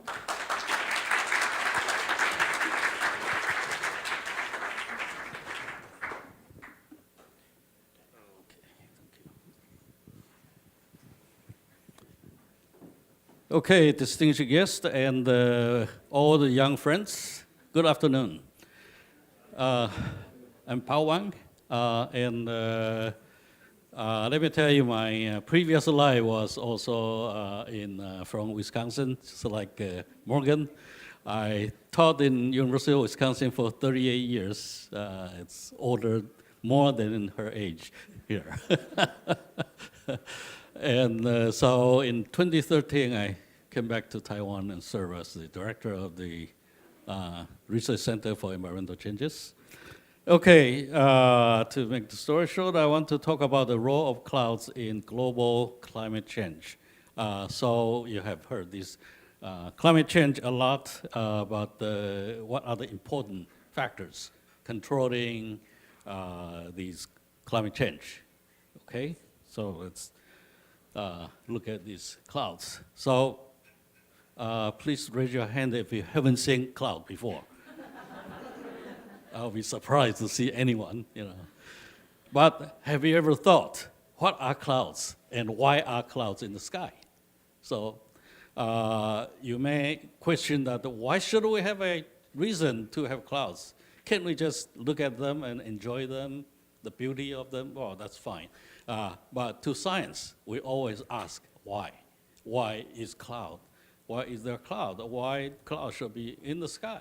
Okay, so I will tell you, there are good reasons that they are there. Okay, but first, look at the picture in the left. Here we have, sorry, I hit the wrong one. So the picture to the left here is a regular, I don't see the, oh, here we go. So these kind of clouds, this is called the fair weather cumulus. That's the kind of cloud you see all the time in a fine day. The one to the right is a group of clouds that the picture I took during the flight. So you're from the airplane and I look down, this is the so-called, you can call it thick cumulus. It's not that fair weather, but it's called cumulus congestus. So it's thicker. Well, it looks similar, but some are thicker, some are thinner, and there are myriads of all those different kind of clouds, and you always wonder why we have this cloud there. First of all, clouds are made of water, so they are basically condensed water. The water condensed from water vapor, right, from the vapor phase, all right? But how do they condense? Well, first of all, you have to have the water vapor from the surface. So if we go to the next one, what is really important to the Earth, especially the life, is water. Water is basically the center of more than 99.99% of all life forms, except a certain kind of bacteria that doesn't need water, but most of the other lives need water to survive. But think about this. What is the source of water over the Earth? Well, the water in the atmosphere, the water vapor, the source is from evaporation. You have the ocean. Ocean is water. So when you evaporate, the water vapor enters the atmosphere, and this is the source. If they don't move, well, then there's no water over land. So somehow somebody have to move the water over land, and then rain on the ground, on the land, and this water on the land then provide a lot of necessity to lives. So you need water on the land, and how do you get that? Well, we have evaporation, then you have precipitation. And so your evaporation is a source, and your precipitation is the sink. So it's a source and sink relation, and this everything forms the so-called hydrological cycle. You have evaporation, but when this evaporation reaches a certain height, it becomes colder. And when a pack of moist air becomes colder, it becomes saturated eventually. And when it is saturated, it starts to condense. When the condensation goes on long enough, it has to be long enough. If it's long enough, then it may rain. Luckily, at this time at least, the Earth's cloud still rains. Can you imagine that one day, if the air is so polluted, we see a lot of clouds, but no rain? That will be a bad news. Could that happen? Yes, that can happen. If you change the quality of the air, you can have lots of cloud, but not much rain. So cloud depends a lot on the chemistry of the atmosphere. And this is one of the important points that I want to bring out. Okay, so that's the relation between hydrological cycle and ecological sustainability, because you do need to have this cycle going on. If this cycle goes on in the wrong speed, which occurs often in Taiwan because we do have a lot of water, but unfortunately our water usually doesn't distribute very uniformly. So sometimes it's too much, sometimes too little. And we always want to control it in a good way. And with this global warming, we are running the risk of this unevenness. It become even more severe. So that's another story. Okay, so what is the role of the cloud? Well, like I said, the water vapor rises to the higher place, condensed, cooled, and then condensed, and then bring the rain. But how can they rise? Well, they must have some energy so that they can rise. So what they do is this air containing some water vapor, they get in contact with the ground when the sun is out, the surface is warm, it rises and carry those energy upwards, carry this heat upwards, and then they become cold and condensed and they rain. What does the rain do aside from giving water? They also release something called the latent heat. So it carries the heat from the surface and releases in the higher atmosphere. So from climate point of view, that's the one important role of cloud formation, is to carry the heat from the surface to the upper atmosphere, like this picture in the right-hand side shows you. So it's a very efficient heat carrier. If there's no water vapor, the heat carried by this air would not be so much. But fortunately, with water vapor, it carries a lot of heat. And this latent heat is very important. But what is the importance of this heat? Because the Earth receives this heat from the sun. If this heat is not released, then the surface will become hotter and hotter and hotter.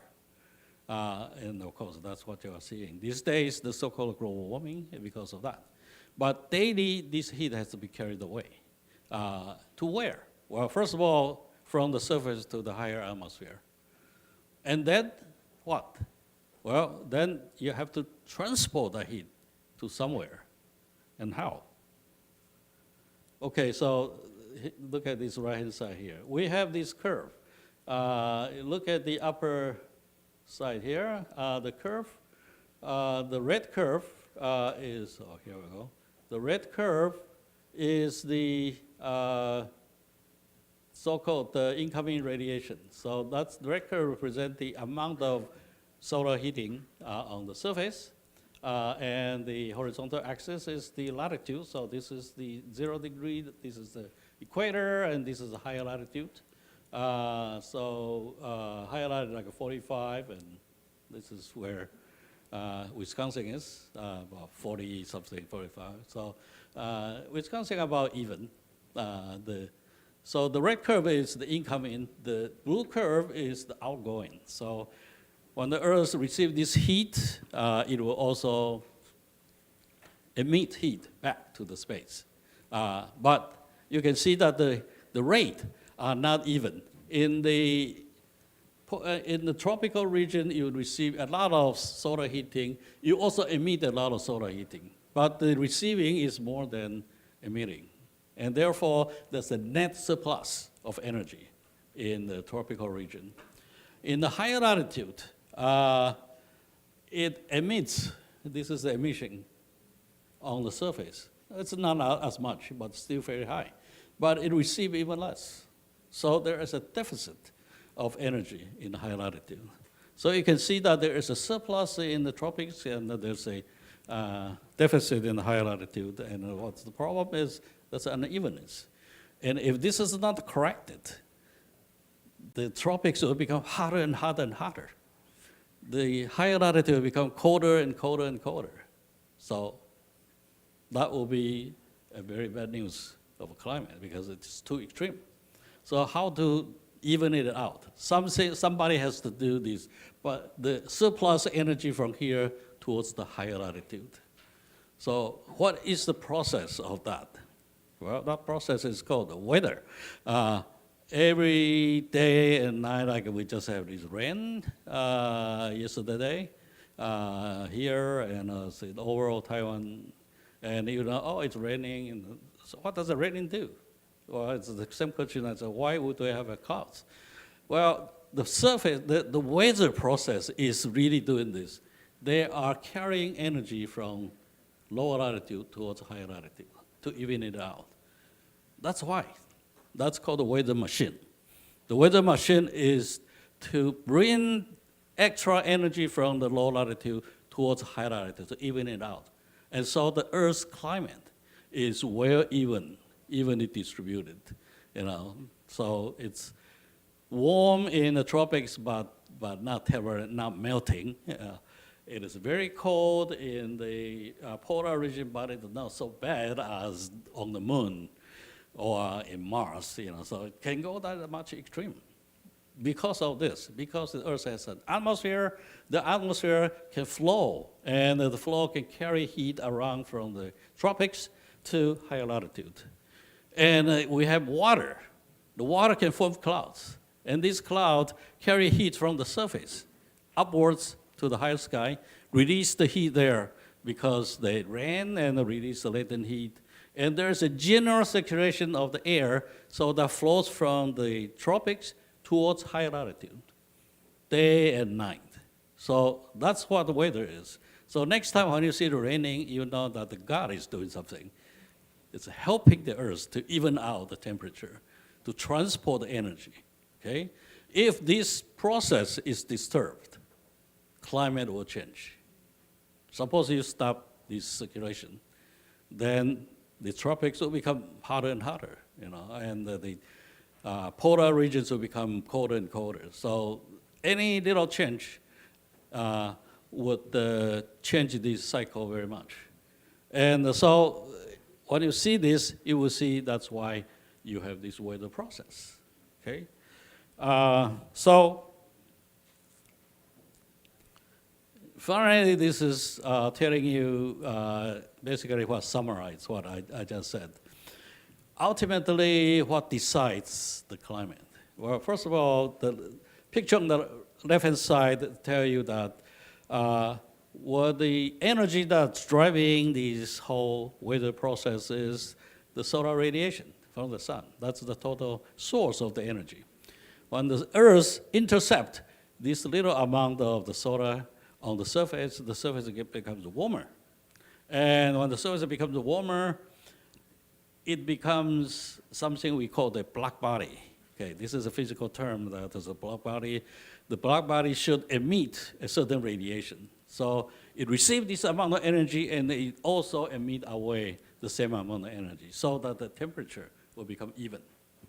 And the right-hand side here it shows you a lot of complicated process which you don't need to worry about. But one of the important things we need to point out is the very important role played by clouds. So cloud is a thing that can change a lot. The other things, the constituents of air remains fairly constant. But a cloud can change. It can cover the Earth by like 50% or down to 30%. And that decides how much solar energy you can receive. So if you change the cloud amount, you change the energy balance. We are talking about greenhouse gas. Guess who is the strongest greenhouse gas? It is not carbon dioxide. It's water vapor. Water vapor is by far the most potent greenhouse gas in the Earth.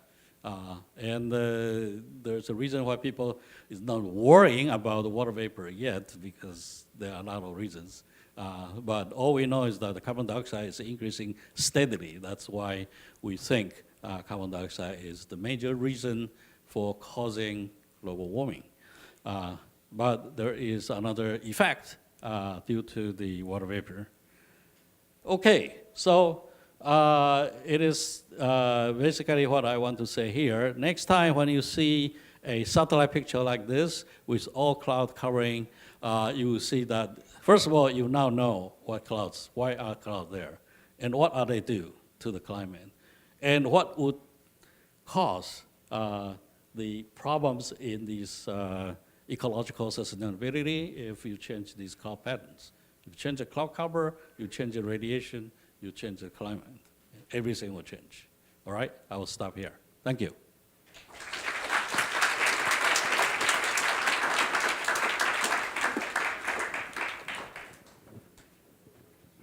So next speaker is Mr. Arthur Huang.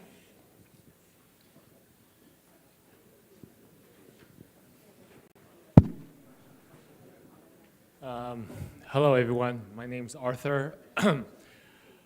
I just want to be provocative, but I want to ask, who here wants to be a rich person? But let's be more precise. Who wants to be? What do you want to study to be that rich person? Okay, so who here is going to NTU? Who wants to go to National Taiwan University? But what department? What school? Business? Huh? I think the professor earlier introduced me as a business person. I take that as an offense, yeah? Yeah? Major offense, yeah? Okay. So he says, oh, sorry, I don't want to offend you, but yes, he really did offend me. Yeah, yeah. So, who wants to study MBA? Who has an MBA degrees? I mean, you guys don't have MBA degrees. I don't, but I mean, oh yeah, MBA is 气管硕士, yeah. So everyone think you want to be rich, you need to study business, okay? Normally people who study business are the one who service rich people, okay? So just so you know, okay? So this is a wrong conception. If you want to be rich, do not study MBA, okay? So the first thing you have to study is science, because that is learning.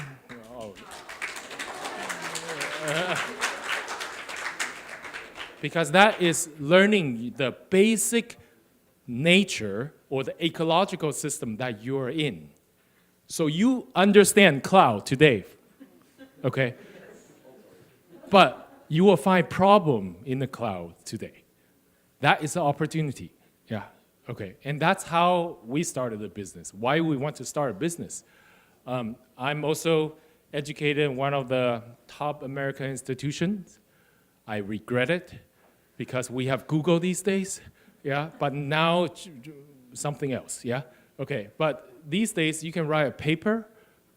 By the way, I'm dyslexic, so I can't really write a paper.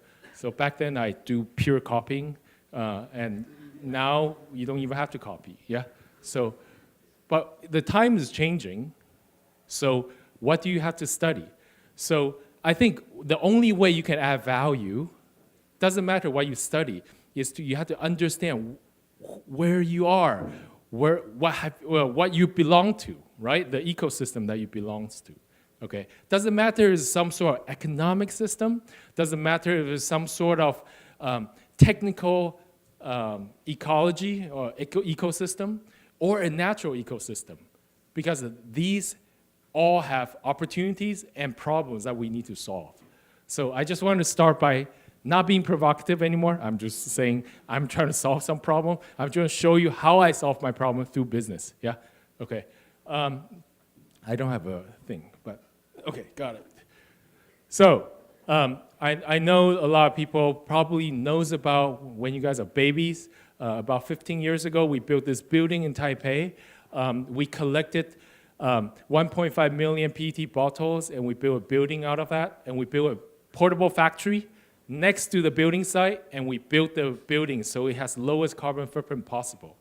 This is the first building we work with Harvard on to have a net zero, literally net zero. This is probably still the only one, very few of them that went through ISO 14040 of carbon footprint analysis, third party, but I think for the American colleagues here, they probably don't like that because ISO is a European system, yeah, okay.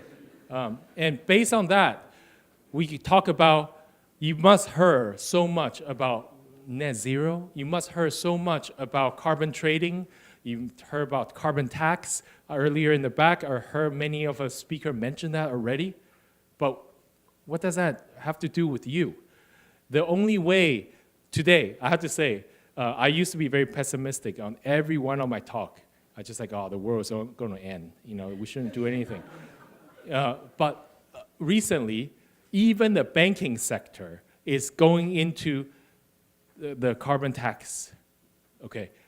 Do you guys know Elon Musk? You know Tesla? Do you know how they make money? Government subsidy plus carbon tax. Literally, they're getting the carbon credit, they sell back to the old automobile company. That's how they get the gross margin. The gross margin people might not know, but that's how they can have a higher gross margin than other car company. And that's why they are kind of making money. But Google for a long time, Netflix today is not making money. You know, it's burning business. It's a money-losing business, you know? So you have to think today, it's not like the generation of our parents, or today, in your case, is your grandparents, yeah? Your grandparents make money just by doing something well, something good, and making it faster, more efficient. They don't care about environment. It's not they don't care about environment, they just care about what they can get in the market for that work they do. But today, all that job all the factories, all the necessary hard demand is done. You don't have that opportunity. So don't even think about it. I don't have that opportunity, so you don't think about it. But even the big company today, like Facebook, like Google, but they're not going to be very profitable anymore. But even them, they have existential threat constantly. And the way how they make money is not how you think they make money. Everything, all the services are free. Knowledge are free.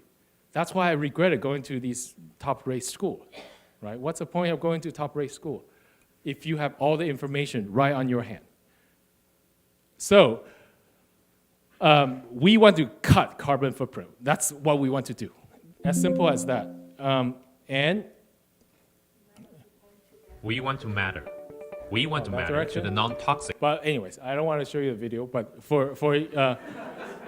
I just want to show you, for us, one of the biggest things is if you actually analyze what is the amount of carbon footprint that's required, most of the carbon footprint are used to make buildings or operate buildings or making building materials. More than cars, more than fashions, all that stuff. All that is, at the end, you're just spending all this energy making concrete, steel, and these are highest carbon footprint material, and making buildings and operating buildings. So if carbon footprint, okay, this is still a question mark, because like you said, Mr. Trump doesn't believe that, right? But if that is still the case, if that's the case, then you got to tackle the one single thing we constantly keep building is architecture, buildings, operating buildings. They are killing us, okay? They are supposed to protect us, but they're killing us. But they're also a giant business opportunity. Per annum means 1 year. Within a year, their annual turnover, just on the green building material topic alone, just on East Asia, it's already more than all the car companies' annual revenues. So that's a huge business opportunity, except it's impossible to get into because it's so dispersed, it's so chaotic. So we want to add value to the existing system that what this current system that does not have, to help to make your building much greener, much lower carbon footprint. Okay, so we figured out 3 things in the last 20 years that what the market is missing, what the academia is missing. By the way, I teach in Cornell, I also teach in Harvard. Till this day, they still don't have an LCA analysis linked directly to the design engineering process. 0. I'm talking about the top-rate university. Okay, just so you know. So that's the first thing is missing. You're missing the material database.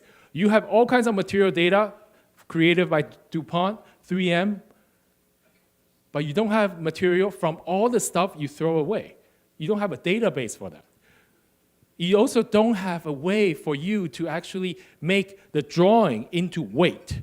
Carbon footprint are calculated based on weight, how heavy a thing is. What's the embedded carbon footprint? What's the operating carbon footprint? If you don't know that, just Google, right?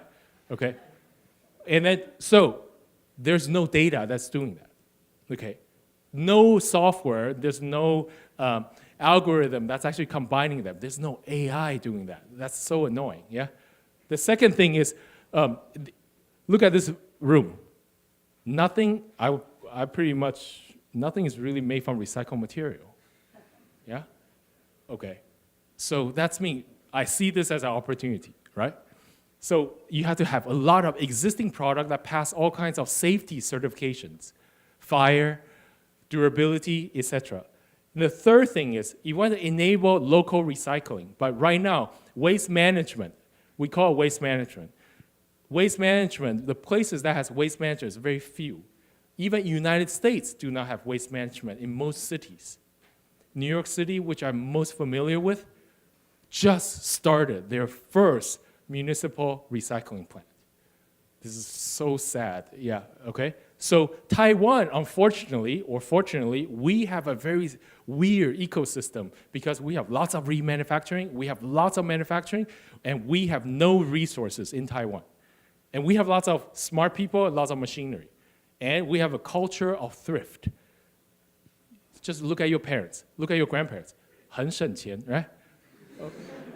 It's the only way for you to save when all your resources are imported.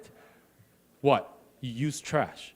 So this industry is a waste management system is quite healthy and lots of small companies in Taiwan doing this already. And normally informal and become formal. And they're all around 30 to 50 people, okay? But if you want to find this ecosystem anywhere else, nowhere. Maybe Japan, a little bit, somewhere outside of Kyoto, that's it, okay? But that's it. So if you imagine, if you want to go to a new country to turn trash into building material, if they don't have the factories, they don't have the machine, they don't have the technology, they don't have the software, what can they do? They cannot do anything. They have to go back and ship it back, ship the trash to China or to Taiwan, then turn it back into a new material and give it back to them. Then by that time, the carbon footprint will be just as much as buying it from China from the first place with virgin material. Okay, so that's why we integrate many of this technology we developed in the last 20 years into a real estate, government-related real estate development projects, and trying to use the machine, the software, and the product that we have already developed and to add value to the existing system. And there's two values. One, cheaper. Two, lower carbon footprint by a lot. So that's it. So that's a business proposition there. So that's business 101. If you don't have value, you cannot survive. That's it. And we survived for 20 years. And one other thing about business 101 is that everything you do has to be scalable. I think I learned that the hard way. I don't know if you guys know what scalable means. Scalable means you do nothing and you can make money, okay?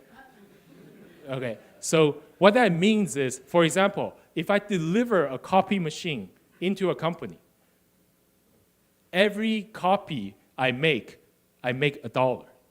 That is a business because you don't have to do anything. You develop a machine. So that's kind of what we did. Basically, we use data, machinery, and all the certification we have done already. We package into kind of like this one technology ecosystem. And then we work with the local creatives, the local collectors in Saudi Arabia, in Thailand, in China. And we take that material through this ecosystem, then we can build lowest carbon footprint building. And this is the latest facility we did for Neom City in Saudi Arabia. You can research. Neom City is a crazy, end-of-the-world, zombie apocalypse city. Just research it. It's 176 kilometers of wall against climate change. It's a dam, literally, okay? It's supposed to have self-contained, so they are piloting a series of these factories to be able to be self-sustaining.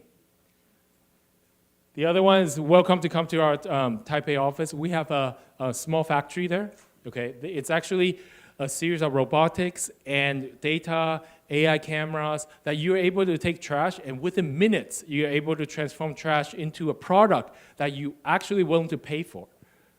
And all that is without pollution, air pollutions, and with very, very low carbon footprint. Okay, and before that, I only have 5 minutes left, but I want to show you that in scale, we have built a lot of recycling plant, upcycling plant, e-waste, university campuses, pavilions in Thailand, hotels, Nike stores around the world. This is in New York, Paris, London, cigarette stores across Europe, Nike's headquarters in New York, in Tokyo, and fashion waste into beautiful home furnishings. The latest we did for Taiwan is a hospital made from trash. We built during the pandemic. It's the toughest project we have ever been in. It has to meet WHO standards. At the same time, all import is embargoed, by the way. During that time, all the health material from Europe, U.S., and Japan is closed. So we had to build that all out of Taiwan material. But what Taiwan material? We had to use trash. So recycle aluminum, recycle PET, recycle polypropylene. And we did a calculation. We saved around 24,000 tons of carbon, okay, with 300,000 square meters of something we built in the last 17 years. I think it's not enough. So we are scaling with lots of factories, localized factories, decentralized factories, So what we are doing is we have a small one, all the way to the medium-sized one, all the way to this size, and all the way to this size. So I'm currently building this size, like a 2,000 square meter one, linking with specific closed-loop system, like an airport, like a convention center. And then directly, these infrastructure are able to save per annum about 2,000 tons of carbon every year. So we are scaling at least, we are doing 5 of them recently, right? So, and this is NTU classroom, MBA classroom. This is all made from trash. And what we're trying to do, and I mean, I will show you all kinds of fancy stuff, but that's not the important part. The important part is this. You need all that data. You need to be able to calculate how much carbon footprint you are compared to an existing product offering. And you want to be able to calculate that, and you want to know how much you can save. So on every little project we do this. So you can have a very clear metrics about what you can do. And so this is the latest shopping mall in Hong Kong, and this is all made from trash, but we only provide a material that looks like a liver color, and they are actually made from fashion waste. It has antibacterial quality, fire rating, all kinds of fancy architectural performance requirement, including sound dampening installations. So this is the type of work we do, and we built the machine and the software to supply that. So I have 1 minute left. I just want to explain how AI is being used in a productive way. I don't think ChatGPT is a productive way of using AI. But I just want to say, when we are doing QC for all this material, you see all the material here are waste material, like it's because it has lots of different color. So when the client requires a certain color, architect design a color, this is scale across 4,000 square meters. You have to think about it. 4,000 square meter is like times 10. It's like 40,000 square feet of surface. So how are you going to QC a material that come in is all different color? Your fashion waste, I recycle your jacket right now. You're going to have lots of different color. How am I going to sort the material by color? How am I going to QC the material? At the end, the blend of all the different color end up to be similar within the color range. That's how we use it, what we use the AI for. Okay? So thank you so much for today.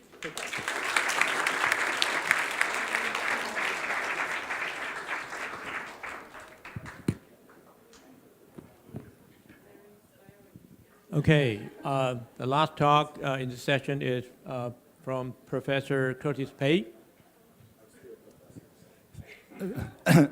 Thank you for the introduction and thanks for the invitations. I don't have much time, so I will go quickly to show you that what's going on in Taiwan concerning wildlife and ecosystem sustainabilities and their conservations. Hunting is, I believe most of people here not familiar with hunting, except you coming from American. In average, I believe that in America there are 3 to 5% of people, they are hunters, or they call themselves sports hunters, or recreational hunters. But in Taiwan, I believe none of Taiwanese here in this room ever hunt. People who hunt before, please raise your hand. You hunt in Taiwan or in American? In Taiwan. When? 50 years ago? Must be 30 years ago. Okay, hunt legally. Legally hunt 30 years ago? Yes, I do. I did. Okay. Hunt rodent? Flying squirrel, yes. Rodent. Flying squirrel, okay. Large rodents. Okay, now I'm talking about big game, and deers, bears, mountain goat. I believe, except you, Professor Yu, I believe that none of you ever get the chance to have this experience. But I'm going to talking about hunting, actually hunting in the indigenous communities in Taiwan never stopped. Although in Taiwan, legally, that we did ban totally hunting activities 50 years ago. Now, okay. What? Okay. Now, this is Taiwan, right? That this is for the foreigners. And we have lots of mountains, right? And if I can show.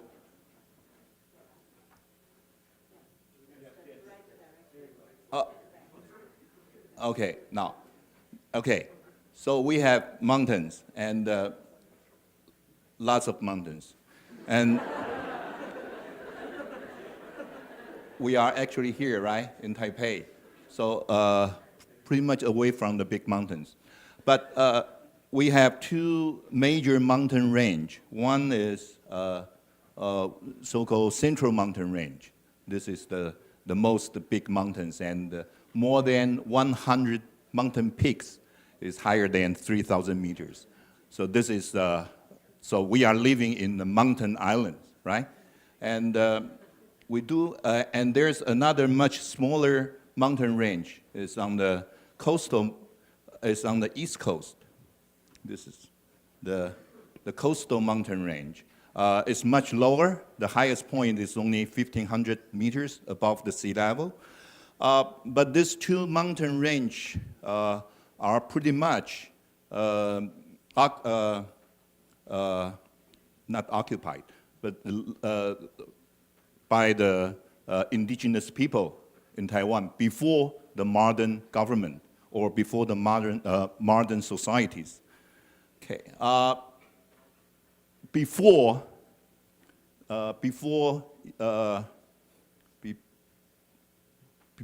now, okay. Well, actually, this is the distribution of the indigenous communities in Taiwan. They are pretty much throughout the whole mountain areas, and each cells actually managed or government by the local communities. So there are hundreds of indigenous communities, 700 of indigenous communities throughout the Taiwan, and each of them has a territory. And this territory, they don't share with other communities. And within each territories, there are hunting grounds. So they collect natural resources within their own territories. That's the traditions. And this kind of systems has been exists in Taiwan maybe 1,000 or more 1,000 years ago.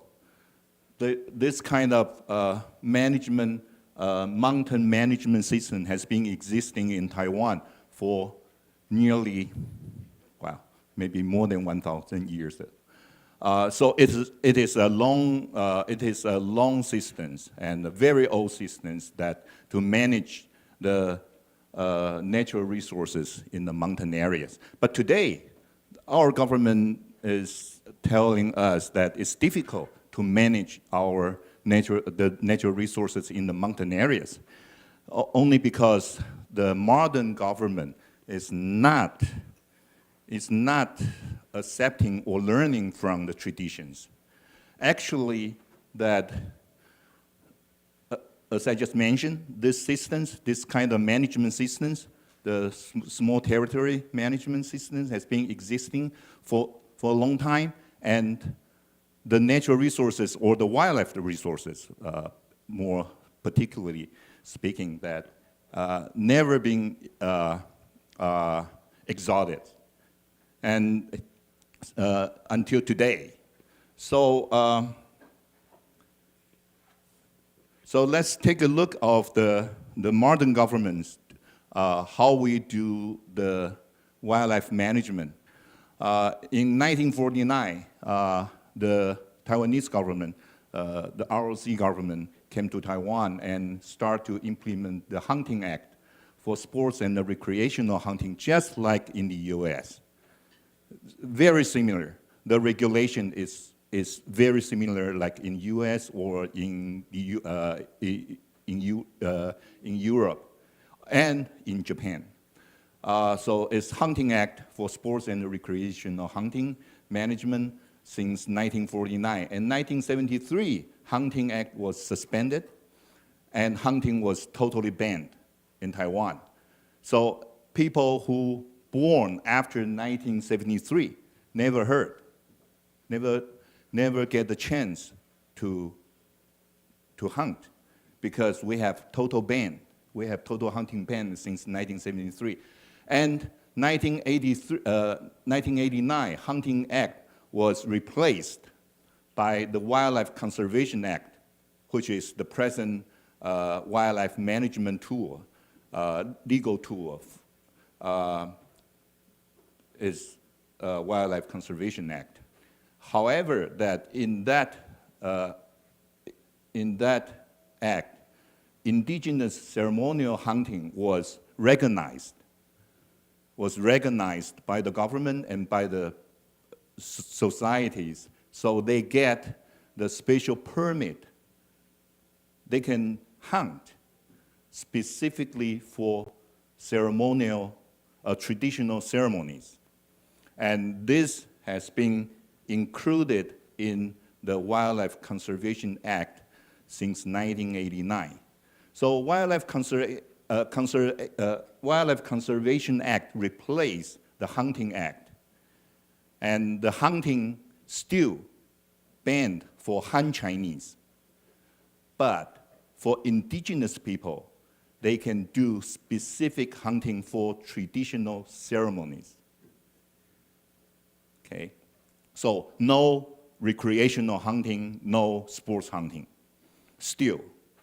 And in year 2004, the Article 21 in the Wildlife Conservation Act has been fixed to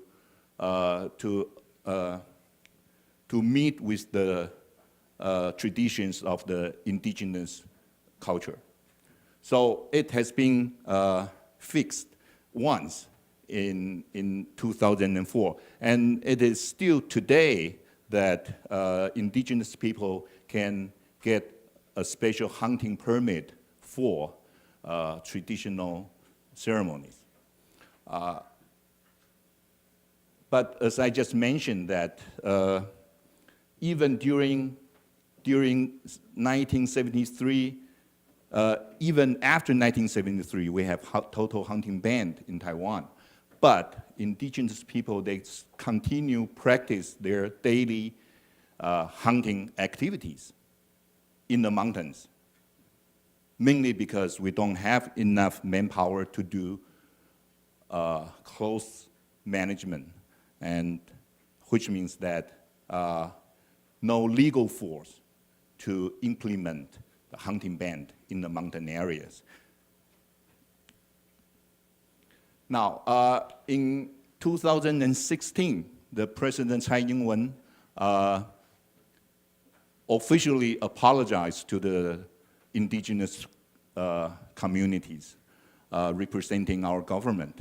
And this create a new circumstance that to have the more requirements from the indigenous communities toward natural resources management or toward utilization of natural resources. And this has been also recognized as traditional rights to the indigenous people by the Taiwanese government. So after this, this apologized that very quickly, that several months later, that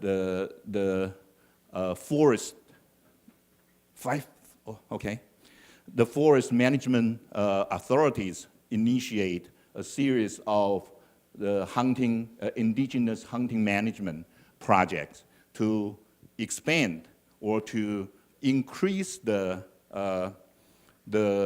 scale and the depth of the hunting of the indigenous hunting at present. I'll give you one example. This is the Chao ethnic groups, the Zhou ethnic group, sorry for that. Zhou is in the Alishan areas, which is a famous tourist areas in Taiwan. And Zhou ethnic group, they have, presently they have two two communities. One is Tefuye and one is Dabang. And the two major communities and the two leaders. And this is one of the leaders, and Mr. Wang Yifu, who is the leader of the Tefuye communities. They are one of the communities that after the apologize of the Tsai Ing-wen, they are one of the earliest indigenous communities to form Hunters Association as a group to start to do self-management of hunting activities in their own territories. So this is one of the first hunting associations that formed by indigenous communities in Taiwan. And after that, there are more and more this kind of local hunting associations, hunters association or hunting associations formed in other indigenous communities throughout Taiwan. And this is Zhou associations, and there are more than 350 members now, which means that most hunters are the member of this association already, which make this association representatives. And they can represent their own people to negotiate with Taiwanese government for more natural resources rights. And this is exactly what they are doing now.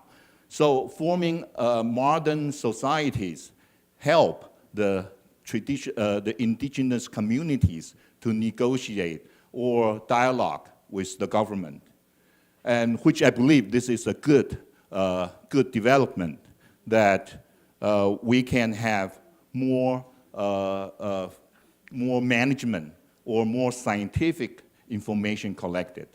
And they have their own regulations in their own societies. I would like to point out that the chapter 4 is the hunting Einu.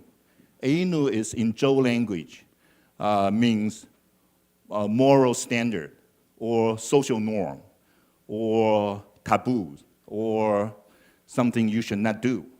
It's called Einu. So this Zhou societies, they use Zhou associations, they manage their own members based on their social norms, which they know very well and know for generations. And which means that this kind of regulations or requirements is much easier to understand than the Taiwanese government's regulations. This is exactly what happened, that more and more hunters, Zhou hunters join these groups. However, in these groups, there's not only tradition, but also modern management included, including that you have to report your harvesting. This is not tradition to Zhou hunters, but this is modern government requirements that for a good resources management that hunters need to report your harvesting. And also that they cannot shoot or trap endangered species. But this is also not traditions, because in their traditions, they will take anything the supernatural power give them. They cannot reject. But today, they have to avoid to hunt or trap endangered species. Endangered species in Zhou area will be black bear. So they cannot intentionally hunt or shoot or trap black bear. This is not tradition, but this is the modern requirements. So all this is a combination of tradition, Ainu, and modern government requirements for wildlife conservation. And this is the reporting, and they also report non-game species like pangolin. Well, they also report animal behavior, like this is the Samba deer. Oh, sorry for that, it's okay. And they also report ecosystem damage, like this, the departing of the tree trunks by the overpopulations of Samba deer. So all this, and they also join the hunting, the monitoring. So this is new. So at present, that the government manage the whole mountains within using the same law or same act, but not effectively. In the future, that based on what happened in the past 10 years, that it is possible that more and more indigenous communities will form their own management unit and their own management bodies to manage the natural resources like wildlife within their traditional territories. So each of these territories can become self-governant.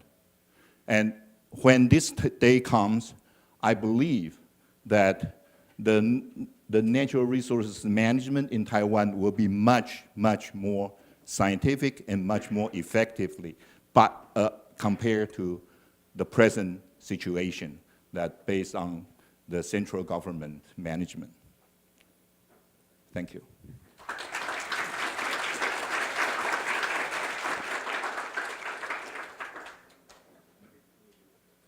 Okay, so that concludes our session, and I would like to thank first Professor Wang's very, very minuscule-like, short, succinct introduction of the weather system of the globe, and then the highly offended talk by Arthur, and then finally very enlightening system introduction to our indigenous people, and I will learn the Ainu system. I hope that the system will be adopted by our politicians. I think that would be the wonderful thing to happen in the future.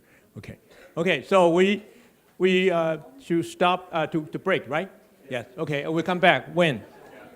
So it's a time to have some snack and cookies in the A10, and we will restart at 4:25. 我们4:25开始，那请大家如果说想要吃点点心，到810去。OK。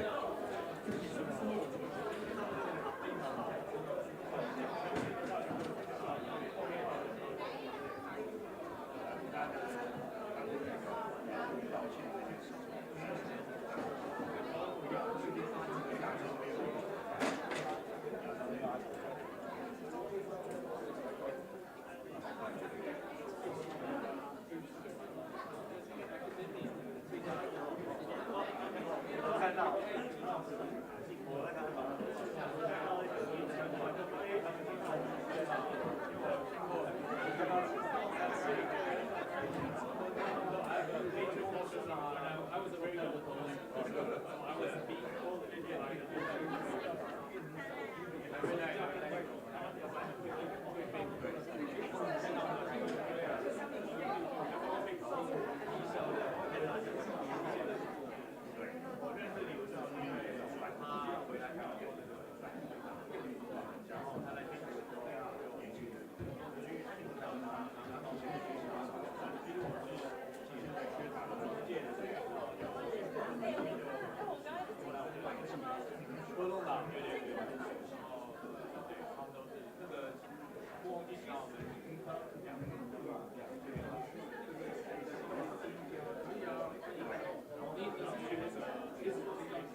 Okay, I think people can get ready to be seated.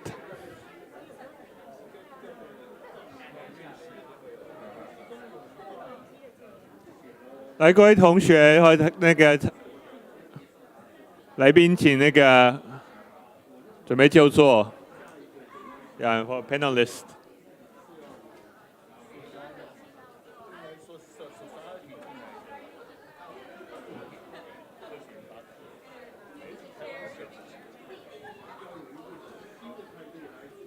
Okay.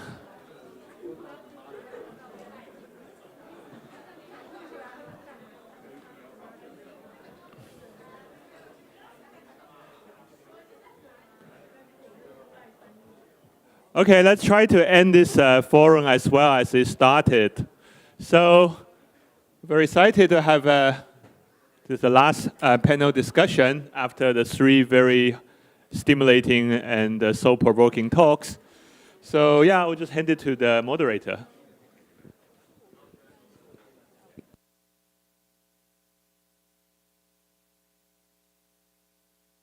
Get started. So the young people, keep on charging like this morning, okay? Okay, there we go. Yes.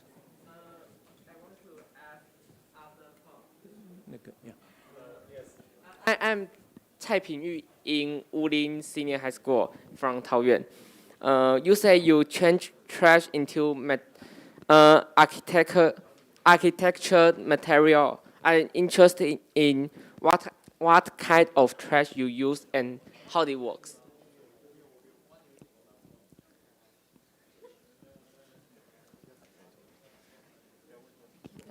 But anyways, we take recycled aluminum, everything you throw away on a daily basis, from aluminum all the way to PET, PP, LDP, HDP, and all the way to some medical waste. No nuclear waste yet, but and a lot of also you got to know post-industrial waste from silica and all the way to old PCBs. I don't know if you know when we do the electronic waste, the biggest waste that come from all the electronics is actually the stuff that people don't want. It's the 环氧树脂, which is epoxy and glass fiber. So we use that as a fireproofing material for many of our material. So how do you do it? Just pretty much we do 5 different major methods. One is called free fiber reconstitution. Fiber, just any type of fiber, from glass fiber to clothing fibers. Any type of material has fiber, can make into fiber, okay? But this is fiber. What you're sitting on is fiber. Your hair is a fiber, right? So fiber reconstitute mechanically, not chemically. So that's one set of technology we have. The other set is obviously what we call just a long chain polymer. Long chain, short chain polymer, doesn't matter. So you have extrusion, you have rotational, you have injections. These are the traditional ones. But I think we are very capable as developing this thing. I think it's underutilized. It's called forging in long polymer chain.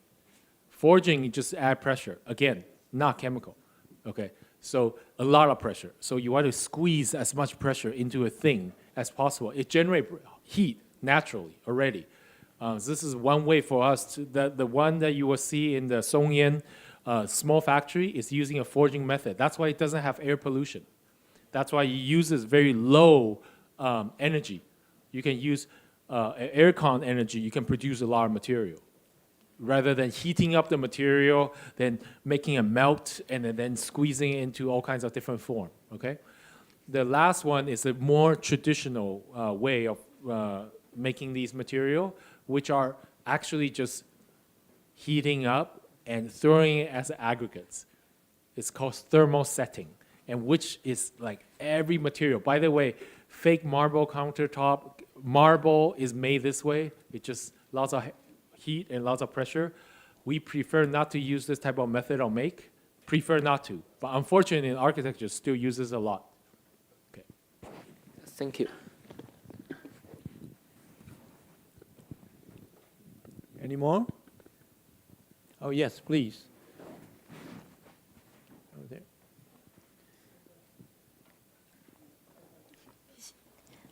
My name is Zhang Yuchen, and I'm from Nankan Senior High School from Taoyuan. My question is, after learning a lot of sustainability and innovation environment issue, I have learned a lot, and it brings me some ideas. Because we can't donate the money, and the thought of our mind can't devote anything to the earth.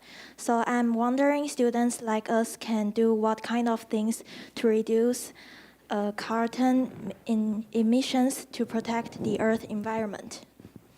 This is my question. Thank you. Sir, I think it's, well, I mean, carbon emission, there's a lot of experts here, right? Yeah, like there's a way bigger expert than maybe Professor Wang, yes.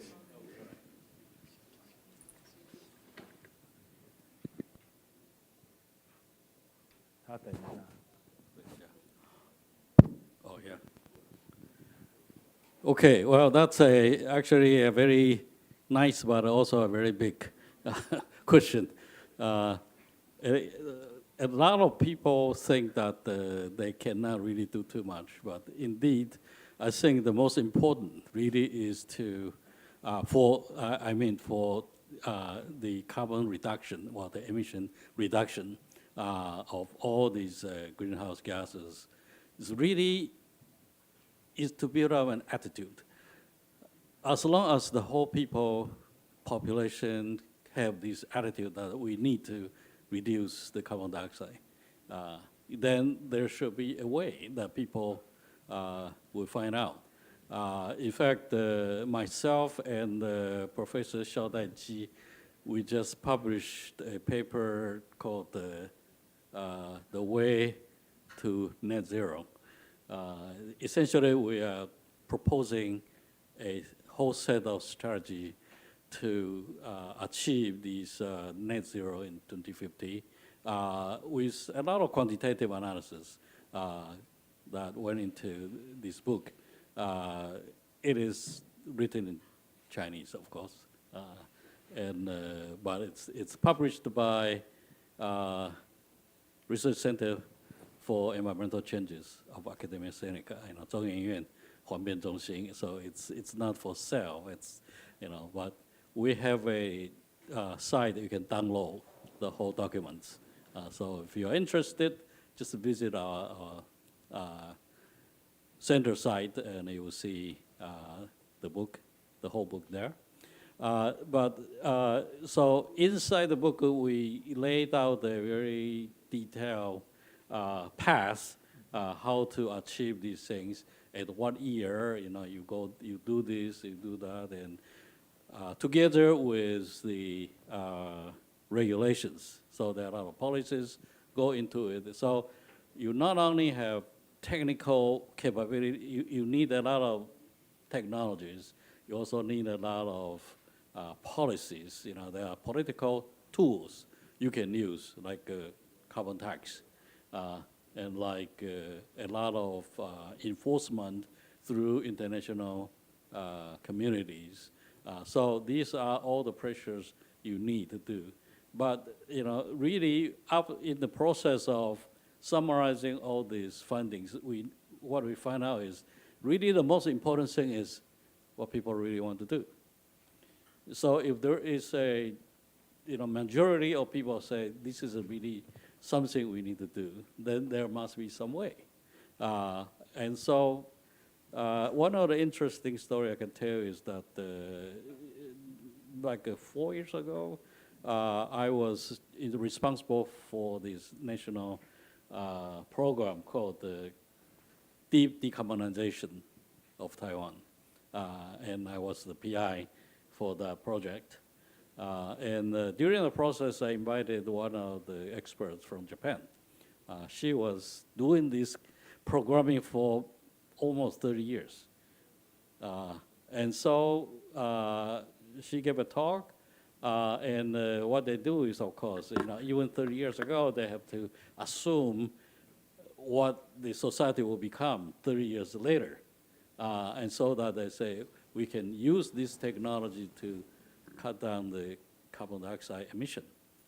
So I asked her, what did you expect 20 years ago? You must do some kind of projecting. You must know what will happen to the whole society. So you have to say, okay, I assume that our society will advance at this rate. Your GDP increase will be this amount, and your technology advance will be this amount. And so my question to her is, 20 years ago, do you think your assumption was too optimistic or too pessimistic? And she said that it's way too pessimistic. And she told me that when she was working on the program, she published some paper, and the government officials from their MITI, that's called basically their Department of Economy in Japan. The officials there came out and says, how can you say that? How can you assume that the technology will advance this fast? It's totally incredible, it's totally nonsense. So she was very sad on that. But after all those 20 years, she found that the advancement of the technology actually is almost 10 times faster than she expected. But she was called to be too optimistic back then. So the society actually changed much faster, and the technology is really going much, much faster.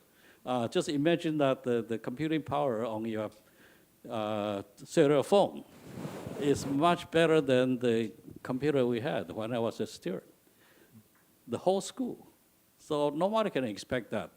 So down to the bottom is that if we really want to do something, I think the human power really have that resource and have that capability. So just as a single student, we just came out to let the whole society know that we think it's very important that we need to reduce the carbon dioxide. Okay, I think that attitude alone has a big power. So you are powerful. Thank you. Thank you. Can I just add that very simply, to reduce your carbon footprint individually, very simple. Just stop to exist. And don't buy anything, right? So if that's possible, then that's why a lot of people go on suicide rate, right? So that's the easiest way. And do not have babies. Okay. Okay, but the economy will collapse, just so you know. Okay, what you did, or this is against human nature. If that happens, economy collapse, and that's against human nature. Okay, so if you can do those two things, okay, but that's also a very pessimistic way of looking at the world. That's the easiest way to reduce consumption. But on your purchasing decision, do not buy a house. That's a worse. And do not buy a car. Okay, and do not buy new clothes. Okay, and the last thing is don't buy single use. Yeah, so pretty much the cheapest thing you buy. So don't go to 7-Eleven and buy single use. Okay, so that's the level of carbon footprint you will save just by doing that individually. Thank you. May I offer you some optimistic way to conserve carbon? Is that okay with you? Okay.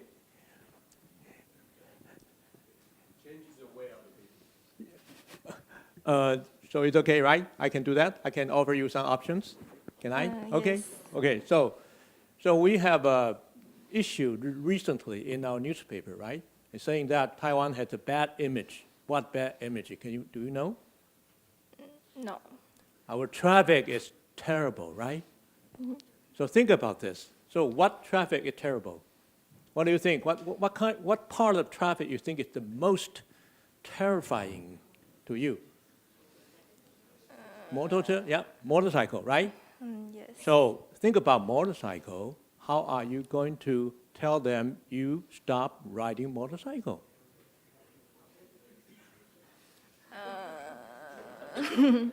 Can you think of a way? You can think of a way to do this, right? And then, just like this morning, I'm not sure you're here, but this morning some professor offered a possibility. You think about this kind of things. You take a notebook, a notepad, whatever, you just write down whatever you think is possible, right? All the options. It may be right, maybe wrong, maybe whatever. And then after a while, you come back to it, or you either talk to your friends, how can we do this, right? And they will come up with some idea for you, and you should write them down, right? And then you get more people and get together and see, how are we going to reduce the motorcycle riders? Tell them to give up their motorcycles. Don't tell me to give up my car because that's killing me, right? So think about a way. Tell them, you can stop riding your motorcycle, but you can still have a very convenient way of life. That's where your innovation comes from. Okay, so this morning some professor said social innovation, but our scientists don't think of social innovation. We only think of technology innovation. We look at very tiny thing in our lab, in our test tube. We rarely think about the big picture. That's what Taiwan as a society is really lacking. I'm telling you because I'm a professor for 30 years in NTU. Okay, so now you can think of a way to start doing this, right? Okay, I'll try it. Okay, good, excellent. So next question, yes. We'll have a question together. Okay. Thank you. So we want to ask Mr. Arthur Huang, in the certain technology and environment conditions, also consider for those businessmen's cost and benefits. So we're wondering how to promote and develop the new product which can be bought by the customers, because the price must be higher. Yeah. How can you do customization, right? That's the question. How do you do customization where it's tailoring to the customer? At the same time, how do you manage the price, right? Is that the question? Okay. It's impossible. But of course, technology can help. Do you guys notice Nike ID? Who actually bought something from Nike ID? Nike ID, you design your own Nike shoes. Have you guys go online and just design your own like Nike color logo matches on different type of Air Max or Jordan? Yeah? Okay. But Nike ID. Nike ID is a very small part of a Nike business. They are probably the closest to the consumer trying to implement this type of mass customization. Okay, mass customization. But I just had to say, the reason why it doesn't work is that the mass customization still happens in Taiwan. They send the data back to Baocheng, and then somebody in the factory, which we hire, Thai worker, to sew that piece of Nike sign on it and send it back to the States. That's why it still costs a lot, because there's just a lot of cost. So only way to make that mass customization possible, you have to be localized. So I think all the future technology has to be decentralized somehow. You have to get that customization capability. That's where the ESG or the UN SDG, all that stuff come from. Because you have to be able to not have this centralized system, like what Professor is saying, with the hunting even. You have to be able to localize that. Then that will have more value, actually, than this China, Taiwan-made mass customization. That's fake customization, just so you know. So far, the most commercial customization tool is fake. Yeah, it's actually still using the back labor of a cheaper labor from Taiwan, Vietnam, China. Well, Taiwan labor is very expensive, obviously, but we own factories in Indonesia, in Vietnam, in China. Okay, so don't look at that model as they market it like that. But in reality, the real goal, at least when I was talking to the Nike management, their real goal is to make it in the United States. But they just couldn't make it cheap enough in the United States. Then, by the way, when I say that's a problem, that is an awesome opportunity for you, right? You can spend your life thinking about decentralization, customization, where you can meet the market demand and the expectation and the price. Thank you. Any more? Oh, yes. Go ahead.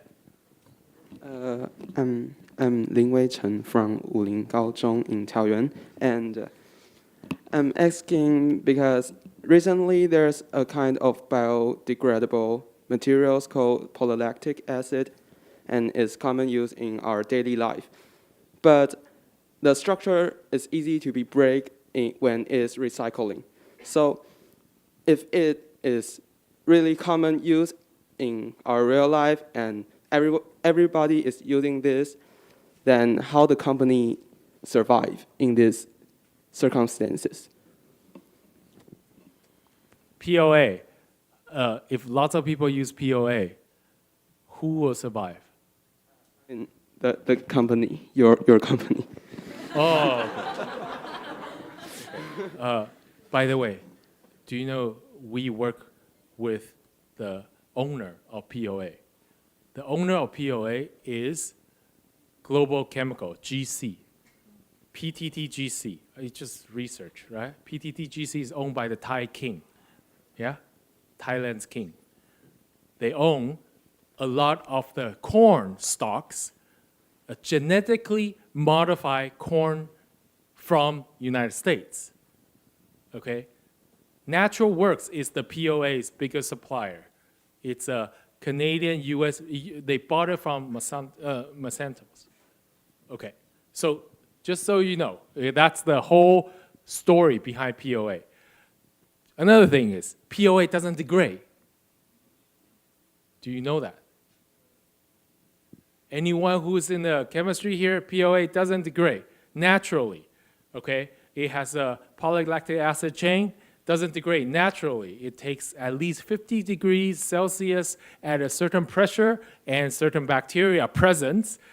And who has that compostable facility? Does Taiwan have one? No. Just so you know, Taiwan doesn't have a POA compostable facility. Does the United States have one? Just look at every state. Go find one. I'll bet you won't, okay? This is very scary. This is called mismarketing, okay? And we work on a couple projects with PTTGC, okay, on the recycling of POA. By the way, the POA needs to be recycled. It is actually becoming an environmental problem because when it degrades uncontrollably, it comes out with acid. You know what acid does to a soil? The pH level of your soil goes up. Oh, sorry, acids go down or go up? Go down. Go down, go down, yes. Yes, go down, yeah? So do you see? This is actually very scary, like, you know, from the genetic modified crop all the way to you using less than 1% of that sugar from the corn to do lactic acid for a single-use material that doesn't degrade, and it marketed as a biodegradable material, you know? So please, you gotta research that. You got to debunk that. You have to go fight against these crap, okay? So I think my company is worth existing just to tell you this, yeah? Wow, your chemistry is pretty good. By the way, I failed chemistry, so just so you know. Well, because we have the research about PLA and PA11. PHP, yeah? Mixing PLA and PA11. Yeah. Then nylon? Oh my yeah, God. the nylon, and we can enhance the perform of it. The mechanical, mechanical property. Yes, so you mix you mix nylon with POA, okay? And then you are trying to improve that mechanical property, correct? Yes. So you're trying to make it durable or make it degradable? Make it harder, not durable. Yeah. Durable. My English is poor. Again, single use is just bad. You should stop using single use. So for example, this cup is PP, and it has all these new startup, social innovation, basically trying to make you reuse this, and they go back and wash them, okay? So this is much better than previous one, much better than the paper cup I just used, by the way, because the paper cup is also made from plastic, right? A lot of your McDonald's napkins are also plastic, by the way. They are 100% plastic. So wow. So which school are you from? Wulin High School. Wulin High School. Wow. You are the by far discussion with the deepest science discussion. This is very good. I'm really impressed. So where is your teacher? Is she here or he here? Yes, he's here. Oh, all right. Give him applause. Wonderful. Okay, more questions? Oh, wow, you guys from this side, you ought to ask some questions because I came here to engage you, in the beginning, right? So your payback time, please. Anyone? Yes, please. Okay, good. Shoot for it. I have a question. About the atmosphere. So I've heard the concept of discharging sulfide to mitigate the greenhouse effect. And does the method really works? And how will it lead for the consequence? Speak again? Yeah, I've heard the concept of discharging sulfide to mitigate the greenhouse effect. And does the method really works, or it just a myth? And how would it lead for the consequence? So which one you want to? Well, can I help you translate your questions? Yes. Right? Your question is asking discharging sulfide. Sulfide, yes. Yeah, on the atmosphere. On the atmosphere. Higher atmosphere. Yep. To kind of shield ourselves from some kind of additional solar radiation. Is that correct? Yes. So reduce the greenhouse gas. That's what you're saying. Does that method work? So this definitely should be Thank you. Thank you. Thank you.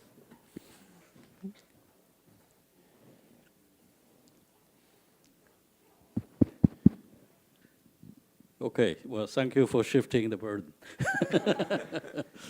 Well, I'm still not completely understanding what your question is, how to discharge the sulfide. I think what you mean is that there are people proposing to spread these sulfate particles in the atmosphere.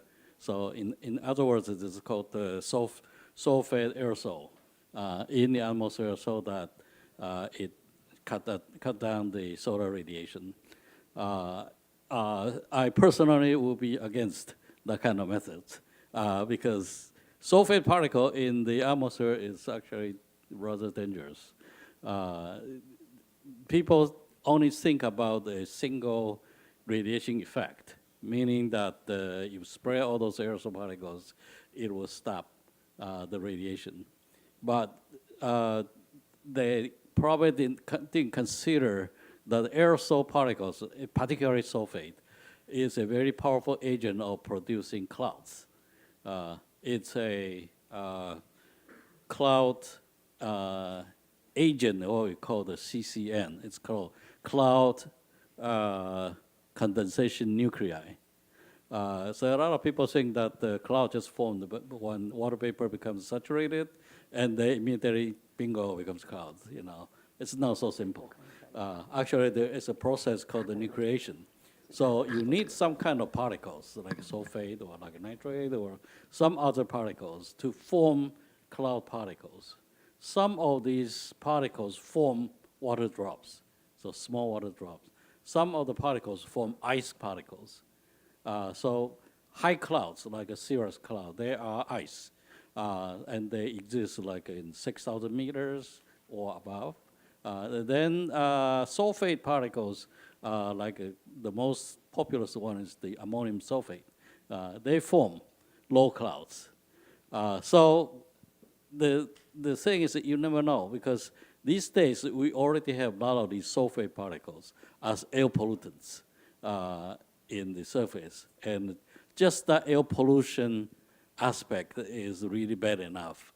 So it's really hard to imagine people would intentionally pollute the atmosphere just to cut down the radiation. It seems to be, I don't like to drink this, I'd rather drink some poison, and it seems to be other way. Anyway, this is what people call the geoengineering. There are a lot of people proposing this geoengineering, which on the first thing it may work, but the atmosphere is often a very non-predictable system. So if we don't think the consequences in great detail enough, we're bound to do some very, very big mistakes.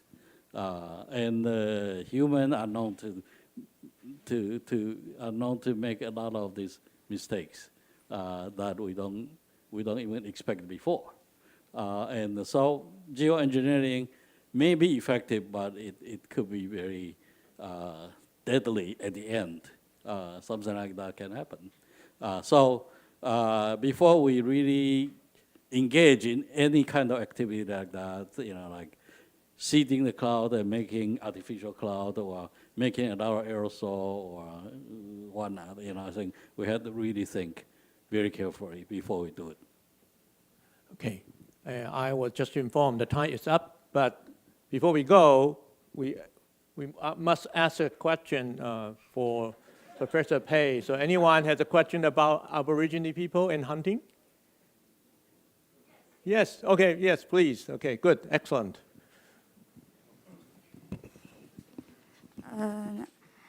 My name is Chai Yiwen, and I'm from New Taipei Senior High School.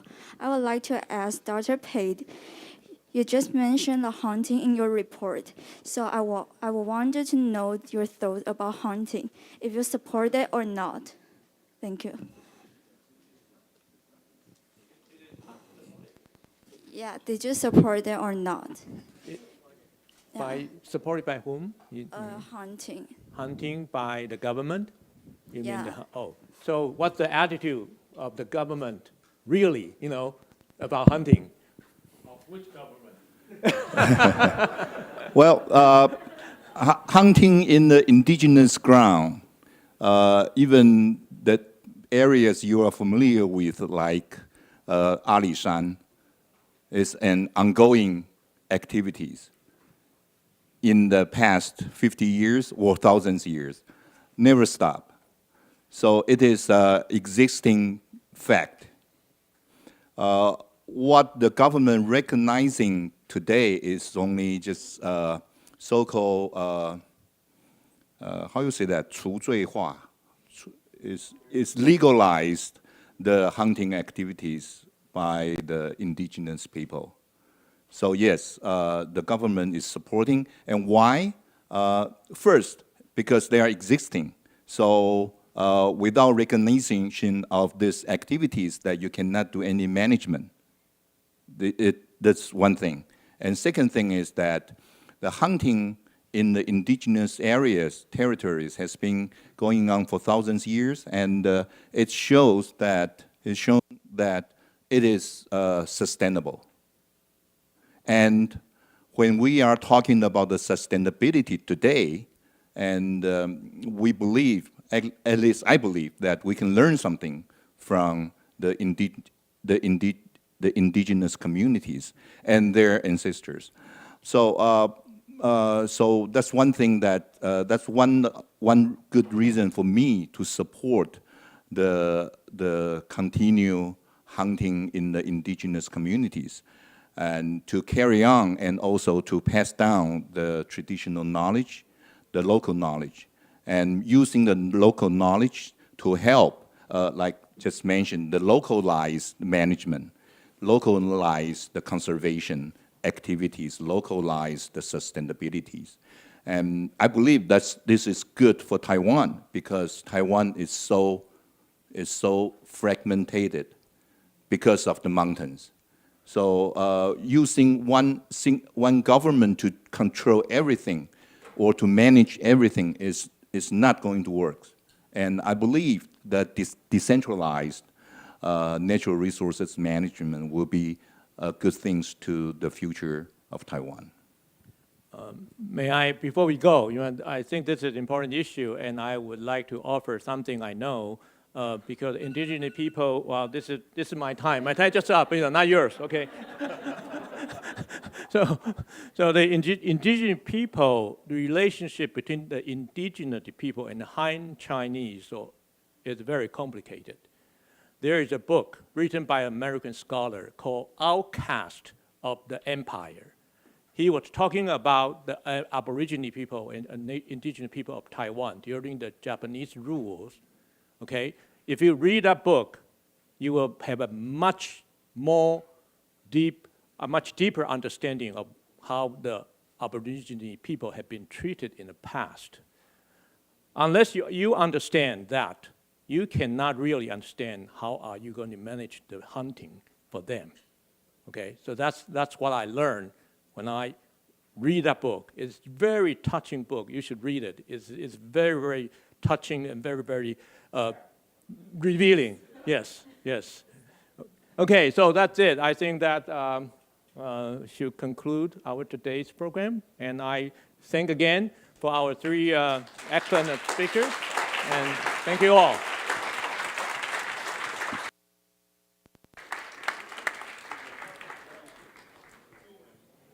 Okay, so, right. So first I'd like to thank all the speaker and moderators for today's wonderful forum. And I would also like to welcome the Professor Mei Hong Chu, who is currently the president of the IYBSSD, to deliver, well, basically concluding the forum today. Okay. Wow, what inspiration and fruitful day to have such a forum and with so many wonderful speakers and great audience.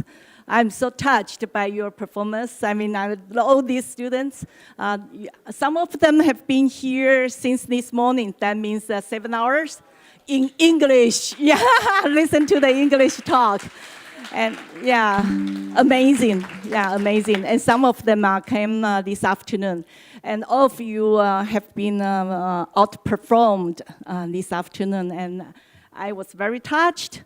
And I believe all the speakers are also overwhelmed by your performance. So I think you deserve to have a big applause again. Okay.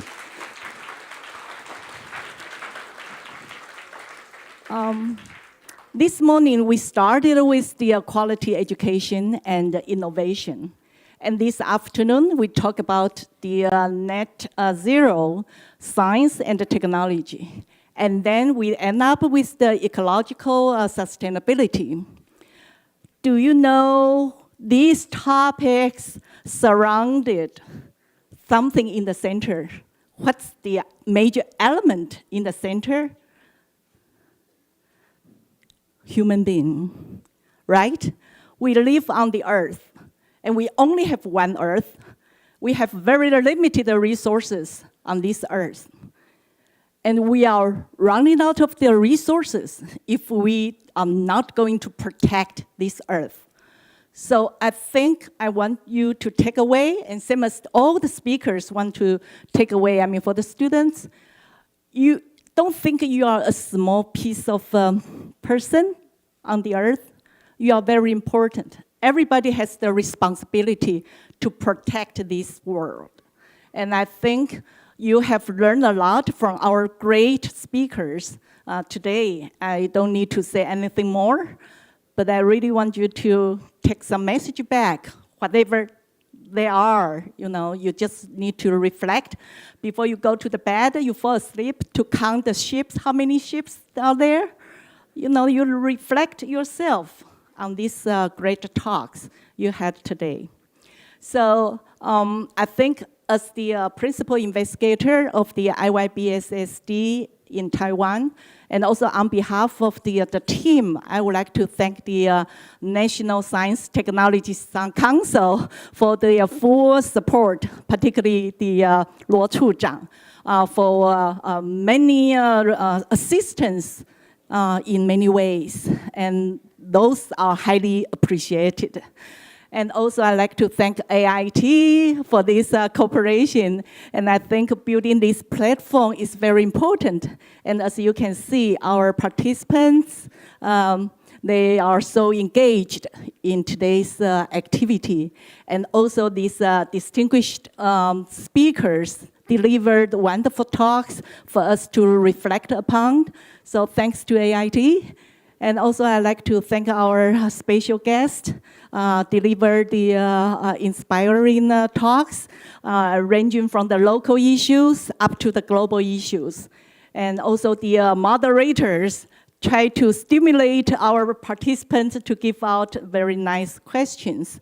So I think I don't need to say anything more. I really appreciate all your involvement and your full support. And I really like to thank the National Science and Technology Council again, because this is really an initiative.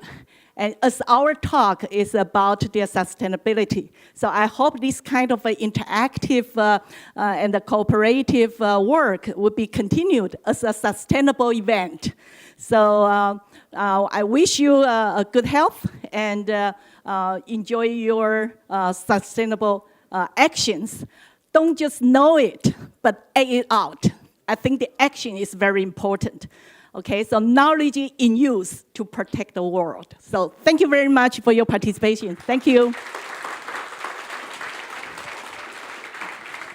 Oh, I definitely forgot someone important. I was looking for you. Sorry about that. I definitely need to think about the thank the president of the Physical Society of Taiwan. Without their organization, we can't have this dream come true here. So please, thanks to President Gao. Okay, so I fully apologize, not to acknowledge in the very beginning. Actually, we need to thank our teams. So especially Xinyu and Guanghua.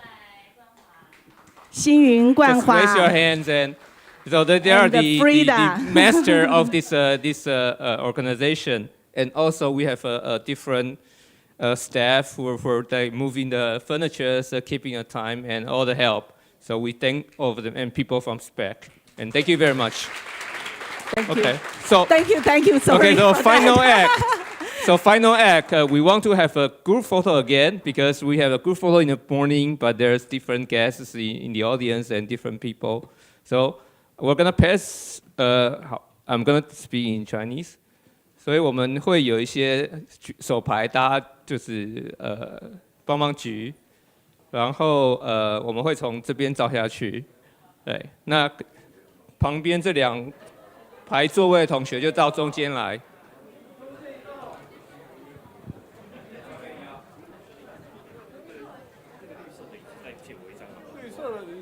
这边这个不行，不行啊，这个会转。没有，我刚才踩那个绿色的。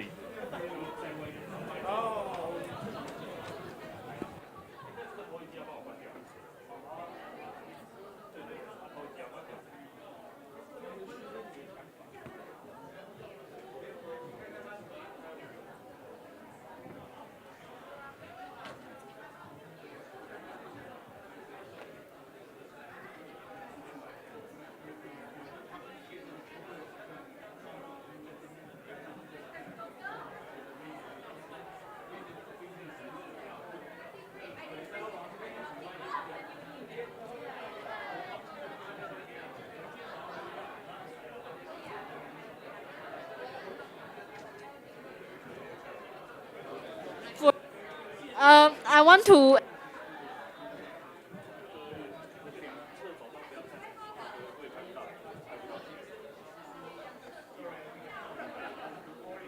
家让我靠你来。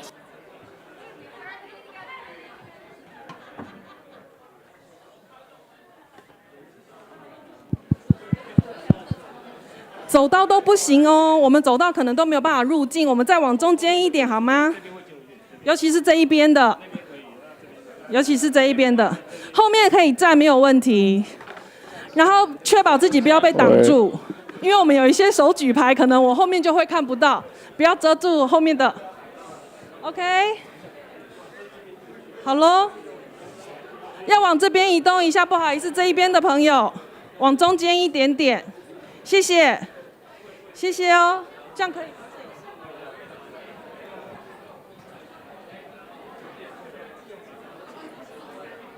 这样可以吗？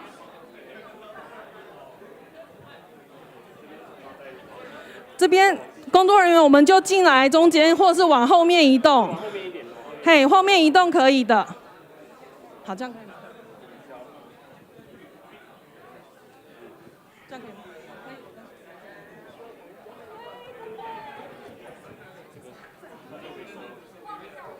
可以帮我们收起来吗？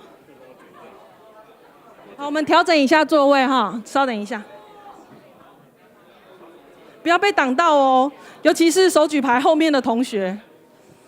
好，机会难得，稍等一下下，我们调整一下摄影师的位置。小心哦，小心头。好，可以吗？还需要调整吗？好，可以了。好了，我们看摄影师哦。1、2、3，耶，有点劲儿，耶，好不好？数1、2、3，耶一下好吗？好了，最简单的耶哈，1、2、3，耶 ！OK， 谢谢，谢谢，谢谢。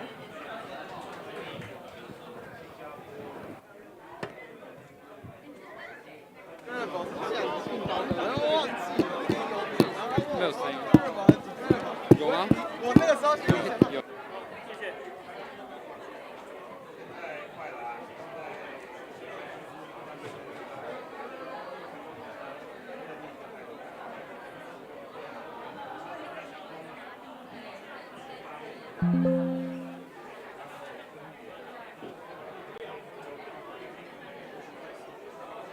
问呢？他说这个可以带回家吗？请问这可以带回家？一下。带项圈。我去想真男友。She's looking. 对。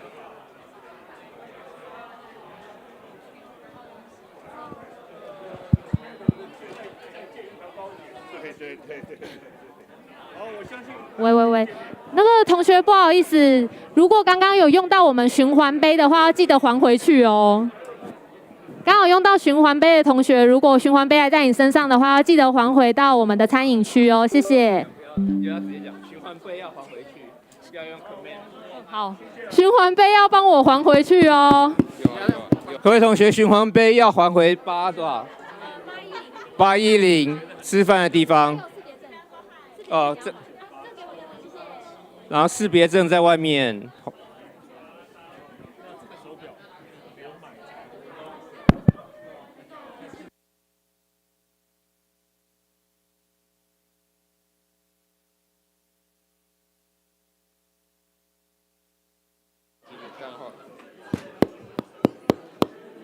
这比较大声，你就给他拍下去嘛。